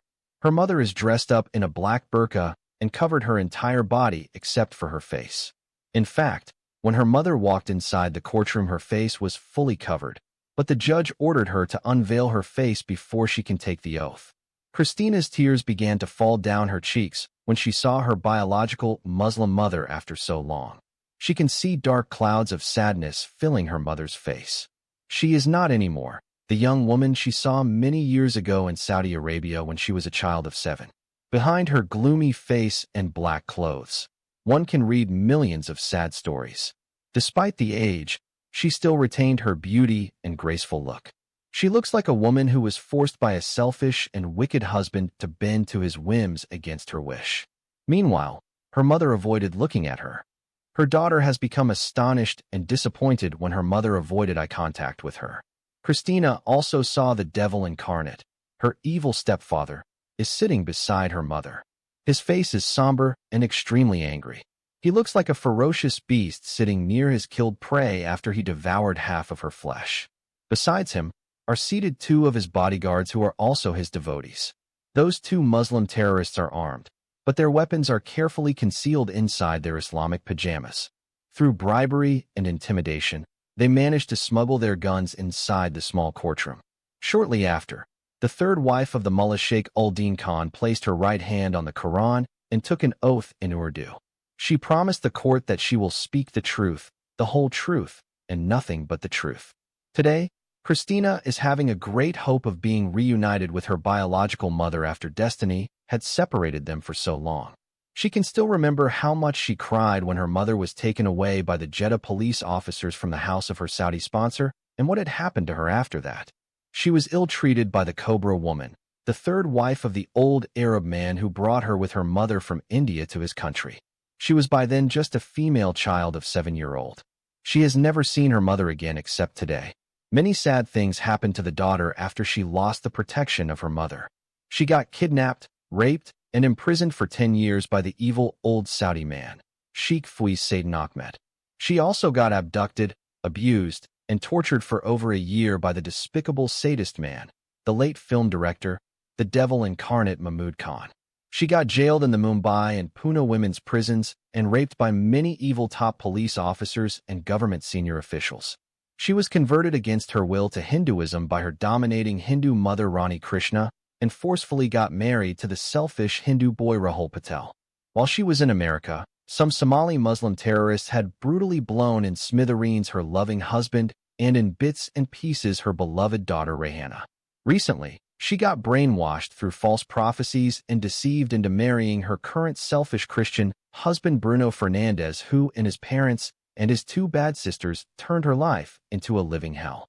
The only few good things that happened in her miserable life: she got adopted by a Hindu mother, inherited millions of dollars from her late Saudi husband, played a role as a heroine in a film in Bollywood, was crowned Miss India and Miss World, met her Uncle Jimmy, and spent a brief happy time with him and her beloved daughter, and finally went to the Jewish house and fell in love with her American lover, the complete Jew, Michael Lewinsky, who is presently sitting by her side in the courtroom.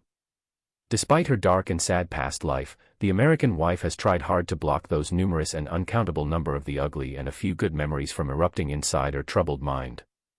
She does not want to remember anything at that moment except the love of her Muslim mother. She just wants her mother to recognize her, embrace her, and give her a kiss. At that moment, she is longing for the love and hug of her mother and nothing else. For that, she came all the way from America to India. For over a year she searched in every nook and corner of the hundreds of slums and thousands of huts in Mumbai for her biological mother until finally, she found her in a remote Muslim town. She has understood the time of reaping the fruits of her efforts has come at last. Therefore, she is waiting eagerly, with a heart full of lofty expectations. After taking the oath, her mother stood in the witnessing box. She has her eyes facing the floor. It seemed like her mother does not want to look at anyone. Once again, the judge asked her to lift her gaze and look at the girl who has claimed to be her biological daughter and answer the questions of the court. Begum Rayhana Sheikh Uldeen Khan forced her eyes and looked at her daughter. She looks incredibly sad and frightened. The judge asked her in a loud voice whether she recognizes the girl who is sitting in front of her as her daughter. She answered in a soft voice, "No." Then the judge changed his question and asked her whether she has a daughter by the name of Ifat Khan. Rayhana looked at her daughter for a while and said again, "Not at all." If someone has taken a sharp dagger and stabbed her with it in her heart, Christina might not have felt so much pain than when she heard her own mother has openly denied that she has a daughter by the name of Ifat Khan. When she heard the second answer of her mother, the daughter felt as if someone has suddenly switched off all the lights in the courtroom and closed all its windows and doors. She can see nothing in front of her, as if she is struck with blindness and paralysis. Her mind has become blank, and her lifeless body has suddenly fallen flat on the floor like a girl who got shot by a gun in her head from a point-blank range. When Christina opened her eyes again, at first, she failed to know where she has been cast. She can see the people around her through a blurred vision. They have appeared to her as if they are scary ghosts.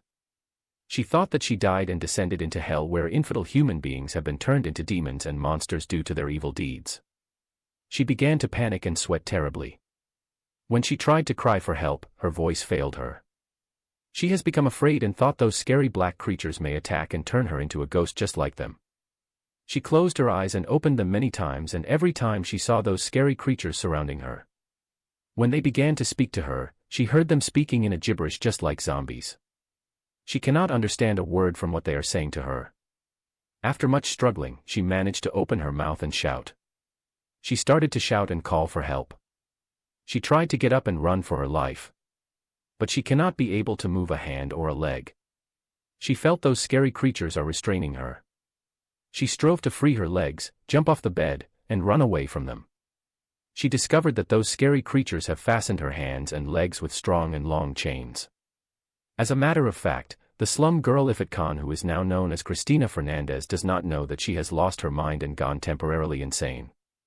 After she got vehemently denied, rejected, and betrayed by her own Muslim mother, she could not stand the shock, lost her consciousness, and fell inside the courtroom. Her American boyfriend Michael and a couple of police constables had carried her lifeless body out of the courtroom and rushed her in an ambulance to the nearest hospital. Although she had been revived in the hospital, still the doctor and nurses discovered she lost her mind and became a madwoman. She has been transferred to a mental asylum. She is now restrained in her bed at the mental hospital because she has become extremely violent and a danger to herself and others. Quotations about Michael's help of his Christina to the States. Eventually, her American boyfriend's sincere efforts have yielded their fruits, and he has been able to transfer his mentally sick Indian girlfriend to his native country. At the time Christina Fernandez was transferred from her Mumbai mental hospital to the one Michael Lewinsky had selected in the United States, she has already spent 1 month in a catatonic state. In the States, her condition has been more accurately diagnosed and treated. As her American lover predicted, she began to receive much better medical treatment in his country. After spending a couple of months in therapy, Christina began to show signs of improvement. She does not fear people anymore. She stopped seeing scary things.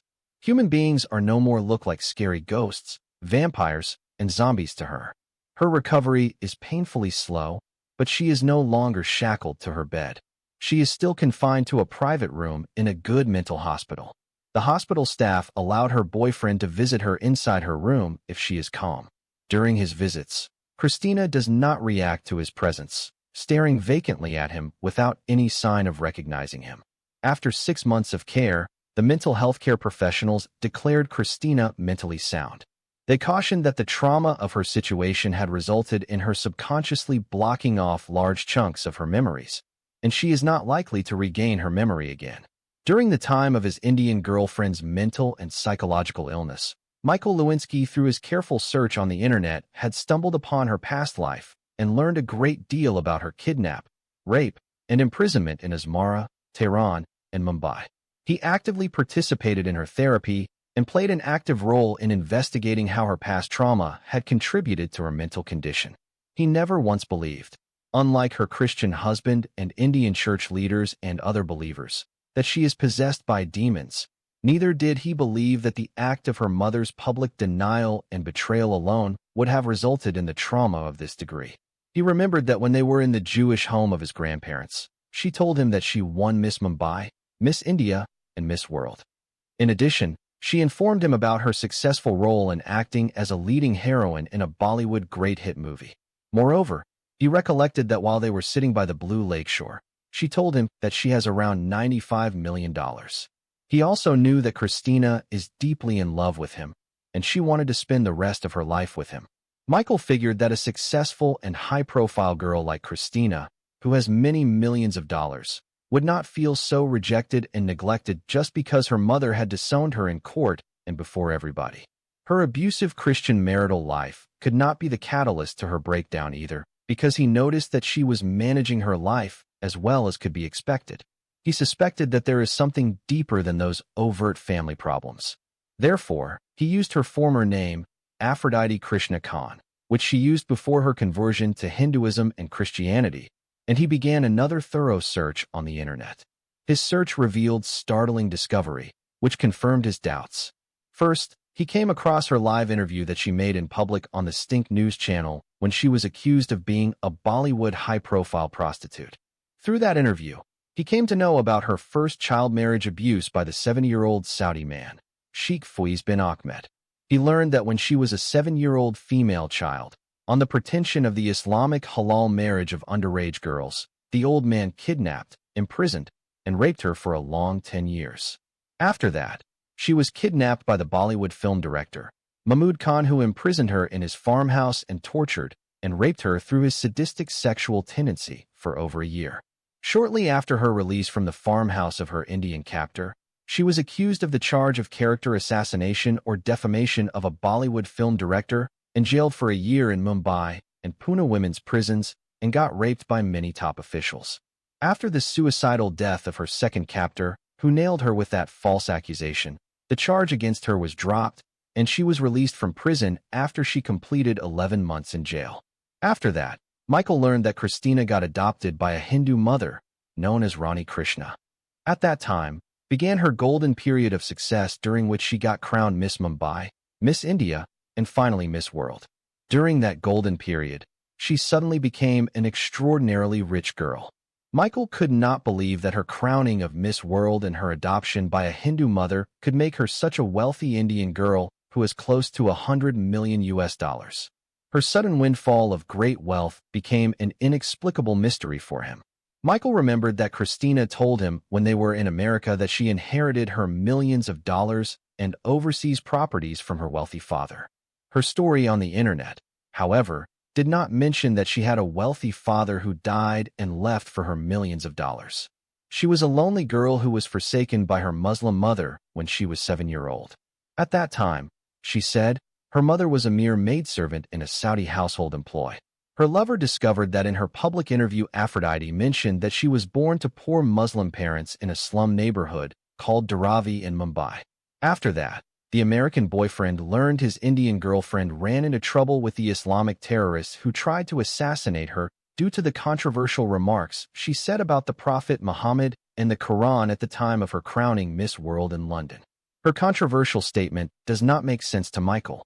He could not see that calling the Prophet Muhammad my foot is any sort of insult. He believes that his girlfriend was supposed to call the Prophet Muhammad a pedophile instead of my foot. Michael believed that Muslims of the world were supposed to be happy when his girlfriend had likened their prophet to her foot because that sounded like an honor to him. For him, for the Prophet of Islam to be likened to the foot of Miss World is an honor for Muhammad rather than a disgrace. Here the American boy failed to understand that by prophet is my foot, Indians mean to say, prophet is my ass. Therefore, It was understood by Indian Muslims as an insult and blasphemy for their so-called infallible prophet who was assumed to have been sent by God as a mercy to humanity. At any rate, Michael learned that due to that controversial remark, Miss World Aphrodite Krishna Khan was forced to flee for her life. She fled from India to Germany and after 2 months immigrated to America to hide from the Muslim terrorists. After a few years, the Islamic terrorists discovered her hiding place in the States and assassinated her Muslim husband Jamal Khan and her daughter Rehanna. In short, Michael Lewinsky learned many things about his Indian girlfriend Christina Fernandez that she had never mentioned to him when she met him at his grandparents' house. He concluded that those years of abuse, rape, torture, and captivity continued to be stored in the backside of her mind. They were boiling in her mind like molten lava in a volcano. The pressure the events brought to bear on her mind had been tremendous. She obviously had to cope with them so that she could function on a daily basis. For many years, the hidden and suppressed small girl, who was called Ifat Khan, waited for her Muslim mother Rehanna Khan to return to her life and restore the love that she could not find from her Hindu mother Rani Krishna or buy it through her great wealth of millions of dollars. In the back of her mind, the small Ifat Khan continued to believe that her Muslim mother is supposed to feel guilty for taking her to Saudi Arabia. Then her mother got charged as a prostitute and landed in a Saudi women's jail, sentenced to be stoned to death, and left her without anyone to protect her in an Arab country full of sexual pervert men. Therefore, at the age of 7, she had fallen as a victim in the hands of that wicked old Arab man who abused, raped, imprisoned, and tortured her for 10 years. That day, in the Mumbai courtroom, the abused Ifat Khan came to the surface and expected her Muslim mother Rehanna Khan to recognize her and apologize for forsaking her. She only longed for a kiss, a hug, and one word of comfort in line with the image of the mother that she carried with her all this time. She still saw her Muslim mother with the same eyes as the 7-year-old girl Ifat. However, the public denial and rejection by her own mother removed the one thing keeping her sanity. The image of her mother that had been her strength and comfort no longer existed. It was the straw that broke the camel's back. Her mother's denial was the crack that the molten lava was waiting for to erupt in her mind. All her past and present abusive and bitter experiences with those wicked men, namely Sheikh Ahmed, Mahmood Khan, Rahul Patel, and Bruno Fernandez, had found their way to the surface of her mind and erupted like a gigantic volcano. In her confused state, memory and reality collided. Where she had successfully compartmentalized sections of her past in safe areas, they now burst forth, manifesting themselves as her new reality. Her mind began to play tricks on her, and she started to see and hear scary things. She saw all humans without exception as scary ghosts. To protect herself, she would become berserk, slash out, defend herself, and sometimes become violent and go on the offensive. Michael Lewinsky has been able to analyze his Indian girlfriend's mental breakdown in the above understanding. Below is a clear, text-grounded comparison of how Bruno's family and Michael's family treat Christina, highlighting the sharp moral and emotional contrast the novel draws between the two households. The comparison is based on the two novels The Indian Miss World and Christina and The Complete Jew. Comparison: Bruno's family versus Michael's family. 1. Overall attitude toward Christina. Bruno's family. Bruno's 2 sisters and parents are presented as hostile, judgmental, and coercive. They act together with Bruno against Christina, forming a unified front that treats her as a problem rather than a person. Brother Bruno and his family turned her life into a living hell, launching into a synchronized nagging and harassment assault. Their attitude is accusatory and controlling, aligned with enforcing obedience and endurance rather than care. Michael's family. Michael's Jewish grandparents receive Christina into their home as a protected guest under FBI custody. The Jewish home is depicted as a place of safety, respect, and quiet care, not interrogation or judgment.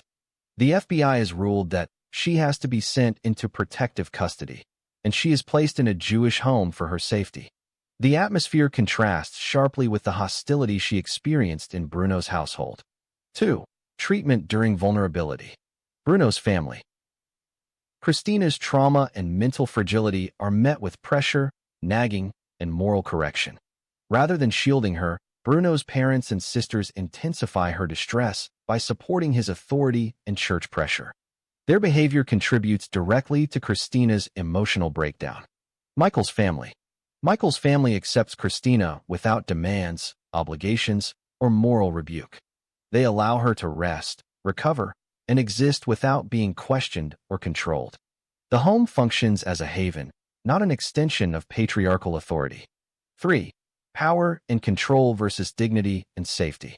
Bruno's family operates as an extension of Bruno's control, reinforcing patriarchal hierarchy, religious coercion, Christina's lack of autonomy. Family loyalty is used to suppress dissent and trap Christina inside a harmful marriage. Michael's family exercises protective restraint, not authority. Christina is neither claimed nor corrected, she is safeguarded. The Jewish household provides dignity through non-interference, allowing healing to begin. 4. Symbolic meaning in the novel. Bruno's family symbolizes how family units can become tools of oppression when aligned with rigid religion and patriarchal entitlement. Michael's family symbolizes ethical refuge, showing that moral care can exist without control, pressure, or possession. This contrast reinforces the novel's broader argument that true family is defined by protection and compassion, not blood ties or religious conformity. Summary insight. In the narrative, Bruno's family surrounds Christina with collective hostility and coercion, accelerating her collapse. Michael's family surrounds her with silence, safety, and respect, conditions necessary for healing. Through this stark contrast, the novel demonstrates that environments do not merely reflect character. They shape survival, and that healing begins not with correction, but with shelter. Below are direct quotations from the text that specifically illustrate the care, protection, and respectful treatment Christina receives in Michael's family home, particularly his Jewish grandparents' household.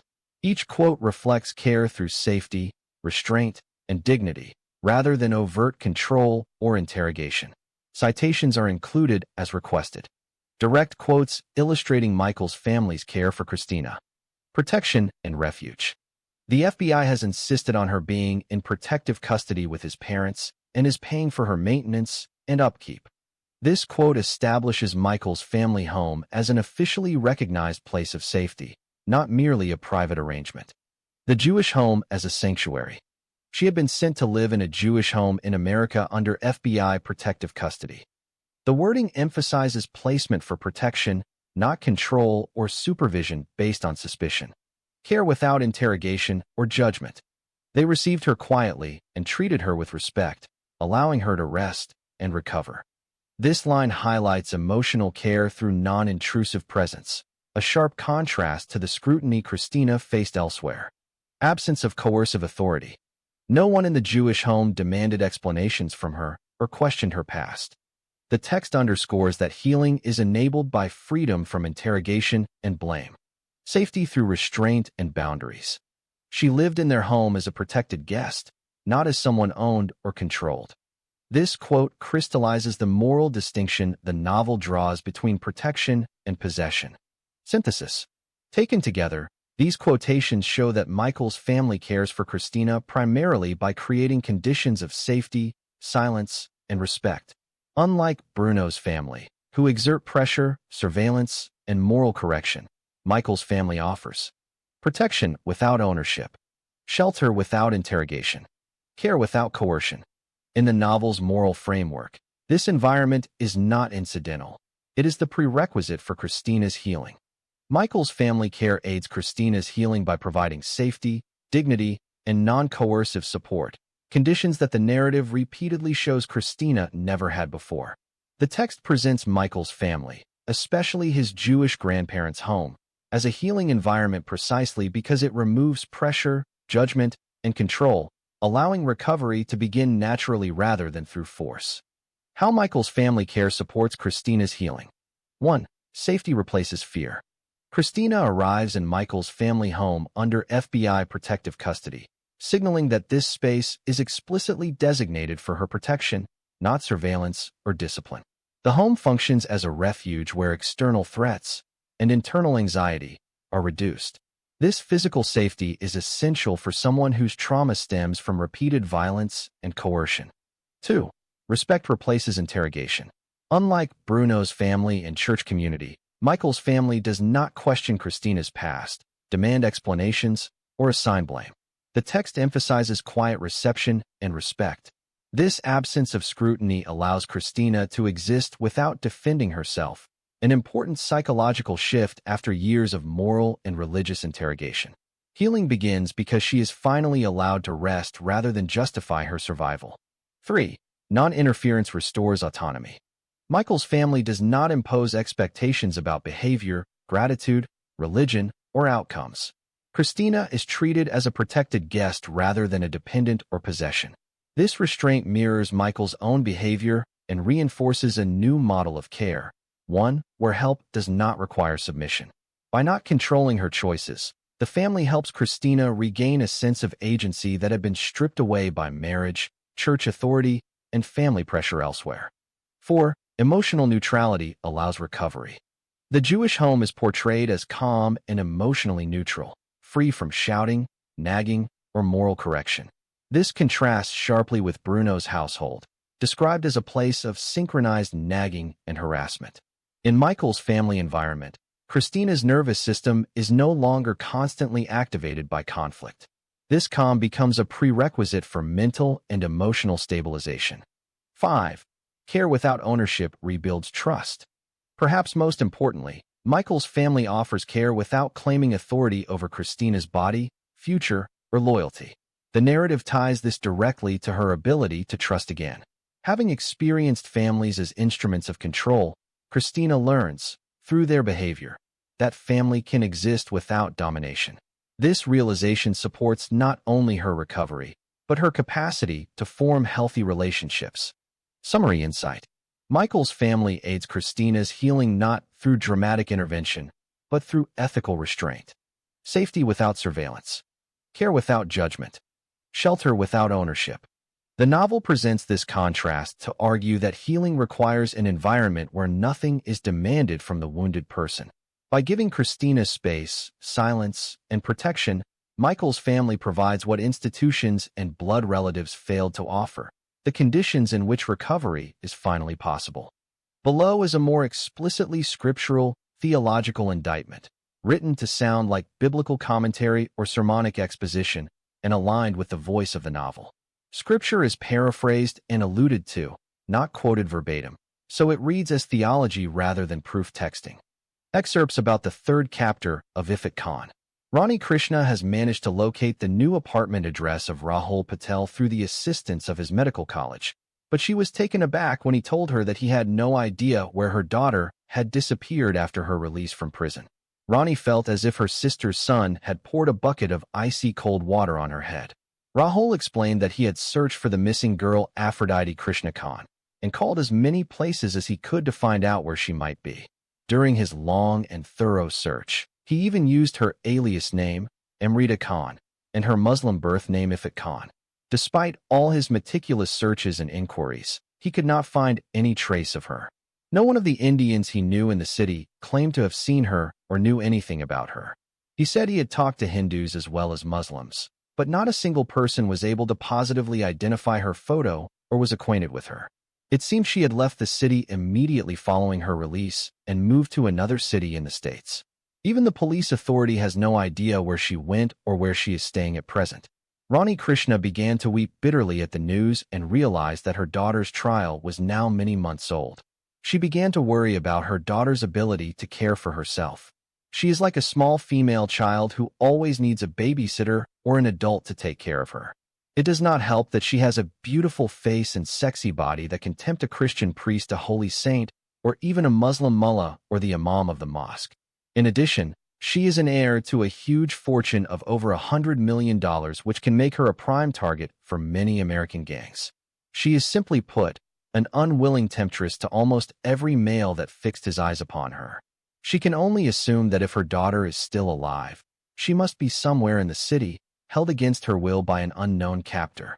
The first thing she thought of was lodging a missing persons report. The police will have to contend with a missing girl who has not been seen for over a year and is being held in captivity. Ronnie asked her sister's son to take her to the nearest police station to file a complaint against an unknown male suspect who allegedly kidnapped, imprisoned, and raped her defenseless daughter. At the police office, Ronnie supplied information to indicate that her missing daughter was childish, and her mind was not fully developed. In her police report, she stated that her daughter's mind stopped developing due to the brutal kidnap and rape she was subjected to at an early age, which resulted in traumatizing her psychologically to a large degree. When the police checked the records of her daughter's previous detention by local authorities, the police interrogation revealed that her daughter was somewhat childish in her answers and remained confused, unable to give appropriate responses.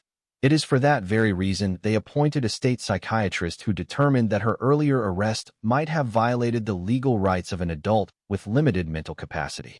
Her daughter should have been appointed someone to be her legal representative and guardian upon these findings. As far as the law is concerned, detaining a mentally deficient girl for over a month without proper medical and psychological tests being conducted is abusive and inhumane treatment, and she should not have been held without informing the closest relative to her. Since her cousin Rahul Patel and his American girlfriend Emily, as the police claimed, had refused to act as her close relatives, then her imprisoned mother's lawyer in India should have been informed to talk to her mother and seek her advice. The Special Task Force and local FBI unit, on the other hand, should not have allowed the intellectually challenged girl to walk out of the women's jail after her release without ensuring that she was received by her guardian or any other government-appointed caretaker. Consequently, the Hindu mother Rani understood that the FBI should quite possibly be held liable for violating the civil rights of the mentally retarded Indian girl Aphrodite Krishna Khan.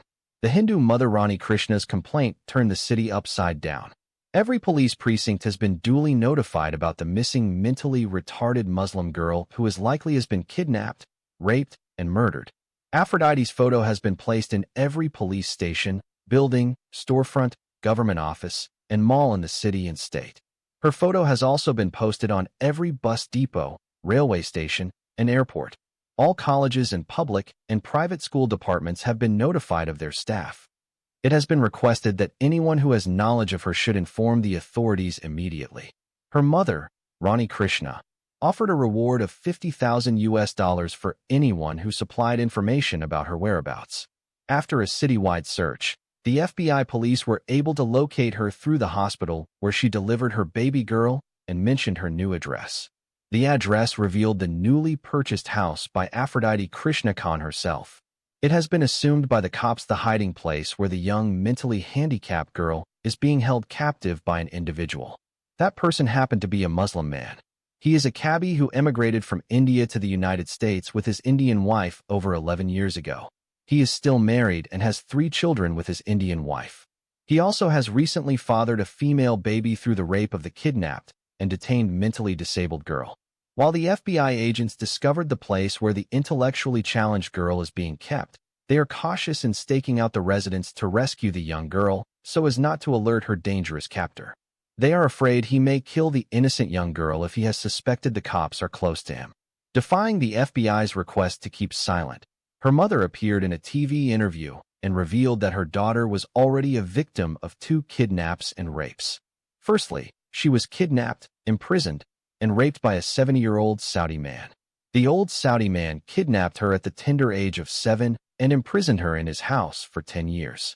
Whatever evil that wicked Arab man had done to Rani's daughter had been justified by an Islamic Sharia court in Jeddah in the name of their religion, which allows marriage of underage female children. Secondly, the mother of the mentally delayed young woman mentioned that her daughter was also kidnapped, imprisoned, and raped by another evil Muslim man. He was a famous Bollywood film director. Her kidnappers, detainers, and rapists met with a violent end. One of them was murdered by another inmate while he was in remand waiting for his final trial for kidnapping and raping another young Indian girl who was just 11 years old. The second captor committed suicide to escape public scandal, imminent incarceration, and hanging to death. At the end of the interview, the Indian mother demanded capital punishment for the third kidnapper, detainer, and rapist of her beloved daughter. What troubled Rani Krishna and made her extremely angry was the outrageous fact that the third evil kidnapper of her daughter happened to be meeting the same sort of description as her previous 2 kidnappers. He is more or less like them in his religion, age, and social status. He is also a Muslim man, a married man, has children, and is 20 years older than her daughter. Everything about him made her Hindu mother Rani hate him with bitterness. In particular, his religious background made her despise him even more. She could not believe that a married man with 3 children would leave his wife and children to go for a girl old enough to be his daughter. Even her innocent daughter looks at him just as her father's brother and still calls her kidnapper Uncle Jimmy. She wondered how that shameless Indian man decided to have sex with a girl who called him my uncle.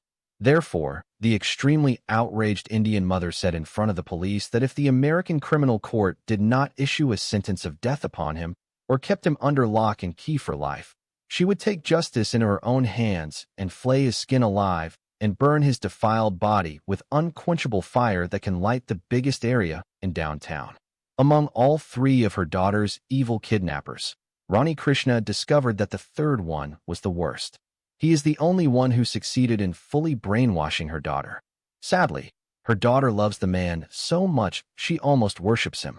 He made her believe that he is her handsome Arab Qais, and she is like his beautiful Indian Layla, or both of them are like the lovers Romeo and Juliet.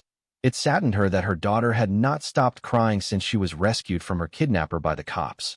She begged the police on her knees and pleaded with many tears with her mother to intervene and save her handsome lover from going to jail. She even told her mother that she would kill herself if her lover was not released and allowed to live with her the way they had been doing for over a year. The only other thing Rani cannot deal with is the fact that he has fathered a female child with her daughter. The baby girl made it hard for Rahul Patel to accept her daughter for marriage. Nevertheless, he said that he is still prepared to marry Aphrodite Krishna Khan, although she is not a virgin. However, he said he is in no uncertain terms not going to accept the baby girl, suggesting that the illegitimate baby girl of the apprehended kidnapper and rapist should be given up for adoption in India. Then, and only then, can he get married to the second-hand girl Aphrodite. For Rahul, Aphrodite is now just like an old used car. Moreover, he said that he does not want to bring up someone's bastard female child. Rani appreciated the great sacrifice that her late sister's son was prepared to make, and so tried by all means to convince her daughter to forsake her illegitimate daughter. Amrita Khan became extremely furious when she heard her fiancé Rahul called her daughter a bastard female child, and her mother labeled her an illegitimate daughter. At this stage, she revealed a hidden secret that her detained Muslim husband had warned her of the danger of revealing to anyone. She challenged her Indian fiancé and Hindu mother and confessed that she had married her lover Uncle Jimmy according to Islamic Sharia law. She even produced the marriage certificate that had been issued by the imam of the mosque. Then she claimed she had not allowed her lover to have sex with her, or even hug her body or kiss her lips until he agreed first to marry her. Therefore, Amrita Khan has demanded Rahul, and her mother apologized to her for calling her daughter a bastard female child. This new development complicated the situation for Amrita instead of resolving it. Her mother immediately informed the police about the secret marriage of her daughter with her kidnapper, rapist, and detainer. The police knew that the kidnapper had a Muslim wife, and this new information meant he has another wife at the same time. It appeared that he is practicing his Islamic Sharia rights by having 2 wives in the USA. It is unlawful for any person to have more than 1 wife in America. Now the cops have one more serious charge to add to his list of crimes. The police found out that the kidnapper was taking money from his victim every month and giving it to his first Muslim wife. The bank records of Aphrodite's account showed a monthly transfer of $10,000 to the account of her kidnapper. The money would inevitably end up in the bank account of his first wife.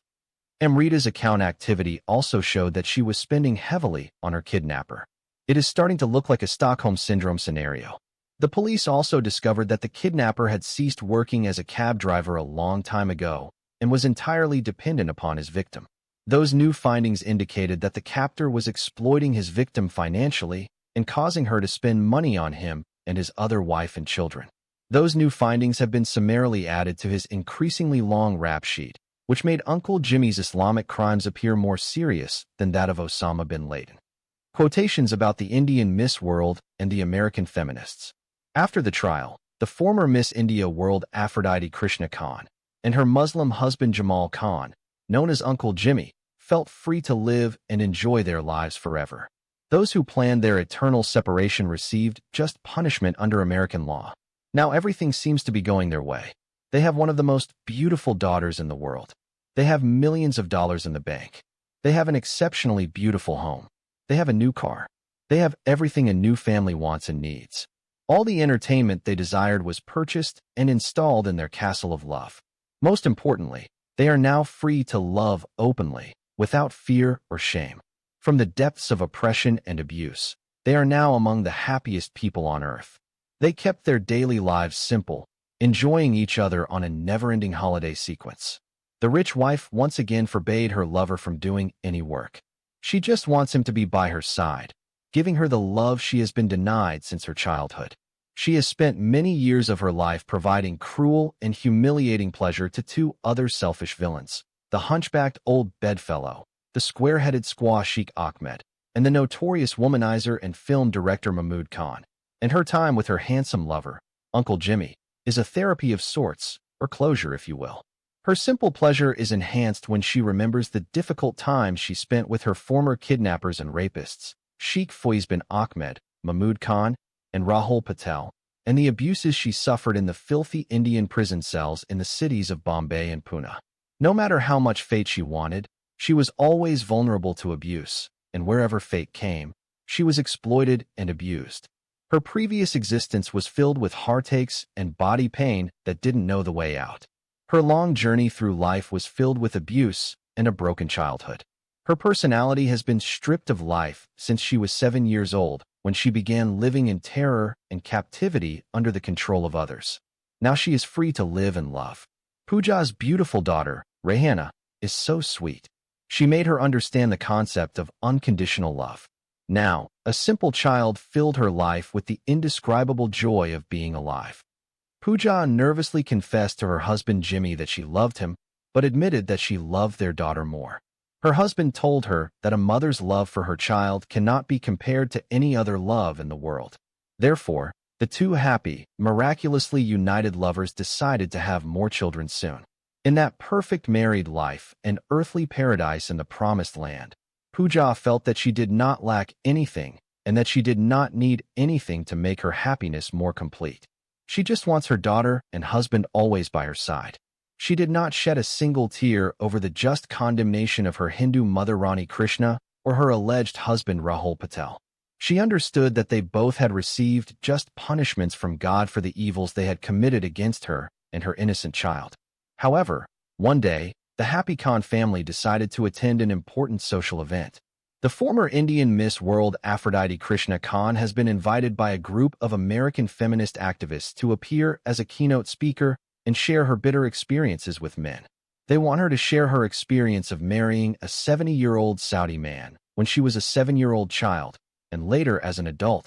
Her Hindu mother forced her to marry her close relative, the son of her late Auntie Lakshmi Patel. The trial on charges of incest brought some publicity to her life, and with it a detailed past.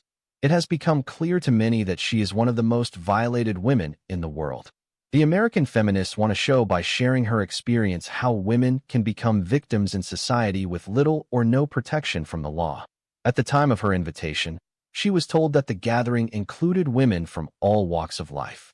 Her inviters reminded her that there were Muslim sisters in their American feminist group, and that she should respect their religious feelings and social sensibilities by not speaking against Islam or the Prophet Muhammad. She was also reminded that the United Nations recently decided to issue a resolution criminalizing attacks on Islam. So she was advised to narrate her bitter experiences with evil men without referring to Islam or citing Quranic verses or hadiths of the Prophet Muhammad. Specifically, she was told never to mention the marriage of the Prophet Muhammad to his child wife, Aisha. They also asked her to talk about the recent trial of her bad Hindu husband and the reason for his conviction and imprisonment. The American feminists wanted a balanced portrayal and to emphasize the fact that her abuse occurred regardless of the offender's religion. They seek to prove to their audience that the mistreatment of women is a real and ongoing reality, whether of men from Muslim, Hindu, Jewish, or Christian communities. They also wisely asked her to conclude her speech by mentioning her current loving Muslim husband, Jamal Khan. Overall, they are incredibly careful to coach the guest speaker, former Miss World Aphrodite Krishna Khan, on what she should talk about and what she should not mention at all. The American feminists did not leave any loophole for any possible attack on Islam by their spokeswoman. They deliberately ignored the responses of Muslims at the Miss World event in London.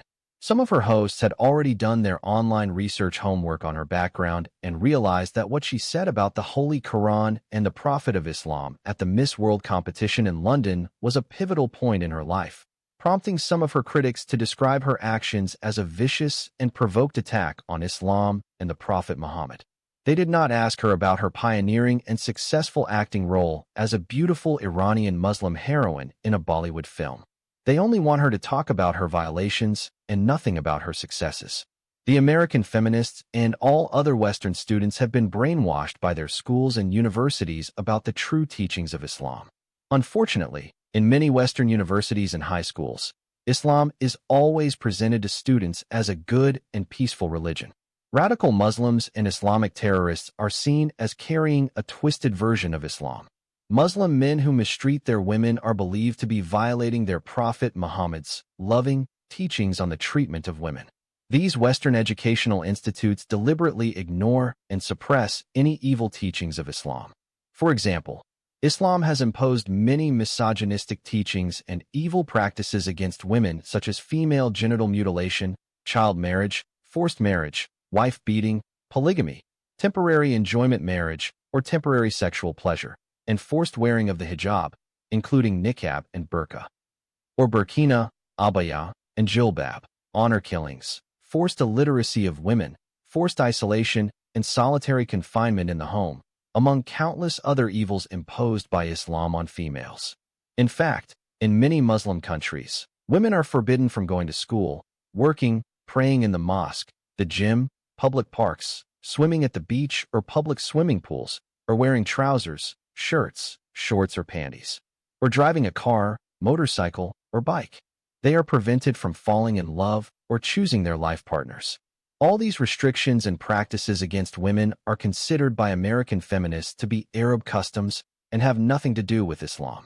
However, the simple fact is that these restrictions on women are widely practiced in many Islamic countries and societies and have religious justifications derived from the Quran and the authentic hadiths of the Prophet Muhammad.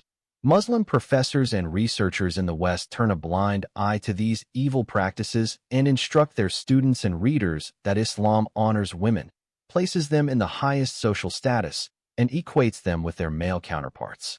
On the contrary, Christianity is taught in Western universities and schools as a backward religion that for many years tried to prevent scientific discoveries and the modernity movement and was behind the Dark Ages in Europe. Writing or speaking negatively about Islam is almost a crime in some Western universities. Western students are not encouraged to consult the internet or the media to learn about Islam. A student may fail his or her exams or get low grades if he or she disobeys his or her professor and writes negative things about the Prophet Muhammad. Meanwhile, more than 2,000 feminist women crowded into the hall where former Miss World Aphrodite Krishna Khan was scheduled to speak. Most of them are American women, with a fairly large number of Muslim women. The Islamic unit consists mostly of female students from nearby high schools and universities. There is a strong media presence, as she was informed that she does not have to answer questions asked by the audience after her speech, and she does not need to answer media questions or give any interviews. On the day of her speech to feminist crowds, the former Miss World faced a last-minute snag. She had planned to arrive in her new Mercedes with her Muslim husband, Uncle Jimmy, as her driver because she had not yet obtained her driver's permit. As is the case with all famous women, the beautiful Iranian heroine and Bollywood actress took the time and effort to look her best. After all, she is a former Miss India World.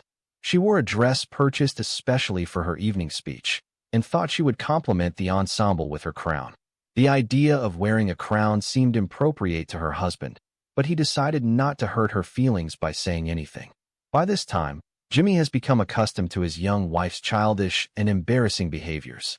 On that day, Pooja Khan was happy and excited. The preparation and urgency reminded her of days gone by when she was a Miss World contestant in London. She spent hours applying makeup and even more getting dressed. Her Muslim husband kept reminding her to hurry so as not to be late for her appointment. He and their daughter, Rihanna, have been dressing up for a long time. Finally, after all the finishing touches were put on her long hair and makeup, the lovely beauty Queen Aphrodite Krishna Khan came out of the dressing room and stood in front of her husband, Uncle Jimmy. She looked amazingly beautiful and attractive in her new dress. If he didn't want to smear her makeup and risk waiting another hour, he might have taken her in his arms and kissed her lips. Even though she looked gorgeous, Jimmy noticed that his beloved wife had forgotten to wear the Miss World crown. He decided not to mention it to her and secretly hoped she wouldn't remember it. Somehow, the idea of her appearing before American feminist guests with a crown on her head didn't sit well with him. It's awkward and uncomfortable and doesn't fit that particular social situation. Thinking to himself that maybe a tiara would be a better choice than a big Miss World crown, the husband led his wife towards the garage while carrying their child, Rihanna, heading towards their beautiful waiting car. Meanwhile, in the audience auditorium, more than 2,000 women await the arrival of the important guest speaker. The large gathering is for feminists and no men or even male animals are invited. Even the media girls don't have a single male journalist squeezed in between them. For many women, this will be a historic day. Many women went to the trouble of arriving just 2 hours early to ensure good front seats. The distinguished female speakers often arrived a little later than scheduled, and many of the female guests shifted and fidgeted anxiously in their seats, wondering when the beautiful Indian speaker would arrive. After an hour of impatient waiting, the feminist leaders began to look visibly uncomfortable and called her residence repeatedly, only to be greeted by an answering machine.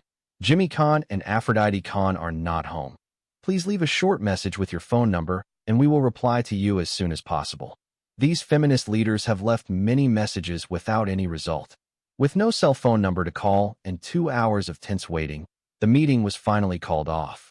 The feminist leaders apologized to the large audience of women for the inconvenience caused by the absence of the Indian speaker. However, these ladies seethe in their hearts with anger at this irresponsible Indian woman who did not show up or call to explain the reason for her absence, as required by etiquette in such critical situations.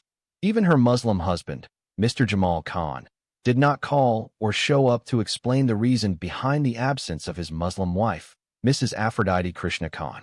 The organizing committee of the Angry American Feminist celebration decided to find out why the guest speaker was not attending. They decided that if she had no legitimate reason for her absence, they would sue her for the costs involved in organizing the important event and the damage she had done to the name of their feminist group. Some of the most vocal members went on the record and have gone on to say to themselves and each other that the only acceptable excuse for former Miss India Aphrodite Krishna Khan's absence would be physical disability, kidnapping, murder, or sudden death through a fatal car accident or major heart attack. The American feminists could not get an answer to their discontent until they returned home. The news broadcast about the deadly Islamic terrorist attack on a Muslim family answered the questions of the angry American feminist activists and calmed their boiling anger. Every TV channel showed a terrorist attack on a Muslim family. According to the news, a group of Muslim terrorists managed to enter the Khan family home at some point and planted bombs in their car.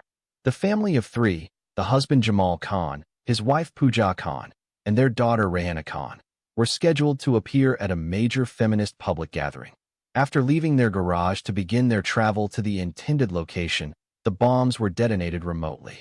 According to eyewitnesses, the powerful explosion raised the car to the height of a 3-story building, causing it to explode into pieces. The remains of family members were scattered in a large area of the neighborhood. None of the family members survived the cowardly Islamic terrorist attack. Furthermore, the media reported that the FBI did not reveal the motive behind the attack nor name any suspects, indicating that the matter is currently under investigation. But the local police authority hinted that the Muslim terrorists had carried out a revenge operation against Mrs. Khan over a statement she made when she was crowned Miss World in London.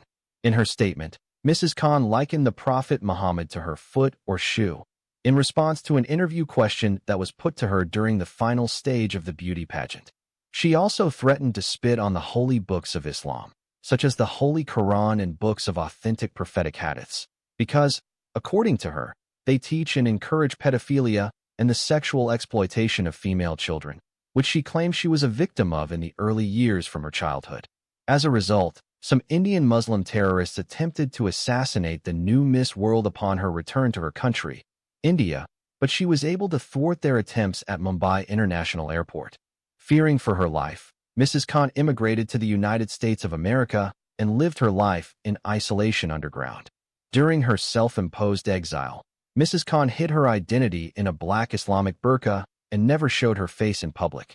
Her identity as former Miss Indian World Aphrodite Krishna Khan was largely suppressed, and she even passed herself off as Hindu, taking the name Pooja Patel.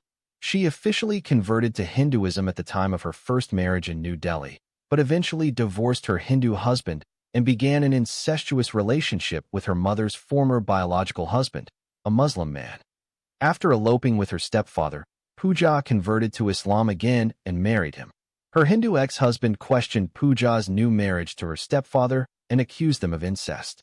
However, the U.S. court dismissed her case because her Muslim mother had already divorced her husband, thus removing any family ties. Ultimately, further investigation revealed that the stepdaughter Pooja Khan had cohabited and had already had sexual intercourse with her stepfather Jamal Khan in the past and had a love child with him before the divorce occurred, making her guilty of incest. According to the news, Muslim terrorists wanted to kill former Indian Miss World Aphrodite Krishna Khan from the first day of her alleged blasphemy, but they simply could not locate her hiding place. The big break for the Muslim terrorists who had been hounding her for so long came when her recent legal dispute with her Hindu mother, Rani Krishna, who adopted and converted her to Hinduism, and her Indian husband, Rahul Patel, generated nationwide media coverage and created quite the genre of publicity she didn't need. The FBI surmised that the Islamic terrorists had no difficulty finding her address and planning her murder afterward. It didn't take more than a few hours for the FBI to find evidence and leads, which led them to their first two suspects. Police gathered important evidence from neighbors about a car that arrived at midnight, the night before the Muslim terrorist attack, and stopped in front of the home of the Khan family. Eyewitness reports indicate two strange young men lurking in the upscale neighborhood and hanging out in front of the Khan family home near the garage. Witnesses noticed their suspicious behavior and duly noted down the car's license plate. At the time, the neighbors did not file a police report because there was no direct evidence of wrongdoing or that the two young men were in fact Muslim terrorists. Their doubts were also dispelled when they realized that Khan's Muslim family was of foreign origin and therefore, they thought they might be related to them. The cowardly, violent, and deadly Islamic terrorist attack on Khan members shook the entire neighborhood and prompted witnesses to connect the dots. It seems highly likely that the two suspicious characters were not up to good intentions. They gave their notes to law enforcement officials who took them from there. Now a federal crime, the FBI launched a statewide search for the car's owner and occupants, with orders to arrest and detain the occupants, who were presumed to be armed and dangerous. The vehicle was intercepted by a highway patrol unit several miles from the city. The two young men who were in the car were American citizens who were born to Somali families who immigrated many years ago from a refugee camp in Nairobi, Kenya, and settled in Minneapolis, Minnesota State. While in custody, and after a short interrogation, the FBI was able to conclusively locate the two suspects at the crime scene. The suspects were active members of a local Islamic terrorist cell based in the United States.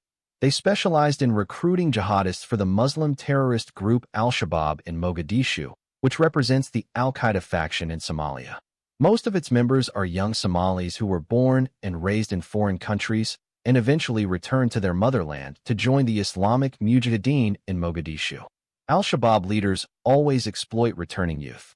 Their exposure to foreign languages, different countries, and different cultures made them highly regarded as useful Muslim terrorists.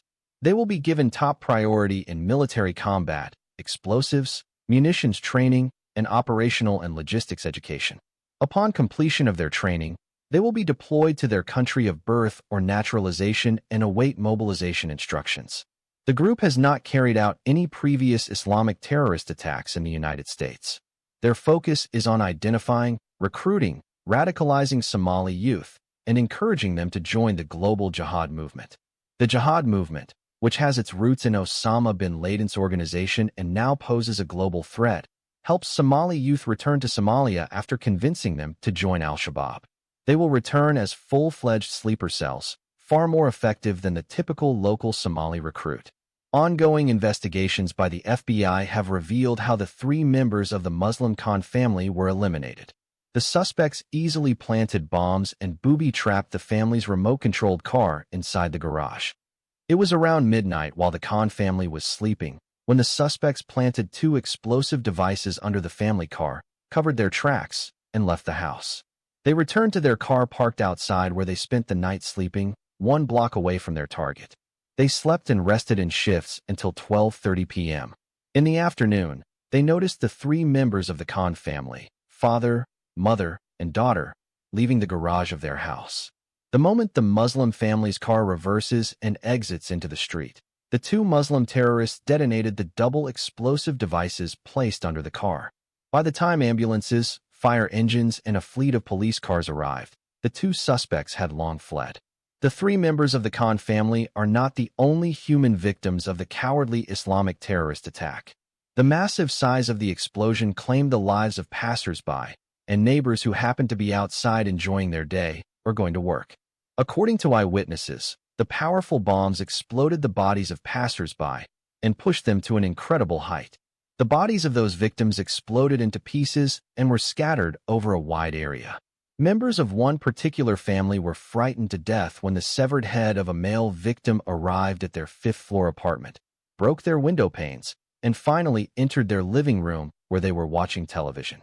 That severed human head caused indescribable terror for their children and women. The police noted injuries, deaths, car accidents, heart attacks, and fainting spells among residents. They were all taken to local hospitals. The bodies of the 3 Khans were among the last to be evacuated. While the media reported numerous accounts of how events unfolded, they collectively focused on the cause of the Islamist terrorist attack and attributed it to a single provocative statement uttered by the victim, former Miss India and Miss World Aphrodite Krishna Khan. One news bureau went so far as to say that uttering such a provocative, religiously charged opinion at an annual, internationally broadcast global event like the Miss World contest in London was like digging one's own grave. Indian Muslim beauty queen Aphrodite Krishna Khan has been blamed for her sudden and cruel death. The FBI has remained mum on the fate of the Muslim wife Pooja Khan. They allowed the media to continue spreading the news that Mrs. Khan was killed inside the car alongside her husband and daughter. They did not reveal additional information about the case of members of the Muslim Khan family until after the 2 suspects were arrested and interrogated. According to the latest FBI statement, at the time the car's bombs were detonated by remote control, Mrs. Khan was not inside, but her husband and daughter were in it, so they were killed instantly. Mrs. Khan's body was found lying unconscious on the doorstep of the house. The FBI speculated that the Muslim wife Mrs. Khan may have returned home to get something she had forgotten. At a press conference, the FBI stated that police may not be able to provide an accurate explanation for why Mrs. Khan was not inside the car when the cowardly Islamic terrorist attack occurred until the victim was mentally and physically fit to be questioned. A hospital source indicated that Mrs. Khan is still in a coma from the shock of the explosion, but she is currently in a stable condition and there are no wounds or life-threatening damage to her body. The police ended the conference by saying that Mrs. Khan miraculously survived the assassination attempt planned by Muslim terrorists, but unfortunately, she lost her husband, Jamal Khan, and their only daughter, Rehana Khan, in the cowardly terrorist attack. 3 days later, Mrs. Pooja Khan emerged from a long coma. She can't utter a single word. The only parts of her body that move are her eyes. Her eyes stared aimlessly at the ceiling, reacting only to the light. She could not answer the questions of any of the medical staff or police officers who tried to speak to her. The hospital doctor who gave her last diagnosis ordered her to be transferred from the intensive care unit to another ward, but kept her in a private room. Needless to say, there is an FBI presence, and all employees and other cleaning crew are physically screened, and their identity is verified. Exceptions are granted as a courtesy to local police officials. The FBI's police authority knows she remains a prime target for Islamic terrorists. The Somali Muslims failed to assassinate her this time, but they will undoubtedly continue trying. The FBI was not able to speak to Pooja Khan until 1 week later. She came out of silence and came to terms with her situation and cried hysterically over her huge family loss. She understood that the death of her husband and daughter at the same time meant the end of her life. She concluded that she could not live without them. If she had been given the choice, she would have willingly given her body to be slaughtered by Muslim terrorists instead of killing her loving husband and beloved daughter. Pooja Khan became suicidal and decided to end her life the moment she had the opportunity to do so. Meanwhile, it took the police a long time to figure out how she managed to escape the deadly terrorist attack. Slowly, and with great patience, they realized that moments before the bombs planted under the booby-trapped car exploded, Mrs. Khan had remembered that she had left her Miss World crown in the dressing room and had rushed to get it.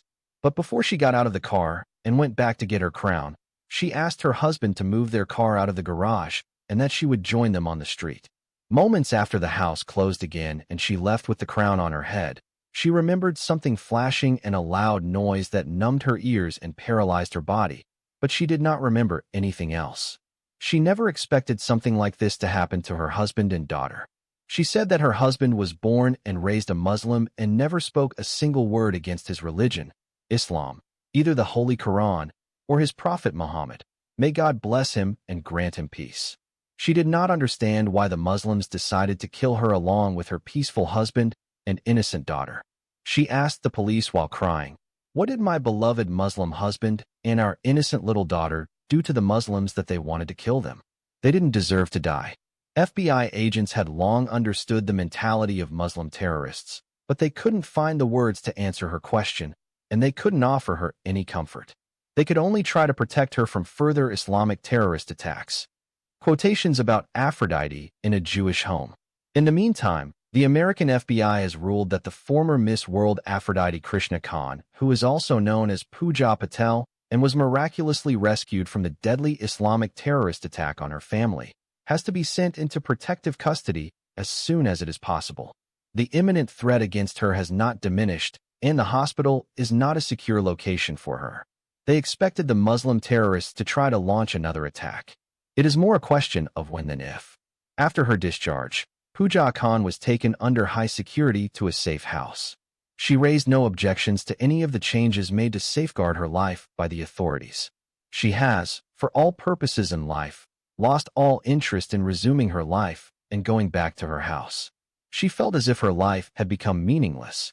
The pain in her chest now has surpassed the trauma of being rendered unconscious by a bomb blast and all the suffering and agony she had experienced during her many years of kidnap, rape, and imprisonment in the mansions of terror and abuse of the two evil men, Sheikh Ahmed and Mahmoud Khan. The American FBI discreetly moved Mrs. Khan to a remote small town and placed her under the care of a host family. The family is a Jewish couple, a husband, and a wife with 4 children, 2 sons and 2 daughters who are all grown up with children of their own. The father is a retired FBI officer who operated the safe house. His wife is also a retired schoolteacher, and the couple has been living alone for many years after their grown-up children had left home. This is not the first instance where they have offered to house those needing a safe refuge. This, however, is the first time they have shared their roof with a Muslim girl. Their new guest has been introduced to them by the FBI as Pooja Khan instead of her official name Pooja Patel. The Jewish couple recognized Pooja Khan as a Muslim by her last name. To their credit, they have not refused her because she is a Muslim woman or tried to dissuade her from staying with them when she arrived. Pooja is still younger than the couple's youngest granddaughter, and some of their parenting instincts immediately came into play. Before long, the old couple realized that Pooja Khan is very childish, and her coping skills are not as developed as they should be. She is constantly weeping even though the old couple tried their best to comfort her. When they realized that their efforts at consoling her were not working, they left her in solitude so that she could work out her grief and emotions in her own time. It took Pooja an exceedingly long time to accept the fact that she had lost her loving husband and beloved daughter, and none of them was going to come back to her. She spent 1 month locked up in her room. She refused to come out and eat with her hosts, and preferred to have food brought to her in her room. The Jewish couple is very patient with her, tolerating what can be read as aloofness and irrational behavior. They have not repaid her behavior with harsh or scolding words. The Jewish couple is under strict instruction by the FBI to keep Mrs. Khan under constant surveillance. She is not allowed to venture out alone or be left alone at any time. She is considered a high suicide risk person, besides being a prime target for some dangerous American Islamic terrorists who are of Somali origin. So it is that whenever the Jewish couple goes out, they must take Pooja with them. Within her first week, the couple took her to a small market in town, and on the following Saturday, they took her to their Jewish synagogue. The couple knows that Pooja Khan is a Muslim girl, but they have no choice except to bring her along with them wherever they go, even to their religious place of worship. At first, the couple thought that the Muslim woman might react negatively to being forced to sit in a Jewish synagogue, but their first experience proved them wrong. She is not as strict a Muslim girl as they have been led to believe in the beginning. They have not noticed her fulfilling her daily 5 compulsory prayers or reciting verses from her Holy Quran. At the synagogue, they introduced her to the elders of their congregation. Through it all, they maintained their cover-up story that Pooja Khan is a paying guest who came to live with them for a while. After staying with them for a couple of weeks, the Jewish couple started to decorate their house and prepare for their annual Passover. Pooja's knowledge about God is scant, and her breadth of general religious knowledge is even worse. She had acquired little formal or aesthetic education of even the 2 religions she had grown up with, Islam and Hinduism. None of the people who exerted influence over her had bothered to provide her with religious instruction or share what it meant to worship God. All of them were using her for their pleasure and advantage to different degrees. Some had nurtured her, some had neglected her, but most of them had downright abused her and stunted her mental and religious growth. Pooja Khan has memories of growing up in a destitute Muslim family in the slums of Dharavi in Mumbai. Her memory is vivid when, as a child, she was married to an old man from Saudi Arabia. As an adult girl, she was adopted by a Hindu woman but remained a Muslim. Then she fell in love, married a Muslim man, and had a love child with him. Somewhere in between, her Hindu mother forced her to marry a Hindu boy. Her Hindu mother and husband converted her to Hinduism and changed her name from Aphrodite Krishna Khan to Pooja Patel. When she returned to the United States, she deserted her Hindu husband and returned to her Muslim lover. Although she remarried her Muslim lover, she carried a Hindu name. Her marriage to her Muslim husband forced her to switch back to her old family name, Khan. Pooja Khan knew that destiny had placed her in the hands of Muslims and Hindus. Her stay with a Jewish family exposed her to the teachings of the Old Testament. She has never been to a Muslim mosque or a Hindu temple, nor read the Holy Quran or the sacred Bhagavad Gita. Her first visit to a place of worship is a Jewish synagogue. At first, the religious rituals were all Greek to her. However, as she continued to attend the synagogue with her caretakers every Saturday, she began to grasp the meaning of religion and the concept of God.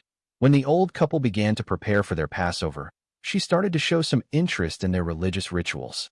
She started to come out of seclusion and mingle with the old couple. She began to ask questions about their religious symbols and practices.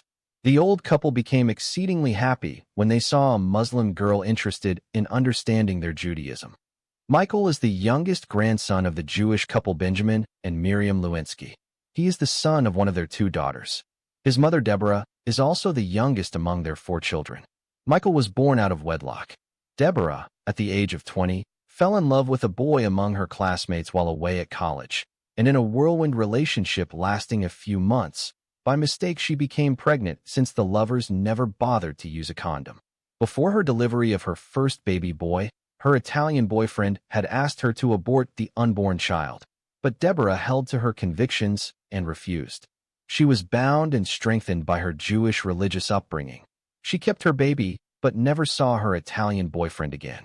She came to know from one of her friends that her Italian boyfriend left America and returned to his country. He did not leave any address or phone number for his pregnant Jewish girlfriend. In due time, her first baby was born. Deborah decided to name him Michael after the name of his Italian father who deserted him before he was born. The so-called illegitimate boy Michael grew up not knowing his biological father.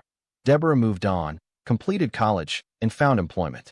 In time, she fell in love with one of her colleagues, and they were married. Although they had 4 children, Deborah never told her husband or her children about her unwanted firstborn. Michael was barely a few days old when Deborah abandoned him to her parents and walked away as if he was dinner leftovers. Deborah went to the extent of requesting her parents not ever reveal to her son that she is his biological mother. Her parents reluctantly accepted her condition. They followed her wish and hid the truth from their grandson about his biological mother. When Michael grew up, his grandparents told him someone had left him in a basket at their doorstep when he was only a few days old. With no reason to doubt his grandparents, Michael grew up believing that he was an abandoned child. However, during his upbringing, he relished the love and care of his grandparents, and they naturally assumed the role of parents to him. His grandparents gave him their last name, and he is to them like a son born in their old age. None of their other children or many grandchildren know about Michael's secret. All of them lived the lie that his mother had forced upon the family. Benjamin and Miriam Lewinsky love their youngest daughter Deborah more than they love any of their other 3 children. She is their last-born daughter, and she spends more time with them than any of the couple's other children. She is the only one among the 4 children who never missed a single religious festival and always visited her parents and spent time with them with her husband and children in tow. During her visits, she never let Michael say that she is not his sister. As is expected, Michael treated his biological mother like his auntie, her husband as his uncle, and her children as his cousins through adoption. Likewise, Michael treated them as his relatives whenever his other uncles and aunties and their spouses and children came for the holidays. In the meantime, Michael Lewinsky lived with his grandparents until he graduated from high school. He gained admission into Harvard University and moved into the city, but kept in touch with his grandparents. Long weekends or holidays inevitably help him spend time at home. During his studies, Michael had 3 romantic relationships with his female counterparts, but all of them ended prematurely. It was always his religious convictions that caused all 3 girlfriends to leave him one after another. So, this strict religious boy has come to be known among his classmates as the celibate Michael. He earned such a strange name because he did not believe in sexual relations before marriage. His Jewish grandparents instilled in him their values, among them, that sex before marriage is wrong and abortion is an unpardonable sin of murder. Among all the Lewinsky clans, it is only in Michael that their values took hold. He is the only one who upholds the family traditions while the rest of the clan rebelled. All the other Lewinsky children had affairs and slept with their partners before marriage the moment they left home. The only hitch is that Michael was exposed to Christian evangelists in high school and along the way gravitated to Christianity. His conversion upset his Jewish grandparents, but they did not love him any less. Usually, a Jewish converted to Christianity or Islam is treated by his family and relatives as a dead and gone person, and therefore his framed photos on the wall will be turned to the opposite side. His Jewish family members will consider him an accursed relative and do not want to see his face again. However, the kind Jewish grandparents Benjamin and Miriam Lewinsky did not treat their grandson Michael, who converted to Christianity, in that harsh way, and they continued to love him as before. It is worth mentioning here that the Jews do not treat the Jew who converted to another religion as an abominable infidel and accursed apostate, and they kill him as Muslims usually do because their faith orders them. The celibate Michael met the sad Muslim girl Pooja Khan at the end of the first month of her stay in his Jewish home. He has learned only a little about her from his grandparents. He is told that she is a Muslim young woman and for some reason, she had run into trouble with fundamentalist Somali terrorists who had brutally killed her husband Jamal Khan and her baby daughter Rayhana.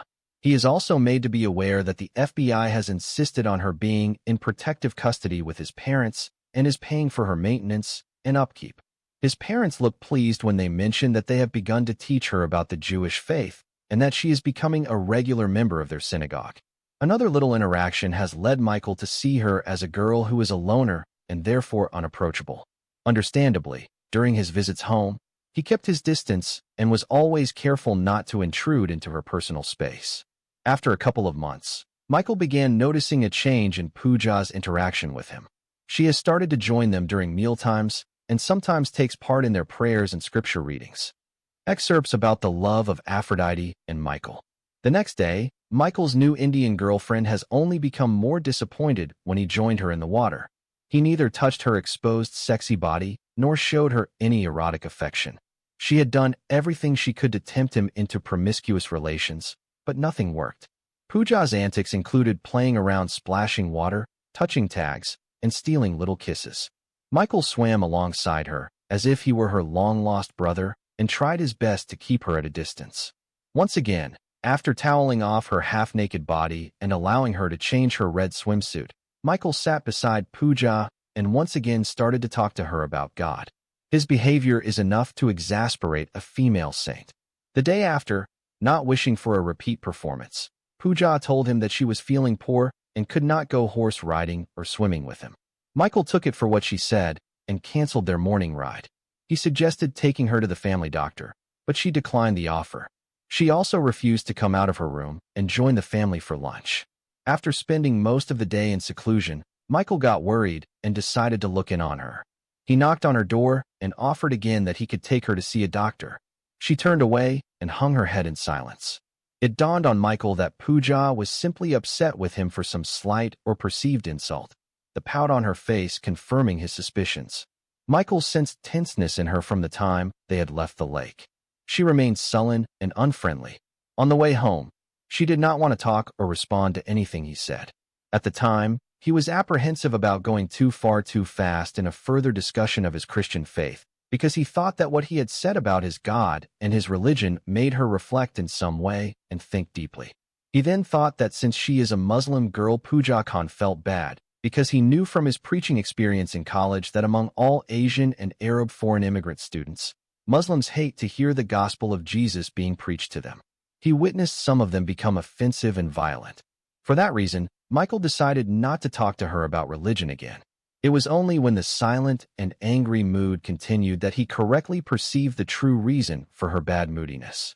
He understood that he had disappointed her by not reciprocating her sexual advances, but he just could not compromise his religious principles to please her. Michael remembered that all his previous 3 love relationships with the other girlfriends ended when he refused to compromise his religious convictions. He nursed the thought that Pooja is like his other girlfriends who left him when they came to view him as some sort of one of those religious fanatics. Nevertheless, he decided to talk to her and tell her that he deeply loves her, but his Christian faith will not allow him to cross the limits set by his holy creator. "Can I come in? I need to talk to you, Pooja." Pooja did not invite him in, but her body language acquiesced. She just retreated to her bed and sat on the edge. She has nothing to offer him to sit on in her room except her bed. She motioned with her hand for Michael to sit beside her. He sat so near to her until his body touched her thighs. Then he remained silent for a few seconds before he began to speak. "I know that you love me, and I love you too, and I feel in an incredibly special way. But I am a devoted Christian and committed to my faith. I cannot go beyond what God has permitted in His Holy Bible or go beyond the red line that I had been taught by my Jewish parents what is wrong for me to do." The Muslim Indian girl Pooja has not fully grasped what her American Christian lover Michael is trying to say to her. On the contrary, she completely misunderstood him. She thought that as a devoted and committed Christian man, he meant to say he must live his whole life without marrying any girl. She thought his faith implied he was like a nun. Pooja remembered that when she stayed with the 2 Good Samaritan girls Annie and Nancy and other nuns in New Delhi, her Hindu mother told her that those girls had dedicated their lives to the Lord Jesus Christ, and hence none of them would marry a boy or allow any man to have sex with her. Each one of them is counting herself as the bride of Jesus Christ. So, when the Christian boy Michael told Pooja that he loves her deeply, but he is a committed Christian, she thought that he is a kind of a male nun, and he has also become the bride of Christ. Pooja has never come across a Hindu sannyasi or a Christian monk. She does not realize that there are men who abstain from sex for religious reasons until Michael starts to explain his stance in this regard. She cursed herself and hated her luck, which led her to fall in love with a man nun who married himself to his God. At that moment, she felt like turning to him and slapping him left, right, and center, and also biting him with her sharp teeth. She just wants to ask him, if you knew that your religious commitment does not allow you to have sex with any woman, why haven't you locked yourself up in a cell to prevent contact with women or go to the jungle in India or the desert of Egypt and then live all alone in a hermit cell? While those ideas went around in her confused mind, Pooja continued to listen to Michael's words. "I fell in love with 3 girls before I met you. Sadly, all of them left me when they came to know that I would not have sex with a girlfriend because the Bible forbids me from committing adultery with a woman. I know you are disappointed to find out that I have religious boundaries that hold me back, and I think you may want to leave me for the same reason. And if you do, I won't blame you. Michael waited for Pooja to respond to his words, but she remained silent for a while, and then he got up and left her room. He thought that maybe she was like his former 3 girlfriends who believe that lovers should have sex before marriage to find out whether they are sexually compatible or not. The celibate Michael felt crestfallen when he realized that he had broken the heart of yet another girlfriend, and in the same strike, dashed into his own heart too.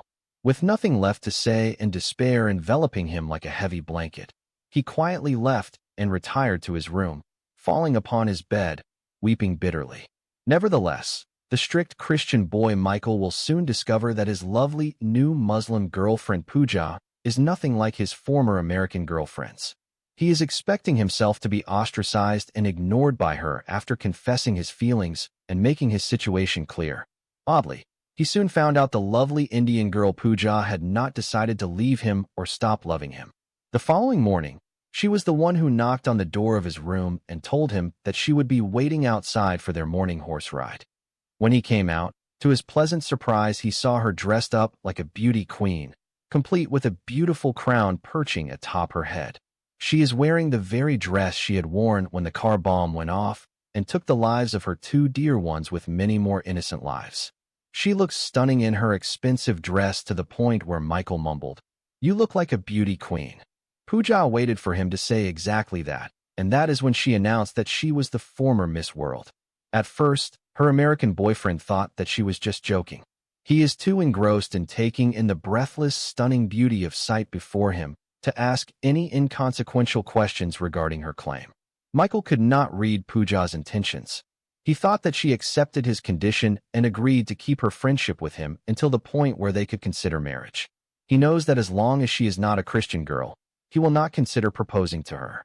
His future bride must have to fulfill 3 conditions.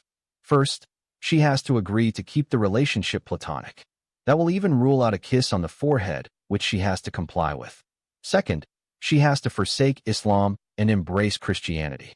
Third, she has to be very committed as a Christian girl. Then, and only then, he can consider betrothing her for marriage. On the other hand, the Muslim girl Pooja has her secret plans too. She has determined to continue her attempts of seduction with her unmatchable beauty and sexy body until he throws caution to the wind, loses all his morals, succumbs to his desires, and fuck her with or without marriage. Secondly, she must reveal her past successes in life and tell him about her beauty queen and Bollywood triumphs. Thirdly, she decided to tell him that she had over $95 million in her bank account, besides her $5 million mansion in the city where he is studying at Harvard University, plus her other properties in the Middle East. At this stage, she decided it would not be in her best interest to divulge too much of her abusive past married life with her evil captors and rapists. After thinking it over, she decided not to tell him how she came to have such a great fortune and opted for an alternative version of an inheritance from her late rich Indian father. Therefore, after the quiet storm of the previous day, both of them worked relentlessly trying to change the other from both ends of the spectrum. Michael is striving hard to convert his 4th girlfriend to Christianity, and Pooja is trying her best to tempt her newfound handsome 3rd boyfriend through her beauty and wealth. She realized this was the first young handsome man she fell in love with, and he was equal to her age. She then informed him that she had won Miss India in Bangalore City and crowned Miss World in London. Michael in the beginning did not believe her until he had carried out a thorough search on the internet and found out that she was indeed who she claimed to be. The simple and plain way in which she told him, without any pretension, only made him love her more. Michael, understandably, as any other young man in his place, may feel has been fascinated by her social status when he came to know that his 4th girlfriend is a filthy rich young Indian girl and the most beautiful girl in the world. Nonetheless, either way, her beauty and wealth have done nothing to shake his religious convictions. For 2 weeks, the American lover Michael continued to talk to his Indian girlfriend Pooja about his religion and tried hard to convince her to accept Christianity, but he could not change her. He discovered that she was a kind of irreligious atheist bordering on pagan ideologies. She claimed to be a Muslim girl, but she knew truly nothing about Islam. She does not know even the basic tenets of Islam, such as how to pray 5 times a day, when to fast the holy month of Ramadan, or how and why she must perform the Hajj rituals. Moreover, he found her to be a very childish and naive girl. She does not show any interest in embracing his religion. The temptress girl Pooja also tried hard for 14 days to tempt the celibate Michael in every way possible, but she could not make him budge from his religious position. She soon found out that he harbored no interest in her millions of dollars or her huge mansion in the city. Consequently, both lovers have utterly failed to influence one another and slowly realized that they are incompatible and unmarriageable lovers. Quotations from the novel about the religious conversion of the Muslim girl Aphrodite Khan/Pooja Patel from Islam to Christianity. After the Christmas holidays were over, the American Christian boyfriend Michael returned to Harvard University and left his stubborn Indian Muslim girlfriend Pooja with his Jewish grandparents. He had given up all hope in getting her to contemplate Christianity. For some reason, the depths of his failure could not be able to erase what he considered to be the happiest days of his life with his fourth girlfriend. It is amply clear to him that she also loves him dearly and did everything she could to try and please him and have a good time with him. Likewise, wishing to make him forsake his religious commitment, the Indian girl Pooja failed in her attempts for them to be together as husband and wife. What she had not realized was that Michael had managed to instill some Christian values in her empty life. He changed her understanding of society and the world and gave her new perspectives on God, religion, and the human conscience. He had accompanied her in Bible readings, playing the guitar, singing hymns, praising God, and the much-looked-forward to horseback ride to Blue Lake every day. After Michael left, Pooja continued to keep the new faith in her American lover, finding consolation in the things that remind her of him. Michael's way of life became a permanent fixture in her life. Every word of the Bible, every hymn, every prayer, and every string on the guitar reminded her of her American lover. Pooja never loved a man before more than she loved Michael. Her love for the celibate Michael surpassed her love for her Uncle Jimmy. She found him to be a loving and caring boyfriend. She understood that he was more interested in giving than in taking. She could not seduce him through her unmatchable beauty or lure him through her riches. She understood that he loved her no matter what she was now or what she had been before. He taught her a new kind of love. He loves something in her that is beyond her body and wealth. He loves her innocence and childlike nature. While many of us grow up conforming to societal values of maturity and common sense, we often lose the childlike wonder and joy that allows us to see the world differently. Her American lover Michael is the first of her 3 lovers to understand the difference between a childish and a childlike girl. He understood that Pooja was not a childish girl as many around her had viewed her that way, but she had a pure and innocent heart like a female child. Michael always remembers his Lord had said to his followers, "Truly I tell you, unless you change and become like little children, you will never enter the kingdom of heaven." Again, Christ said, "Truly I tell you, anyone who does not receive the kingdom of God as a little child will never enter it." He understood that his Indian girlfriend had that childlike, innocent nature. When Michael coached Pooja about horse riding, playing the guitar, reading the Bible, and praying to God, he opened her soul to a different realm. She found peace of mind and serenity in the spiritual path he opened before her eyes. She found that whenever she gave praises and prayed the way Michael had taught her to do, she was filled with the peace of his Christian God. Before she came to the Jewish home and met her Christian lover, Michael, the Muslim girl spent most of her miserable life with 2 evil Muslim men who taught her nothing good. Their Islamic religion taught them the abuse of a female child is halal marriage, and that committing adultery with 4 women at the same time is a divinely ordained right to man. They also learned that they must consider all non-Muslims as defiled and unclean infidels and bitter enemies of God, and as such they must convert them by the sword to their religion, and if they refuse to embrace Islam, they have to kill them, rape their wives and daughters, possess their properties, and occupy their lands, and also enslave their women and children. Therefore, from those Muslim men, the Muslim girl had learned wrong is right, unrighteousness is holiness, and doing evil is good. But then when she met her American boyfriend Michael, and he read to her the Lord Jesus Christ's Sermon on the Mountain, which teaches his followers to love everybody, even their enemies, her understanding of life changed dramatically.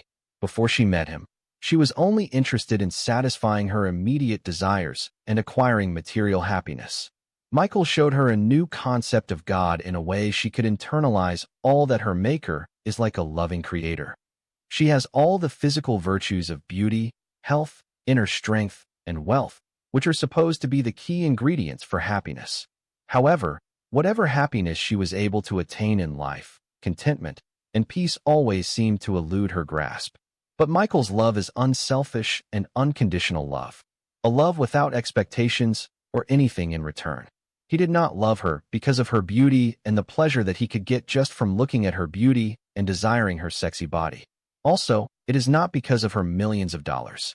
He is not even like her late husband Uncle Jimmy, who forsook the wife of his youth and fell in love with her because she is younger and prettier than his first Muslim wife. However, Michael's love penetrated her every being and touched her deep inside. Theirs is a love between two souls, and it is meant to be no matter what happened, whether far apart or sitting side by side. Pooja felt that although Michael had left physically, his soul remained intertwined with her soul. She continued to feel his presence in the Christian hymns he taught her to sing, in the verses of the Holy Bible he read to her, and in the strings of the guitar he taught her to play. He is there with her when she rides without him on horseback. His presence is there when she sits by the edge of the lake, and he is by her side when she swims in the warm water of Blue Lake. Despite the strong love Michael and Pooja have for each other, neither of the two understands the other. Michael thought that Pooja could never become a Christian, and Pooja concluded that Michael would never marry a woman or have sex in his life. A couple of months after the celibate Michael returned to Harvard University, his Indian girlfriend Pooja completely changed from being an irreligious girl to a girl of spiritual awakening. She began to go to the town's church and learn more about the religion of her American lover. He was the one who took her there first and introduced her to his church pastor and other Christian brethren. For 2 months, after her lover left, she did not miss a single Sunday service. The church taught her many things about God and Christianity. She was able to grasp the basic teachings of Jesus and many things about his life and work while he was on earth. She learned about the different aspects of his divinity, the sacrifice he made on behalf of the world, and the concepts of sin, atonement, and salvation through faith in his resurrection. She came to accept all these things as truths from a merciful God. Gradually, the Muslim girl Pooja Khan found herself being drawn to the church and Christian values.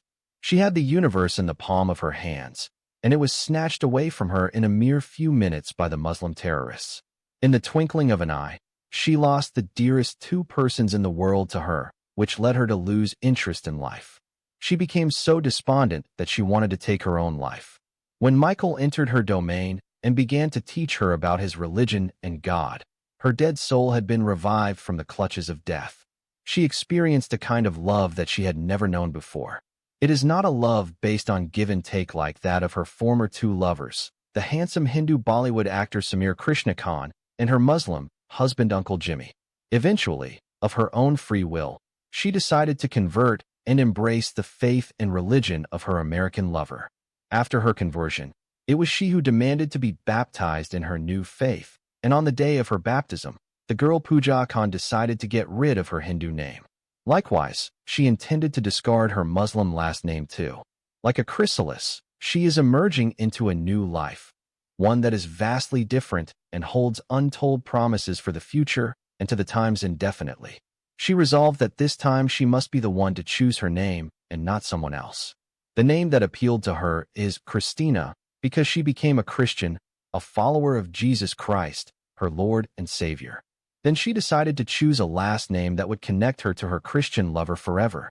Therefore, that Memorial Sunday, Christina Lewinsky walked out of the church nave and was baptized into Christ and a new life. After her conversion, Christina understood that her new faith required her to forgive everyone that wronged her during her lifetime. It is hard, but she forgave the 2 evil men who kidnapped, raped, and imprisoned her in their mansions of terror in Tehran and Mumbai. She felt great relief after she forgave them by name, Sheikh Faiz bin Ahmed and Mahmud Khan. She also forgave her selfish Hindu husband Rahul Patel. She also forgave the wicked lawmen who had raped her when she was in those rotten Indian jails in Mumbai and Pune. She even forgave her Hindu mother who took away her baby girl and gave it to a Christian orphanage in New Delhi and forced her to marry someone against her wishes. Driven by an uncommonly divine love filling her heart, Christina forgave the Muslim terrorists who killed her husband Uncle Jimmy and their innocent baby girl Rehana. She even remembered her Muslim biological mother Rehana Khan and decided she must return to India and look for her. Although she knew that her return to Mumbai would involve high risk, she was still determined to go back to her motherland. She trusts her Lord and Savior Jesus Christ to protect her from those ruthless Muslim terrorists of Dawud Ibrahim. Before Christina's trip back to India, Michael came to know about her conversion to Christianity through one of his best friends from the church. His friend happened to visit the city a few days after Christina was baptized in the church on Sunday morning. The friend visited Michael at his apartment and broke the good news to him about his Indian girlfriend's conversion and baptism. Michael has never been happier in all his life than the day he learned that his beloved fourth girlfriend converted to Christianity and changed her name from Pooja to Christina. He wants to call her on the phone, but he is afraid he may not be able to fully express all the happy feelings he is feeling inside his heart. Instead, took time to write her a long love letter and sends it with a beautiful greeting card which read, "Congratulations." Michael thought that the fastest way to get his first romantic epistle to his girlfriend was to send it by hand delivery through his best friend. In his love letter, he expressed his happiness about her forsaking Islam and converting to Christianity. He expressed his desire to come in person as soon as possible and betroth her for a holy Christian matrimonial union, and if she accepted his proposal, he would marry her in the church in his next visit to his Jewish home. Ever since he heard the good news, Michael has eagerly awaited the next extended break in his school schedule so that he can fly with wings of love to his Christian girlfriend Christina.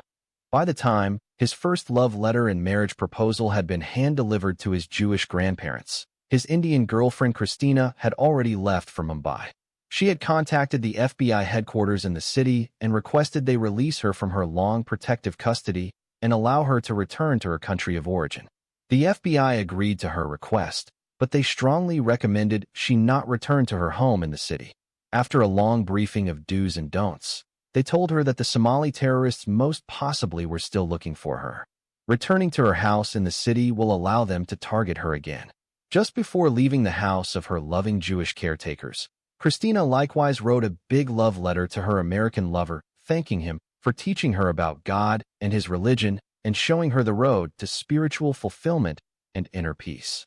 She concluded her first love epistle by informing him that she has been inspired by his good sacrificial example, and she has also decided to become a female nun. She has determined to be a committed Christian girl like him and never marry anyone or have sexual contact with any man all the rest of her life. Like him, she considered herself now to have become the perpetual bride of Christ. Before her trip to India, Christina stayed briefly in a hotel in the city until she officially changed her name and took the precaution of applying for a new Indian passport with a court decree listing the new name on her baptismal certificate. The Indian consulate issued the new passport in the name of Christina Lewinsky, a scriptural and theological indictment of Christina's marriage to Bruno.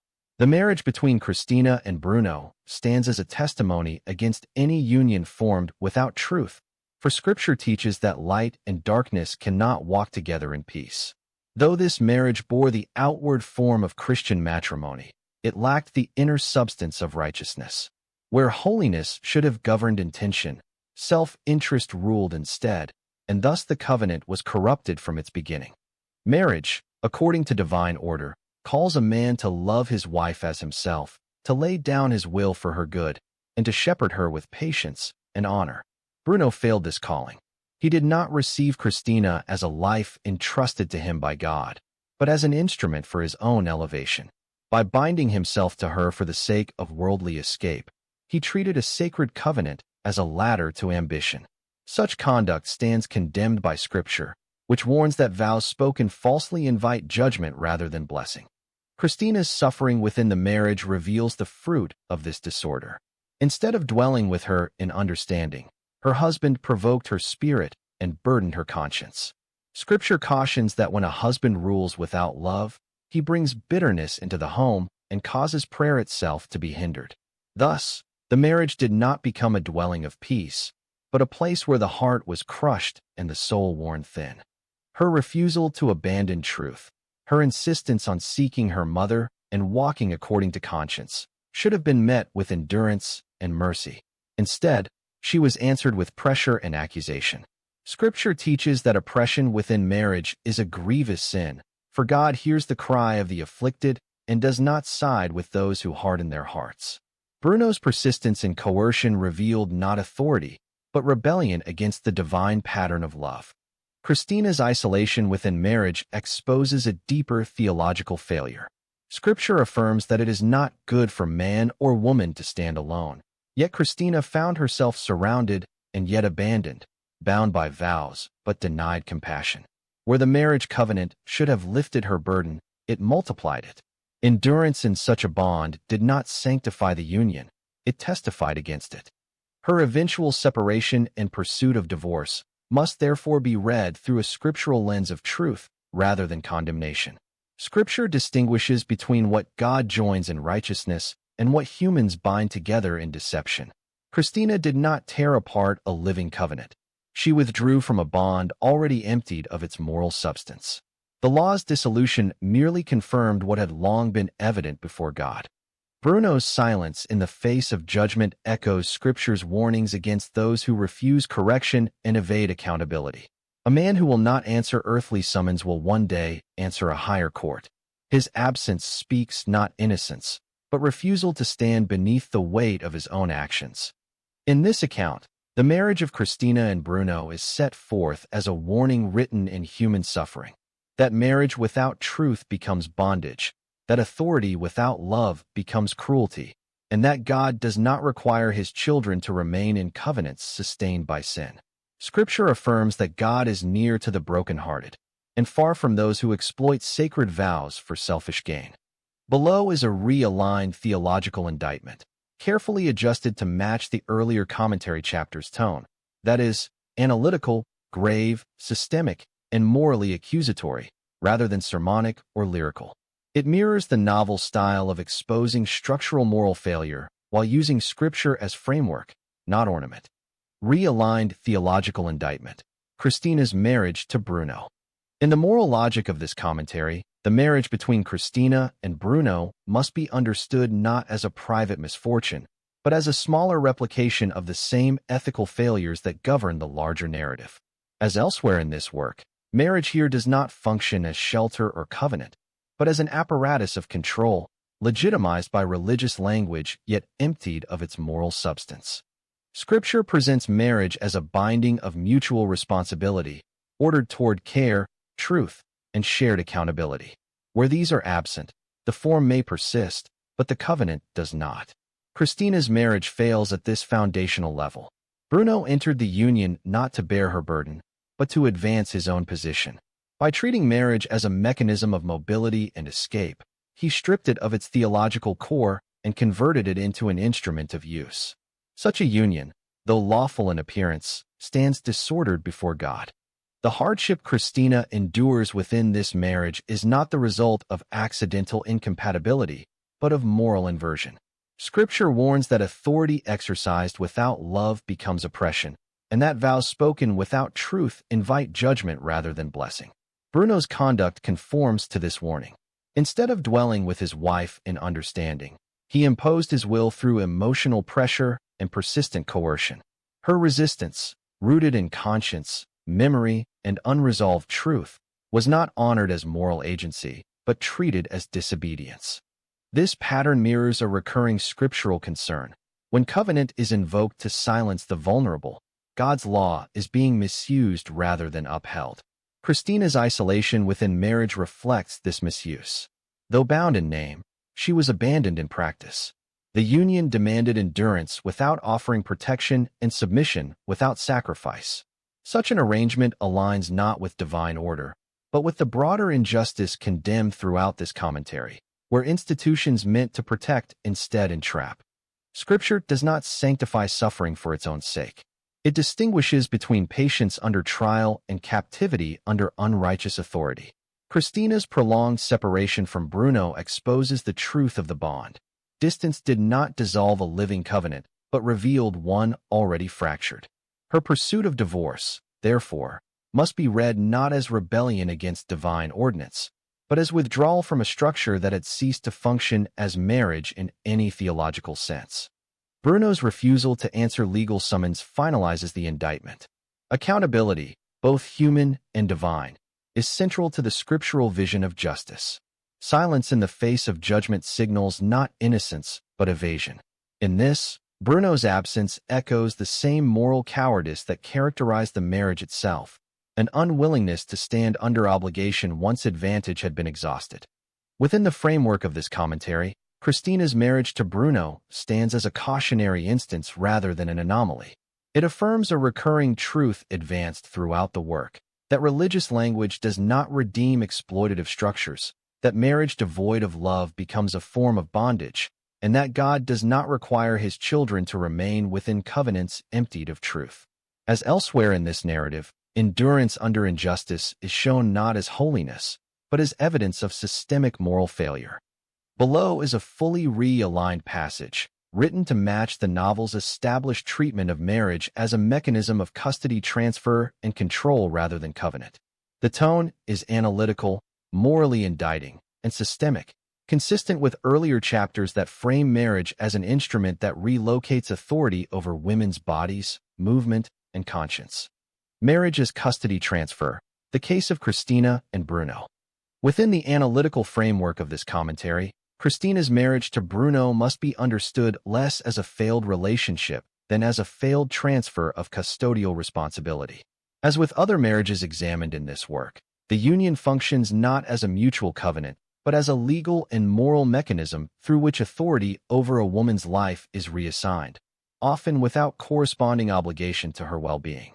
Marriage, in its ideal theological form, transfers responsibility in order to ensure protection, care, and shared accountability. In this case, however, the transfer occurred without the fulfillment of its moral conditions. Bruno assumed the privileges of husbandhood while evading its duties.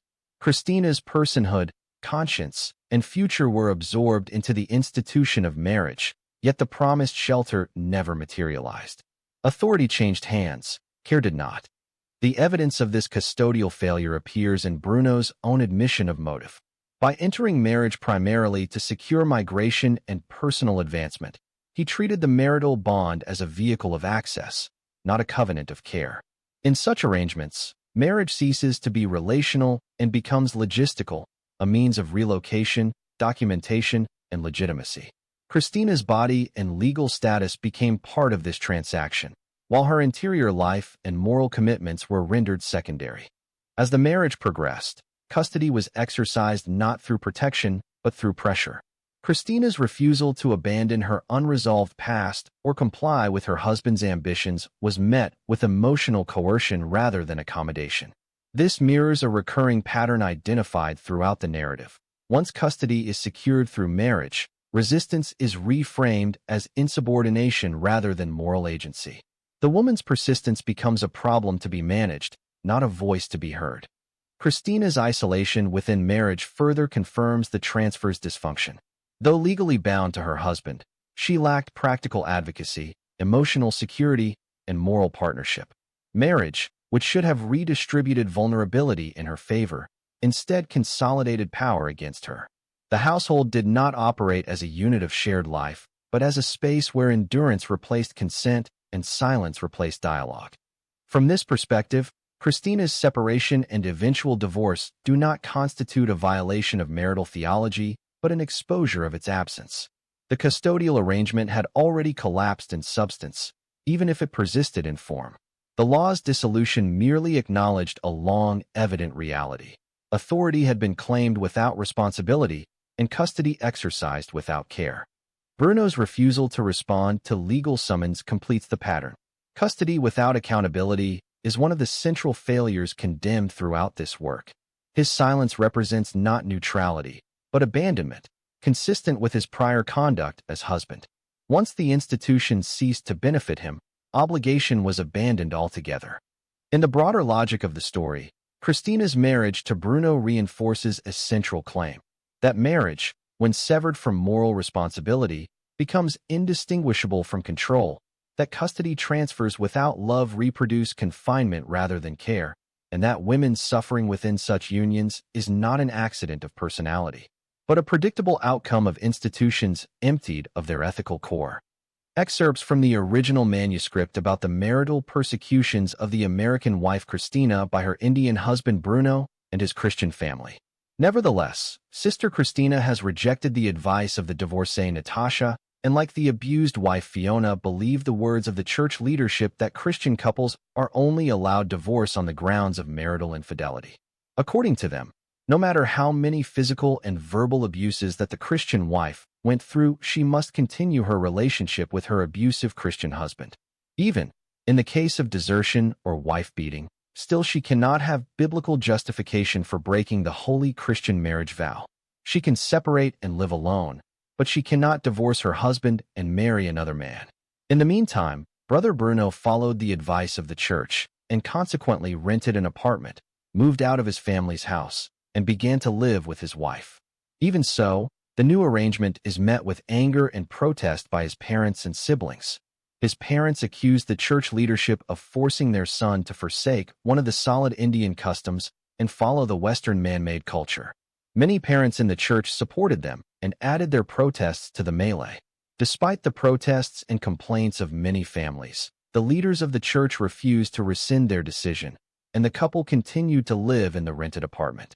When her in-laws failed to effect any change in the decision of the leaders of the church, they began to squabble and create problems for their daughter-in-law. They started to dig deeper into her clouded past abusive life and spread rumors about her. Brother Bruno's two sisters and some of their church girlfriends were able to find juicy tidbits on the internet on the life of the Iranian heroine and former Miss World, Aphrodite Krishna Khan. Based on their thorough searches, they portrayed Sister Christina as a chameleon who kept changing her form and color to suit the purpose at hand. According to their findings, she was once a Muslim girl going by the name Ifat Khan. That girl Ifat had married a Saudi business tycoon called Sheikh Faiz bin Ahmed. She married the 70-year-old Saudi man for his money. He paid her and her poor Muslim mother many crores of Indian rupees. She accepted him because she knew he was going to die soon. This pedophile old Arab man got strangled to death inside the Mumbai Arthur Road jail. Then his Muslim wife Ifat Khan changed her name and began to go by the moniker of the Iranian heroine, at which time she took on the identity of Aphrodite Krishna Khan. She then had a secret love affair with a wealthy Bollywood film director known as Mahmood Khan and became his secret mistress because he promised to make her a shining film star. He secretly married her as his Muslim wife number 2 and kept her in his farmhouse.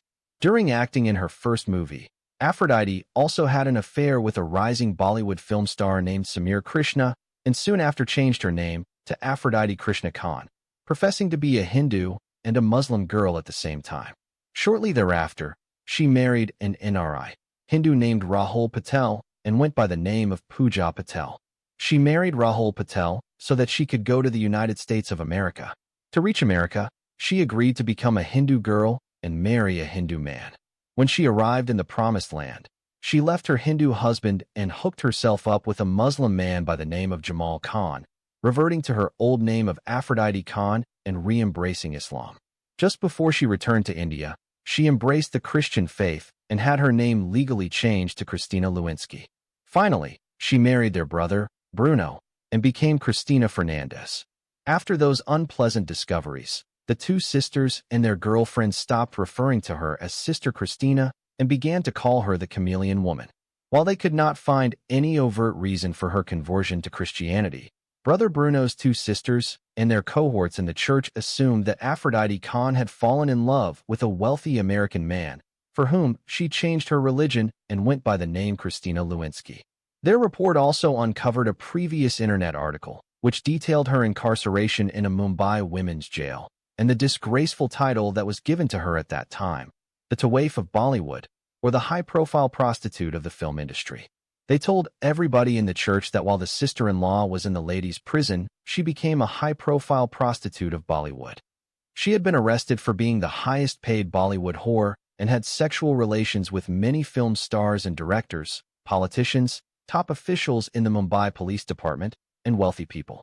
Although their report included many more false details which had never happened, it said nothing about her successes in life of winning Miss Mumbai, Miss India, and Miss World. Furthermore, it said nothing about her controversial remarks about the Prophet Muhammad and the Quran and the assassination plot of Dawood Ibrahim's Muslim terrorists, which forced her to flee out of India and ended up in the United States of America. From that point, adding insult to injury, the vengeful two girls started to call her on her face the chameleon woman. With the ammunition needed, Brother Bruno's two sisters went on the offensive and began harassing their brother's wife. They started to phone her at her apartment and confront her about her disgraceful past. They accused her of deception and hiding her nasty past and many marriages before their brother Bruno fell victim to her trap. According to them, it is the ultimate degradation in their Mangalorean Christian culture to wed a pure and chaste boy like their brother Bruno to a whore woman who had not only gone through many husbands but also slept around with other men like a street hooker. They reinforced their stand by acknowledging that their brother deserved a virgin instead of a dirty woman who had sex with many men just like a bitch with many dogs. They also called her the dirty prostitute and waif of Bollywood. They punctuated their phone calls with unannounced and unnecessary visits hoping to plague her into compliance. Even their two parents and their three brothers stood with the two girls. They simply want to cut through the chase and have her forget her search for her Muslim mother, and she should immediately take her husband to America so that he can take them to the promised land too. Sister Christina's in-laws turned her life into hell with no place for refuge. The very people she thought are living with the guidance of the Holy Spirit in Christ are now hounding her to do their bidding. Her husband sided with his parents, of course, and joined in the diatribe about their pending immigration status. He wants her to begin the process of applying for him before the 6 months grace is over. He knows, just like everyone else, that his application process may take more than another 6 months. Without informing his wife, her husband applied for an Indian passport, and when the passport is in his hands, continued to harangue her to apply for one too. Her new Indian passport must bear the name Christina Fernandez. Her mission is clear. She refused all suggestions, resulting in her husband taking their dispute once again to the senior pastor and his wife. He accused his wife of reneging on her word and trying to run off to America without him. The pastor saw his point and called Sister Christina in for a talk. He firmly told her to apply for a new passport with her husband's last name. Being left with no choice, she applied for a new Indian passport and changed her name from Christina Lewinsky to Christina Fernandez. What gave her so much sorrow is not having double nationalities now, American and Indian, but discarding her precious last name of her American lover Michael and his Jewish last name, Lewinsky, and replacing it with the detestable last name of her Indian husband, Fernandez. She felt as if she had cheated on Michael and for no good reason. She had abandoned his last name. She is sorrowful because instead of marrying her archangel Michael, she wedded the Antichrist, Bruno Fernandez. She is keeping her love treasure in her injured heart and cherished her deep and genuine love for her complete Jew, her American lover, Michael Lewinsky. As soon as Mrs. Fernandez's new passport is issued, her husband began to harass her to approach the American consulate in Mumbai and apply for joint visas for her Indian spouse, father-in-law, and mother-in-law to join her in the United States of America. Her in-laws knew that through her they are entitled to get immigrant visas to the promised land. Once again, Sister Christina has been forced through some leaders of the church to apply for immigrant visas for her Christian spouse and his parents. However, before her husband and his parents got their immigration visas to the USA, the land that flows with honey and money, something else developed to complicate the matter for her. At this time, a full year has passed since Christina arrived in Mumbai and joined that Indian heretical church. Finally, her search efforts for her biological mother bore fruit. A Christian woman, who had lived as a Muslimah before adopting Christianity, has heard about her search and has come forward to her with information about Rehana Khan. According to the source, she knows of a Muslim woman named Rehana Khan who has 3 sons. She had returned from America, and when she arrived, she told all her Muslim neighbors that her Indian husband had divorced her, hence her return to the motherland. This ex-Muslim woman informer also conveyed some gossip to other women in the church. She did not share that additional information with Sister Christina.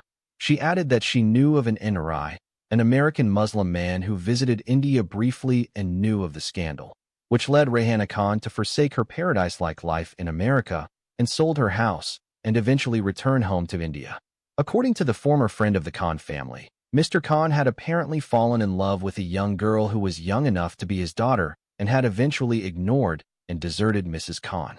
In addition to the huge age difference between the two lovers, the girl is a Hindu and hence she refused to marry Mr. Khan until he converted to Hinduism. Moreover, he made his new girlfriend pregnant before he married her. The girl had turned out to be Mrs. Khan's daughter, who became a Hindu. Therefore, she discovered her husband had cheated on her with her own daughter, and he married his own stepdaughter, which is an incestuous relationship and illegal in America. Mrs. Khan understood if she took the matter to a court of law, she would be shooting herself in the foot because that would expose the abominable deed of her own daughter. The scandal of her bad husband and wicked daughter had already begun to smell out, and every Indian in the state speaking about it. The resulting scandal and the ignominy of it all prompted Rehana Khan to flee from America and returning India to hide. After she had settled in Mumbai with her 3 sons, Rehana betrothed for second Islamic marriage by a prominent Muslim mullah and married him. He is the imam of the biggest mosque in Mumbai town. Mrs. Khan became his 3rd wife, but only due to her age and her situation did Rehana agree to marry him. She understood his position and social standing could give her much-needed acceptance and security, never mind that he was old enough to be her grandfather. After that, the ex-Muslim woman gave Christina the address of her former hut when she used to live in Mumbai town near the house of the American woman Rehana Khan. She told her to go to that address and ask the Muslim women living near that hut for the whereabouts of Begum Rehana Sheikh Al-Din Khan. However, before his American wife went to meet her Muslim mother, her Christian husband claimed to have seen a vision from the Lord. In a secret family meeting without the presence of his wife, he shared his divine vision with his parents and siblings and sought their wise advice.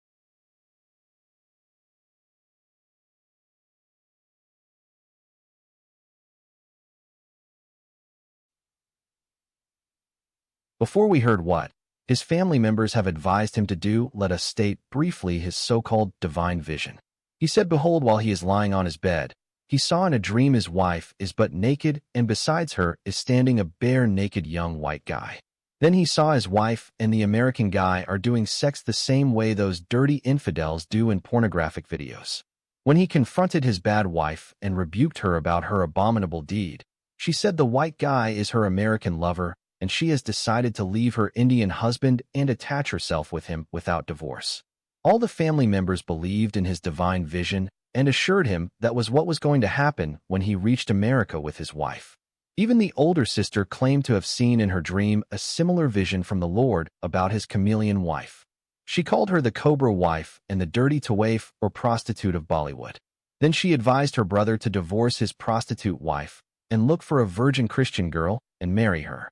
However, his father and mother rejected her foolish advice and said their good son must wait until his American wife takes him with his parents to the promised land. Then, and only then when they are safely reached by the will of God to America, Bruno must divorce his bad wife, return to India, and marry a suitable Mangalorean Christian virgin bride. Every son and daughter supported the so-called wise advice of the parents. In that way, the problem has been solved, and the secret meeting is concluded by reaching a collective decision that Mr. Bruno Fernandez must divorce Mrs. Christina Fernandez as soon as he's settled with his parents in America. Below is a cross-referenced, commentary-aligned analysis that explicitly situates Christina's marriage to Bruno alongside the earlier custody transfer analyses of Rehana and Ifit. The tone, structure, and vocabulary are calibrated to the story's established method: comparative, systemic, morally indicting, and institution-focused rather than emotive or narrative. Comparative custody transfer: Christina, Rehana, and Ifit. When read in isolation, Christina's marriage to Bruno may appear merely unfortunate. When read alongside the custody trajectories of Rehana and Ifit, however, it reveals itself as part of the same institutional logic repeatedly exposed throughout this novel. In each case, marriage functions not primarily as covenant, but as a mechanism for transferring custody over a woman's body, movement, and future, with wildly different degrees of violence but a shared moral architecture. Rehana's marriages operate at the most overt end of this spectrum.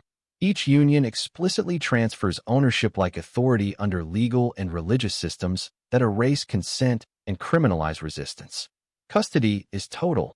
Her body becomes accessible, her movement restricted, her motherhood weaponized, and her suffering normalized by law.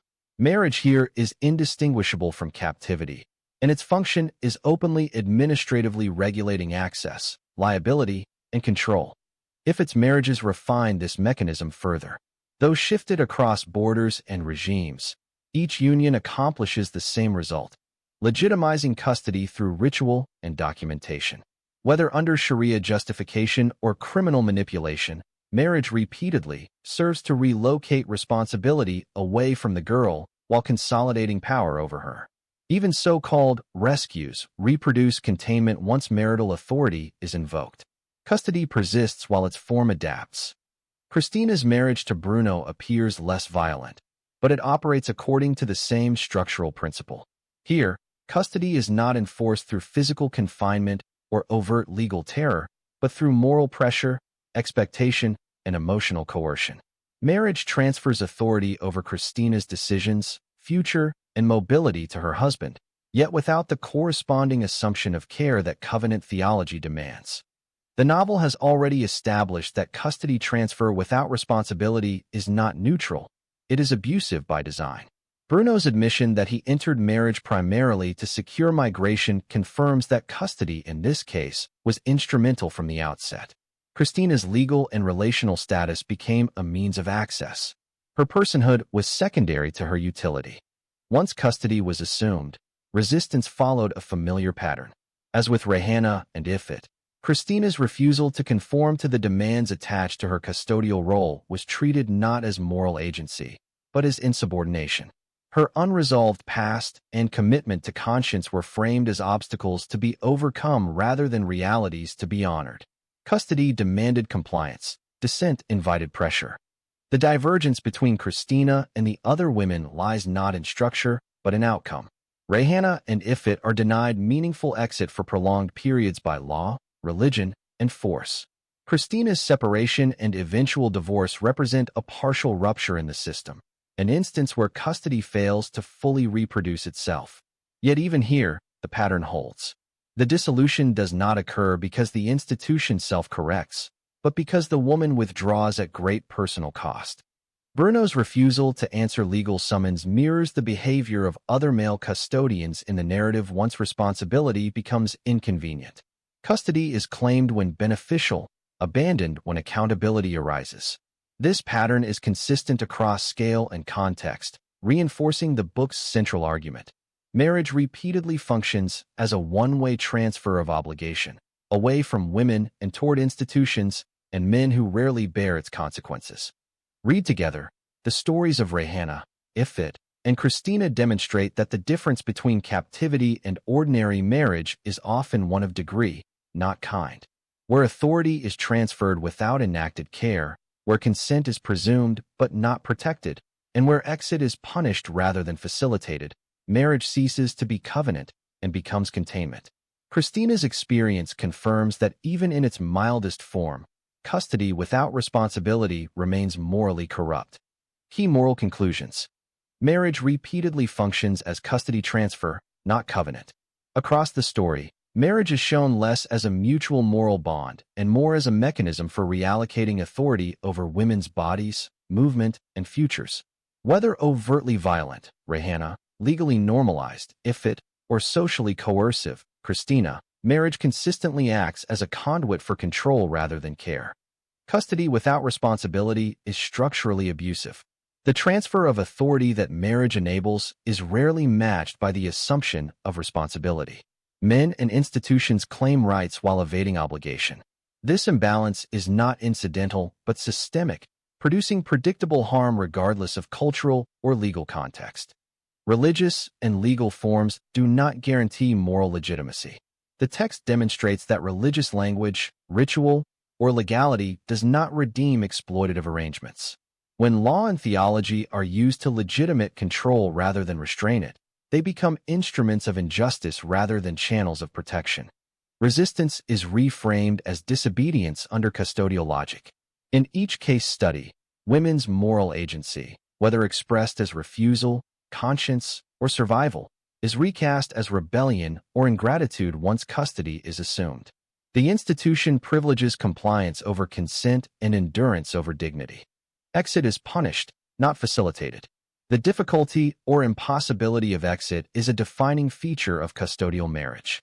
Rehanna and Ifit are denied meaningful escape through law and force. Christina secures exit only at great personal cost. Where departure is obstructed, suffering is prolonged and normalized. Endurance is not redemption. The novel rejects the notion that suffering within unjust structures is inherently sanctifying. Survival is presented as necessity, not victory. Endurance signals institutional failure, not moral success. Scale differs, structure persists. The variation between Christina's experience and the more extreme ordeals of Rehanna and Ifit is one of degree, not kind. All operate within the same moral architecture. Authority transferred without accountability, consent assumed without protection. Justice remains partial and contingent. Throughout the narrative, justice appears reactive rather than principled, often activated only by scale, visibility, or political cost. Individual suffering alone is insufficient to compel institutional correction. The central moral claim. When marriage becomes an instrument of custody rather than care, it ceases to function as a moral covenant. In such conditions, continued participation does not preserve righteousness, it compounds harm. The novel's ultimate indictment is therefore institutional. Systems that sanctify control while neglecting responsibility cannot be morally sustained. After fleeing India, Aphrodite Khan's life is defined by exile, concealment, and continual reinvention, shaped largely by fear for her safety rather than free personal or professional choice. Flight and displacement. Following escalating threats after her pageant success and public controversies, Aphrodite is forced to leave India. She first takes refuge in Europe, including Germany, and later relocates to the United States, moving repeatedly to avoid being tracked by Muslim terrorists and hostile networks. Her travel is reactive and security-driven, not career-oriented. Living under hidden identity. For long periods abroad, Aphrodite is instructed to hide her identity as Miss World, conceal her wealth, and even use different names. She avoids publicity, appears in public only cautiously, and at times remains physically veiled to reduce recognition. This enforced anonymity protects her life, but erases the public persona she had just attained. Curtailment of career and public roles. Unable to safely attend events or act openly, Aphrodite cannot pursue a normal international career in film, advocacy, or pageant duties. Others are forced to substitute for her in public roles, and her global fame becomes a liability rather than an asset. Psychological and emotional burden. Constant displacement, surveillance fears, and the need to suppress her identity take a heavy emotional toll. Her life abroad is marked by isolation, anxiety, and the effort to cope with trauma accumulated from abuse, scandal, and loss, rather than by professional fulfillment. A life of guarded survival. Instead of enjoying the opportunities her fame could have brought, Aphrodite spends her post-India years focused on staying alive, avoiding exposure, and adapting to new legal and cultural environments. Her story abroad becomes one of survival under protection rather than expansion or freedom. In summary, after fleeing India, Aphrodite lives a fractured international life, moving between countries, concealing her identity, and sacrificing career growth in exchange for safety.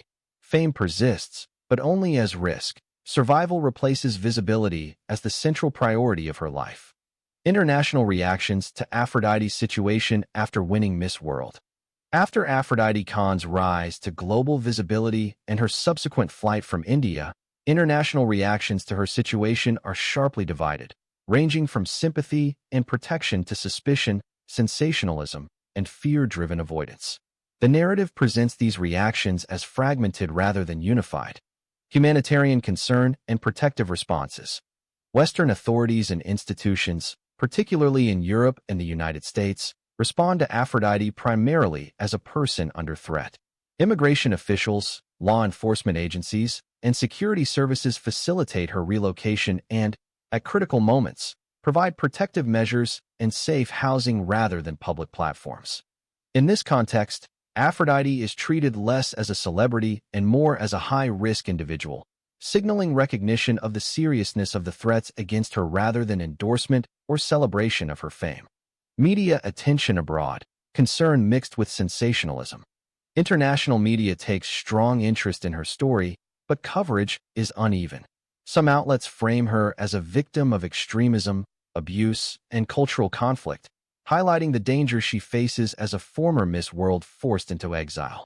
At the same time, other reporting recycles controversy, focusing on her statements, religious identity, and past trauma without adequate context. This keeps her story in circulation but also reinforces her image as a polarizing figure rather than a protected one. Public opinion, sympathy versus discomfort.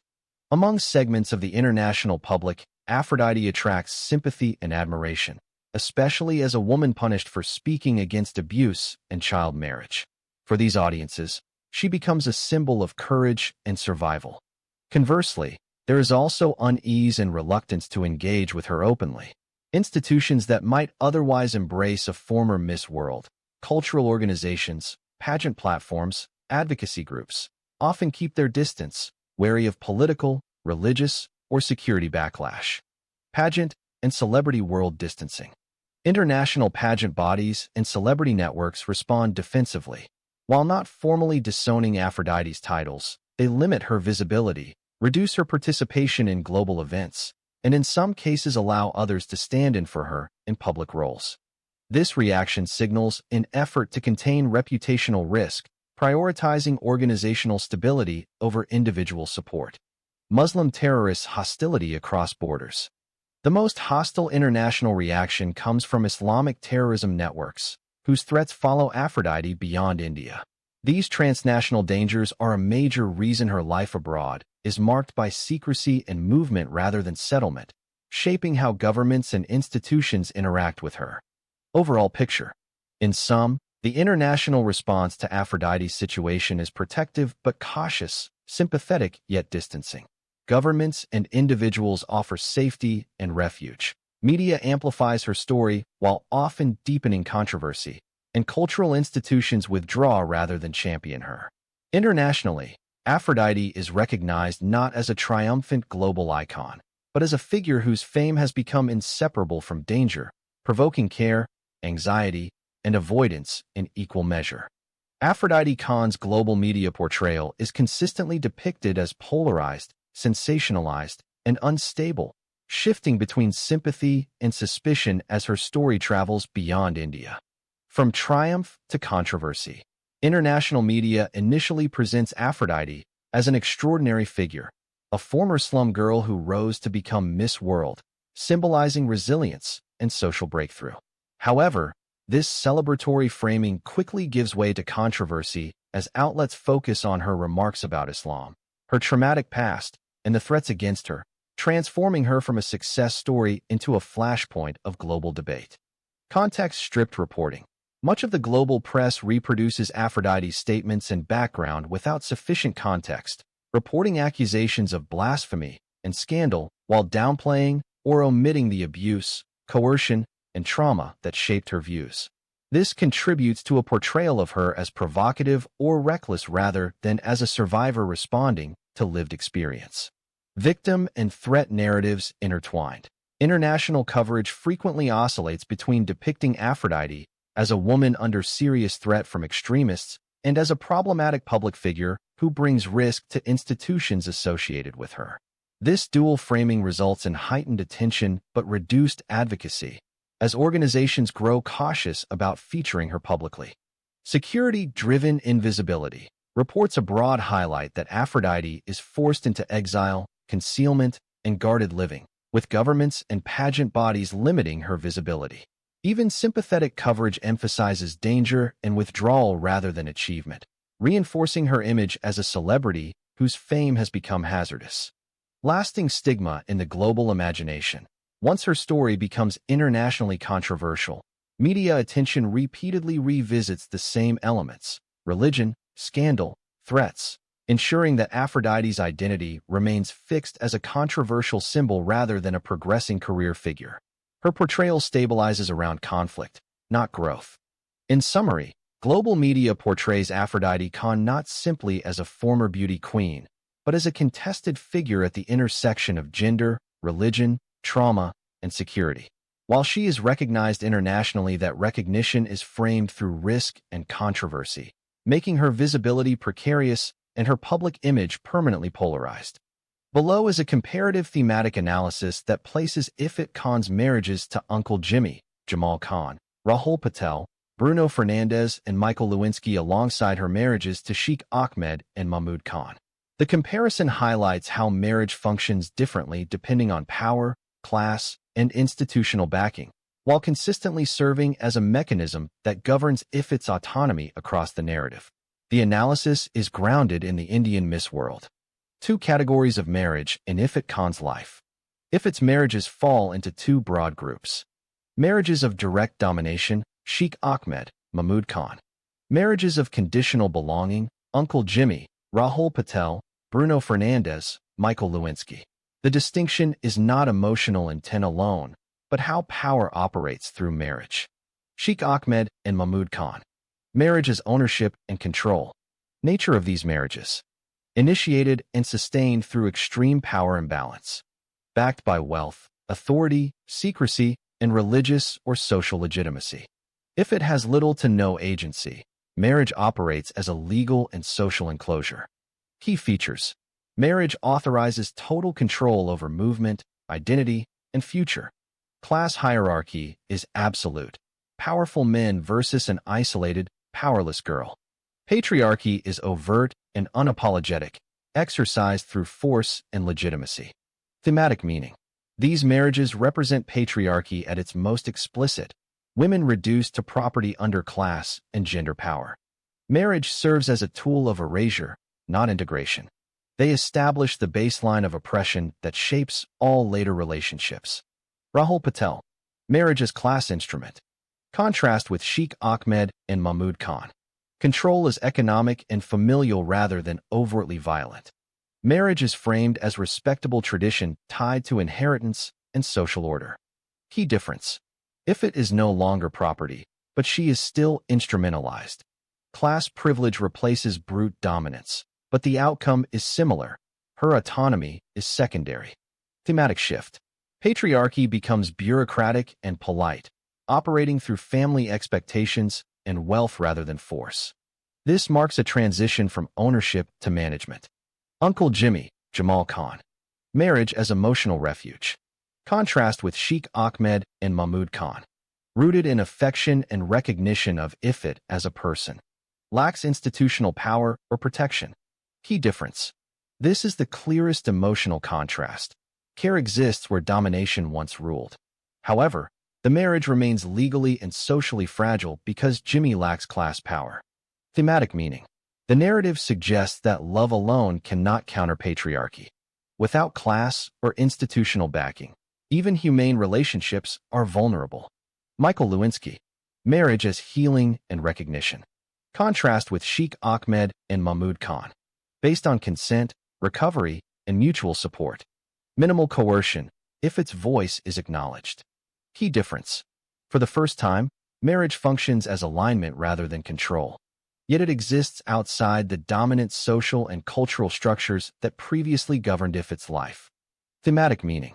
This marriage represents a counterfactual. What partnership might look like without patriarchal governance. Its fragility underscores how rare such balance is within the novel's social world. Bruno Fernandes. Marriage as institutional discipline. Contrast with Sheikh Ahmed and Mahmoud Khan. Coercion is indirect, mediated through religious and social institutions. Authority appears moral rather than violent. Key difference. If it is not owned, but she is conditioned. Obedience is demanded in exchange for legitimacy and belonging. Thematic meaning.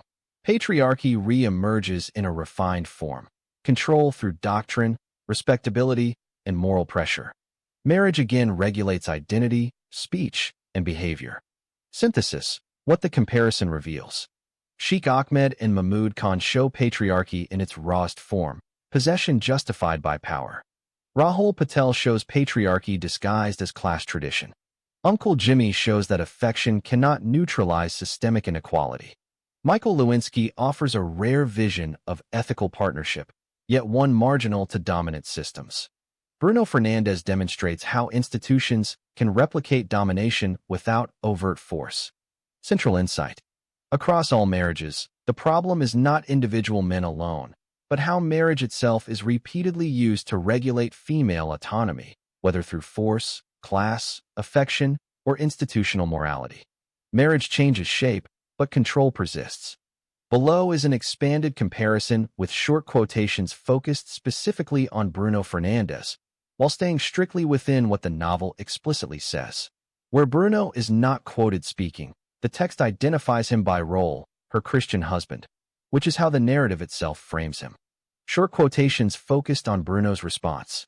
The novel rarely gives Bruno a personal, introspective voice. This silence is deliberate. Instead, Bruno is defined by contrast, omission, and alignment with condemning institutions. The following quotations expose his role through what he does, and crucially, what he does not do. 1. Bruno as the Christian husband who accepts condemnation. One of the sharpest indictments of Bruno appears indirectly when the narrator contrasts him with Michael. Quotation, he never once believed, unlike her Christian husband and Indian church leaders and other believers, that she is possessed by demons. This line explicitly places Bruno among those who accept or tolerate the demonization of Christina. While Michael rejects this explanation, Bruno is grouped with authorities who stigmatize her condition. Implication, Bruno interprets Christina's breakdown through religious condemnation, not empathy. 2. Bruno's absence at the moment of rescue. When Christina's breakdown escalates into suicidality, the narrative makes clear who acts and who does not. Quotation, when she lost all hopes in life and became suicidal, it was Michael who rescued her. Bruno is conspicuously absent from this sentence. The grammar itself is revealing only Michael is named as a rescuer. Implication, Bruno does not intervene when Christina's life is in danger. 3. Bruno's failure to reframe her breakdown as trauma. The novel stresses that Christina's illness is repeatedly misinterpreted by religious figures close to her. Quotation, unlike her Christian husband. Even this brief phrase is significant. It identifies Bruno not as a protector, but as someone whose beliefs align with spiritual blame rather than psychological understanding. Implication, Bruno permits theology to override compassion. 4. Bruno's non-participation in healing. Only one male character is associated with therapy and recovery. Quotation, he actively participated in her therapy. The absence of Bruno from any similar description is intentional. The text does not state that Bruno helped. It states that Michael did, implying that Bruno did not. Implication, Bruno disengages once care becomes difficult or socially costly. 5. Bruno aligned with institutional failure. The novel explains that vulnerable women are repeatedly abandoned by institutions and by those who depend on them. Quotation, institutions repeatedly fail vulnerable women. Bruno's behavior fits this pattern. He does not challenge the court, the church, or social condemnation. Instead, he survives by alignment and silence. Synthesis, what the quotations reveal about Bruno. Taken together, these short quotations show that Bruno accepts religious explanations that stigmatize Christina, does not intervene at her moment of collapse, is absent during rescue and recovery, aligns with institutional judgment rather than personal responsibility. By contrast, Michael is quoted directly as acting, rescuing, rejecting condemnation, and participating in therapy. Conclusion. The novel condemns Bruno not through dramatic confrontation, but through quiet textual exclusion. He is present by label, her Christian husband, yet absent in action. The quotations reveal a man who prioritizes religious conformity and self-preservation over care, making him the moral opposite of Michael. In Christina and the Complete Jew, silence and inaction are treated as forms of betrayal. Bruno's response to Christina's breakdown, both in court and in the hospital, is therefore not neutral, it is actively harmful. Below is a comparison table that sets Michael versus Bruno side by side using short, direct quotations explicitly supported by the novel and its authorized commentaries. Each quote is followed by a brief, precise explanation so you can use the table for revision, essays, or close textual analysis. Michael versus Bruno. Responses to Christina's breakdown, court and hospital. Aspect. Michael. Bruno. Response to court breakdown. He never once believed that she is possessed by demons. Michael rejects the court-endorsed religious stigma and refuses to interpret Christina's collapse as sin or possession. Unlike her Christian husband, Bruno is grouped with church figures who accept demonization, showing passive alignment with judgment rather than defense. Moral position at court. Michael is defined by opposition to institutional cruelty. He later acts to undo the damage caused there. Bruno remains silent and non-interventionist, allowing procedure to override protection. Institutions repeatedly fail vulnerable women, and Bruno does not resist this failure. Reaction to suicidal crisis. When she lost all hopes in life and became suicidal, it was Michael who rescued her. Michael intervenes directly to preserve Christina's life. Bruno is absent from the moment of rescue. The text names only Michael as acting, underscoring Bruno's non-response. Interpretation of illness. He never once believed that she is possessed by demons. Michael treats the breakdown as trauma requiring care. Unlike her Christian husband, Bruno accepts spiritual blame, allowing theology to replace compassion. Presence at the mental hospital. He actively participated in her therapy and played an active role in investigating how her past trauma had contributed to her mental condition. Michael's care is sustained, practical, and accountable. Bruno is never described as participating in therapy or care. His absence from recovery signifies withdrawal. Emotional ethic. He also planted in her heart his unconditional and everlasting love. Michael offers unconditional presence that counteracts the court's rejection. Bruno's concern proves conditional. Once Christina becomes socially costly, he disengages. Institutions repeatedly fail women, and Bruno aligns with this pattern. Narrative judgment. Michael is validated by outcomes: rescue, stabilization, and recovery. Bruno is condemned by omission: silence at court, absence at rescue, and no role in healing. One-sentence synthesis. Michael responds to Christina's breakdown with understanding, rescue, and sustained care, while Bruno responds with silence, religious judgment, and withdrawal, aligning himself with institutional failure rather than personal responsibility. Quotations from the original manuscript comparing the stand of Michael and Bruno toward the mental sickness of Christina. The terribly abused American wife Christina, who assumed by all to have become a madwoman, has not faced only been rejected and betrayed by her Muslim mother. Her Christian husband Bruno has also distanced himself from her. If he has left her alone to face her mental sickness, it might be tolerable, but Bruno and his sisters have spread very malicious rumors about her in the church and made every Christian brother and sister believe their words. Somehow, they came to know that she had been admitted into a mental hospital in one of the outskirts of Mumbai known as Vashi, which is also called New Bombay. Not surprisingly, Bruno and his two sisters Nathlyn and Sylvia paid her a visit.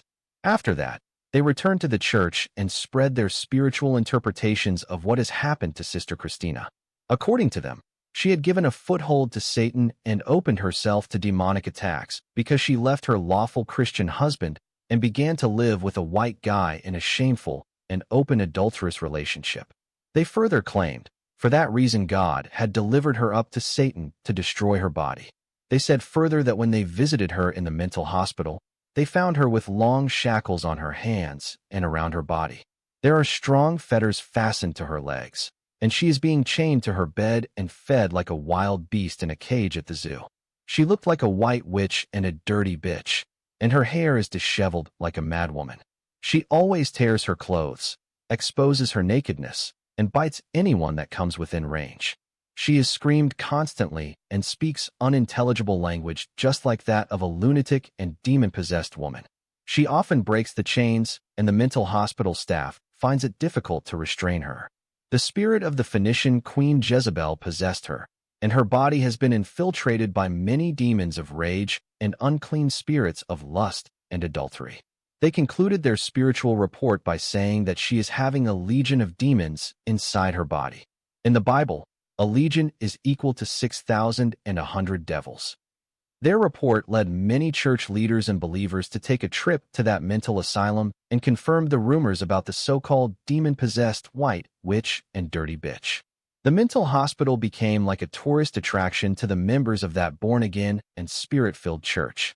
Many mothers took their daughters over there to show them the dire consequences of disobeying the word of God and committing adultery. Some fathers accompanied their sons to the mental hospital and showed them the punishment of committing premarital or extramarital sex. Even, the senior pastor of the church used the demon-possessed, backslidden Christian woman's case as a practical example for preaching about marital unfaithfulness. On one Sunday, he preached from the pulpit a long sermon on marriage and adultery and mentioned her by name and referred to her white boyfriend by ethnicity. The wife of the senior pastor, who herself is a female pastor who also claimed to be among the 3 righteous women who caught the adulterous wife in bed with the handsome white guy when the two were stark naked and committing adultery. Upon hearing the new rumors, she shouted hallelujah from the rooftops of her house, and then she rose a red flag. For that reason, she has openly challenged her husband and other male leaders. She said they must stand before the congregation in the church and repent of their sins of doubting her report of the confirmed adultery of Sister Christina. Her husband and the other 7 pastors begged her on their knees to forgive them and not to expose their sins of unbelief before other believers. Reluctantly, the holy woman of God and the other 2 female pastors have accepted their apologies and repentance and forgiven them. Only a few compassionate believers have pity on Sister Christina and visited her many times and attempted to cast the demons out of her possessed body, but every time their attempts failed. All members of that church collectively believe that the Lord had delivered Christina Fernandez to the devil to destroy her body because of her disgraceful and open adultery, which she committed with the handsome white guy. By the way, a few days after Christina got admitted to the mental hospital in the Vashi neighborhood in Navi Mumbai, a great disaster occurred and wrecked the lives of the Fernandez clan. Brother Bruno considered his life had come to an end when he heard the disturbing news from the American consulate that his American wife had officially canceled her sponsorship for him and his parents and blocked forever their pilgrimage to the Promised Land. He had not only lost the excellent opportunity of flying to his promised paradise, but he lost his job too. Because of that, his faith in the Lord had been seriously shaken. Upon hearing the incredible news, his mother, Mrs. Fernandez, lost her mind completely when her son informed her that his wife had canceled her sponsorship on the same day. She ran away from his apartment and began to live with the adulterous white man. Therefore, Christina's mother-in-law started to talk to herself as a lunatic woman. She also began to beat and bite any of her relatives whenever they come close to her. Consequently, she had also been declared as a madwoman by her children and confined in a darkroom in her house. The incredible report about the rejection of their applications to their overseas trip to the Promised Land had caused her husband, Mr. Fernandez, to have a major heart attack and died after a few hours at the Nanavati hospital. In accordance with that big family catastrophe, Brother Bruno had not only lost his American wife, mad mother, and dead father, but he permanently lost his job in Mumbai. Moreover, his life dream of immigrating to the Promised Land, the land that flows with money and honey and eternal happiness, had gone forever. It is an unbearable disaster for the proud Fernandez clan. Although she had been publicly disowned by her Muslim mother, hated by her Christian husband, got despised by her in-laws, and condemned as a fallen whore and demon-possessed woman by her church, still her American lover and spiritual boyfriend has not left her. Michael has neither forsaken her, nor has he ceased visiting his beloved Indian girlfriend even for a single day. He has determined neither to allow her to die like a lonely and abandoned girl in her filthy cell of the mental hospital, nor to forsake her in India and return to America without her. Michael has decided to continue living in Mumbai indefinitely and every day visits his beloved Indian girlfriend in her small room in the mental hospital. As soon as she became mentally sick, he began to pray and fast for her healing. He is spending many hours in her apartment fasting, praying, and interceding for her. Whenever he visited her in her mental asylum, he played his guitar, sang her favorite hymns, and read some verses of the Bible which promised divine healing. Every time he tried to communicate with her, she saw him as a ghost and went berserk. She could not recognize him as her American lover. Despite this, it is not in Michael to give up on her. He approached the mental hospital authority and requested to be allowed to transfer her to an American mental health facility for better medical treatment. He promised to cover the expenses of her overseas transfer. The Mental Hospital Administration Office rejected his application because the female patient is not related to him. He tried to convince them to allow him to take her on humanitarian grounds, but they refused. He even lied to them and tried to take her as his common-law partner or his female conjugal partner. But the hospital authority rejected his application because they already have on file that Mrs. Christina Fernandez is married to someone by the name of Bruno Fernandez. Besides that, common-law partners and conjugal partners are not recognized as legitimate relations between unmarried lovers in India. Michael informed the hospital that the marital relationship between Christina and her Indian husband Bruno was broken prior to her mental problem. They asked him to bring official proof that her Christian husband has divorced her or given him permission to take his Indian wife to America. Michael Lewinsky went to Mr. Bruno Fernandez in the church and requested him to either divorce Christina or give him permission to transfer her to America for better treatment.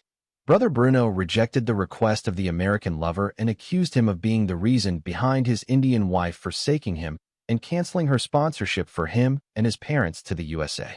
He also said to him in front of everyone in the church after the Sunday service is over, "My wife is possessed by demons of lust because of her adulterous relationship with you."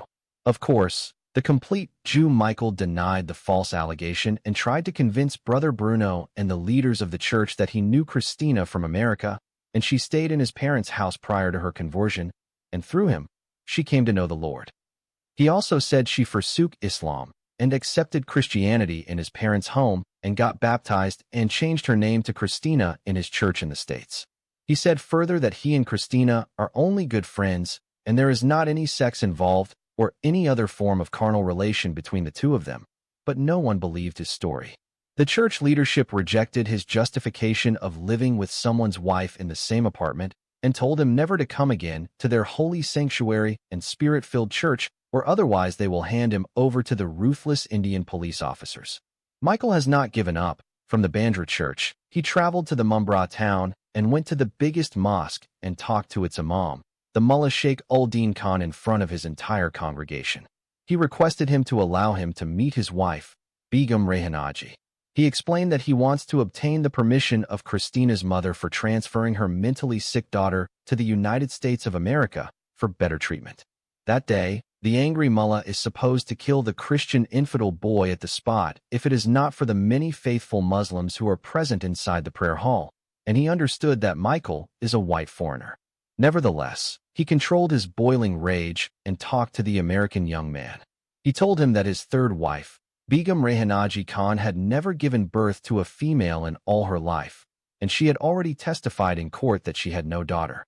Besides that, his wife Rehana Khan was born and brought up as a Muslim, and that accursed infidel girl, when she came to his residence, said her name is Christina Fernandez and had admitted in front of many Muslim men and women she is a Christian girl.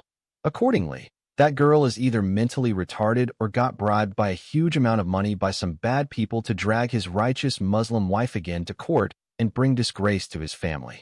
Michael tried to clear the misunderstanding, but the wicked imam threatened that he is going to hand him over to the Muslim police officers of Mumbai town if he ever approached him again. When Michael refused to yield to the threats and continued to beg for mercy, the mullah shouted at him, cursed him, and kicked him out of his mosque. Because he said he is an American citizen, the dangerous religious leader had scared to order his terrorists to slaughter Michael. He expected the American CIA and the Hindu police would burn him alive with his Muslim adherents inside his mosque if his terrorists killed an American young man. That day, the American boy felt as if he entered the den of terrorists and is miraculously rescued by the Lord. Finally, Michael Lewinsky went to the government of Maharashtra and explained to them the problem of his mentally sick Indian girlfriend and requested them to be allowed to take her to the United States of America for better medical treatment. He judiciously withheld the fact that Christina Fernandez is a married woman and her husband is an Indian. He just said that she is his Indian girlfriend and she used to live with him in his Jewish house in America. He even provided evidence to show that when he came to Mumbai, he stayed with her in her place at Bandra and that she is his common-law partner, and until the present time, he is living in her rented apartment. It so happened that when Michael approached the government of Maharashtra, India had just a couple of days earlier recognized the relationship of the common law partners. The new law had passed by the Bandra Court of Marriage and Divorce on the grounds of the lawsuit that had been filed by high-profile lovers. They are among the top heroines and heroes in the film industry. They are a Bollywood film actress called Kareena Kapoor, a Hindu girl, and her boyfriend, the film star, Saif Ali Khan, a Muslim man. Due to their religious differences, which stood in the way of their religious marriage, the lovers decided to live as common law partners. Accordingly, it is nothing short of divine intervention or a miracle of the Lord when the similar case of the American lover Michael Lewinsky and his Indian girlfriend Christina Fernandez has reached the government of Maharashtra. Michael added that when they came to India to visit a church in Mumbai, his girlfriend had developed a serious mental sickness. The government believed his story and approved his request for her overseas transfer for medical reasons. When the Mental Hospital Authority received an official letter from the government of Maharashtra state endorsing its approval of the transfer, it allowed the American boyfriend Michael Lewinsky to take his Indian girlfriend Christina Fernandez to the USA for her better medical treatment. Eventually, her American boyfriend's sincere efforts have yielded their fruits, and he has been able to transfer his mentally sick Indian girlfriend to his native country. At the time, Christina has been transferred from her Mumbai mental hospital to the one Michael Lewinsky selected in the United States. She has already spent 1 month in a catatonic state. In the States, her condition has been more accurately diagnosed and treated. As her American lover predicted, she began to receive much better medical treatment in his country. After spending a couple of months in therapy, Christina began to show signs of improvement. She does not fear people anymore. She stopped seeing scary things. Human beings are no more look like scary ghosts, vampires, and zombies to her. Her recovery is painfully slow, but she is no longer shackled to her bed. She is still confined to a private room in a good mental hospital. The hospital staff allowed her boyfriend to visit her inside her room if she is calm. During his visits, Christina does not react to his presence, staring vacantly at him without any sign of recognizing him. After 6 months of care, the mental health care professionals declared Christina mentally sound. Through Michael's love, sacrifice, prayers, and fasting, he was able to take her out of the deep ocean of darkness that engulfed her mind for many months to the bright shore of hope and love. Yes, she lost her memory and forgot he is her lover, but still he has considered her sickness to be a blessing in disguise. She is freed from those painful memories of the terribly abused slum girl Ifat Khan. After Christina's discharge from the mental hospital, Michael brought her to the safest place he knew of, the Jewish home where they first met and fell in love, the home of his loving grandparents. He began to fill her heart once again with his love. He rode his horse with her and took her many times to the beautiful Blue Lake. He often played lovely music on his guitar for her, sang her favorite hymns, read the promising and encouraging verses of the Holy Bible, and prayed and fasted for her. When Christina became recovered, recognized him, and responded to his ministrations, he betrothed to marry her in a holy Christian matrimonial union. However, the two did not get married until Christina completed her treatment and fully regained her memory. By this time, she has already spent over 2 years away from her selfish Christian husband, Bruno Fernandez. She applied for a divorce, resulting in the American court sending a divorce notification to India to her Christian husband, but did not receive any reply. Regardless, the court granted her a divorce in absentia. Although Christina is now divorced and free to marry her lover, Michael uncovered one important problem needing rectification. He discovered that the many months his beloved Indian girlfriend had spent with the heretical Christian group in Mumbai had imbued her with a very distorted view of Christianity. Thus, he felt the need to go back to basics and acquaint his fiancée with the essential doctrines of the Bible before marrying her. Her mind has been filled with a lot of deceptive, devilish ideas, and her understanding darkened with many heretical teachings such as replacement theology, liberal theology, health and wealth or prosperity gospel, signs and wonders, slain in the spirit, holy laughter, and other more of such false teachings. To free his Indian girlfriend's mind from those heretical teachings, her American boyfriend decided to start from nothing and teach her the pivotal doctrines of the Bible. He decided to begin with the doctrine of original sin, and then salvation, the work of the Holy Spirit in the believer's life, the nature of Christ and Israel and the Church. Michael believes that if his beloved fiancée can understand and master those important doctrines, then she can read the Bible by herself, and no one can deceive her anymore. The American lover Michael is supremely patient with his beloved Indian girlfriend Christina. He taught her the main doctrines of the Bible, precept upon precept, precept upon precept, line upon line, line upon line, here a little, and there a little. When the lovely former Miss World Aphrodite Krishna Khan has become a good Christian believer, her American lover, the handsome celibate boy, Michael Lewinsky, married her in his church and changed her name to Christina Lewinsky. Christina married Michael, a converted Jew, in the same church where she embraced Christianity. This marked the end of her turbulent journey from a destitute Muslim girl in the Mumbai slums to a committed Christian. Without Michael's love and spiritual support, she might have died alone in a mental hospital. After their marriage, they lived together in a mansion in the town where they first met and remained devoted Christians, attending church regularly. Ifat Khan's marriages across the narrative are systematically linked to law and religion as mechanisms that regulate female autonomy, revealing how personal relationships are repeatedly absorbed into larger structures of authority. In marriages associated with religious legitimacy, most starkly those involving Sheikh Ahmed, Mahmud Khan, and later Bruno Fernandes, marriage functions as a juridical and moral instrument, transforming dominance into lawful order. Religious frameworks are used to confer legitimacy on control, redefining coercion as duty and obedience as virtue, while limiting its ability to challenge outcomes through secular or moral appeal. Even when overt force recedes, as in Bruno's case, institutional religion continues to set the terms of belonging, making protection conditional on compliance with doctrine rather than personal welfare. In contrast, marriages framed through civil or familial law, such as the arranged union with Rahul Patel, show how legal structures tied to class and inheritance replicate similar constraints. Here, marriage becomes a contractual mechanism that secures property, lineage, and social order, prioritizing economic continuity over individual consent. While less visibly violent than religiously sanctioned domination, this form of marriage still places law above personhood, reducing it to an instrument within a legal economic system. By comparison, relationships with Uncle Jimmy and Michael momentarily step outside formal legal and religious enforcement, allowing space for affection and recognition. Yet their fragility underscores the novel's argument that without institutional backing, such marriages lack durability and protection.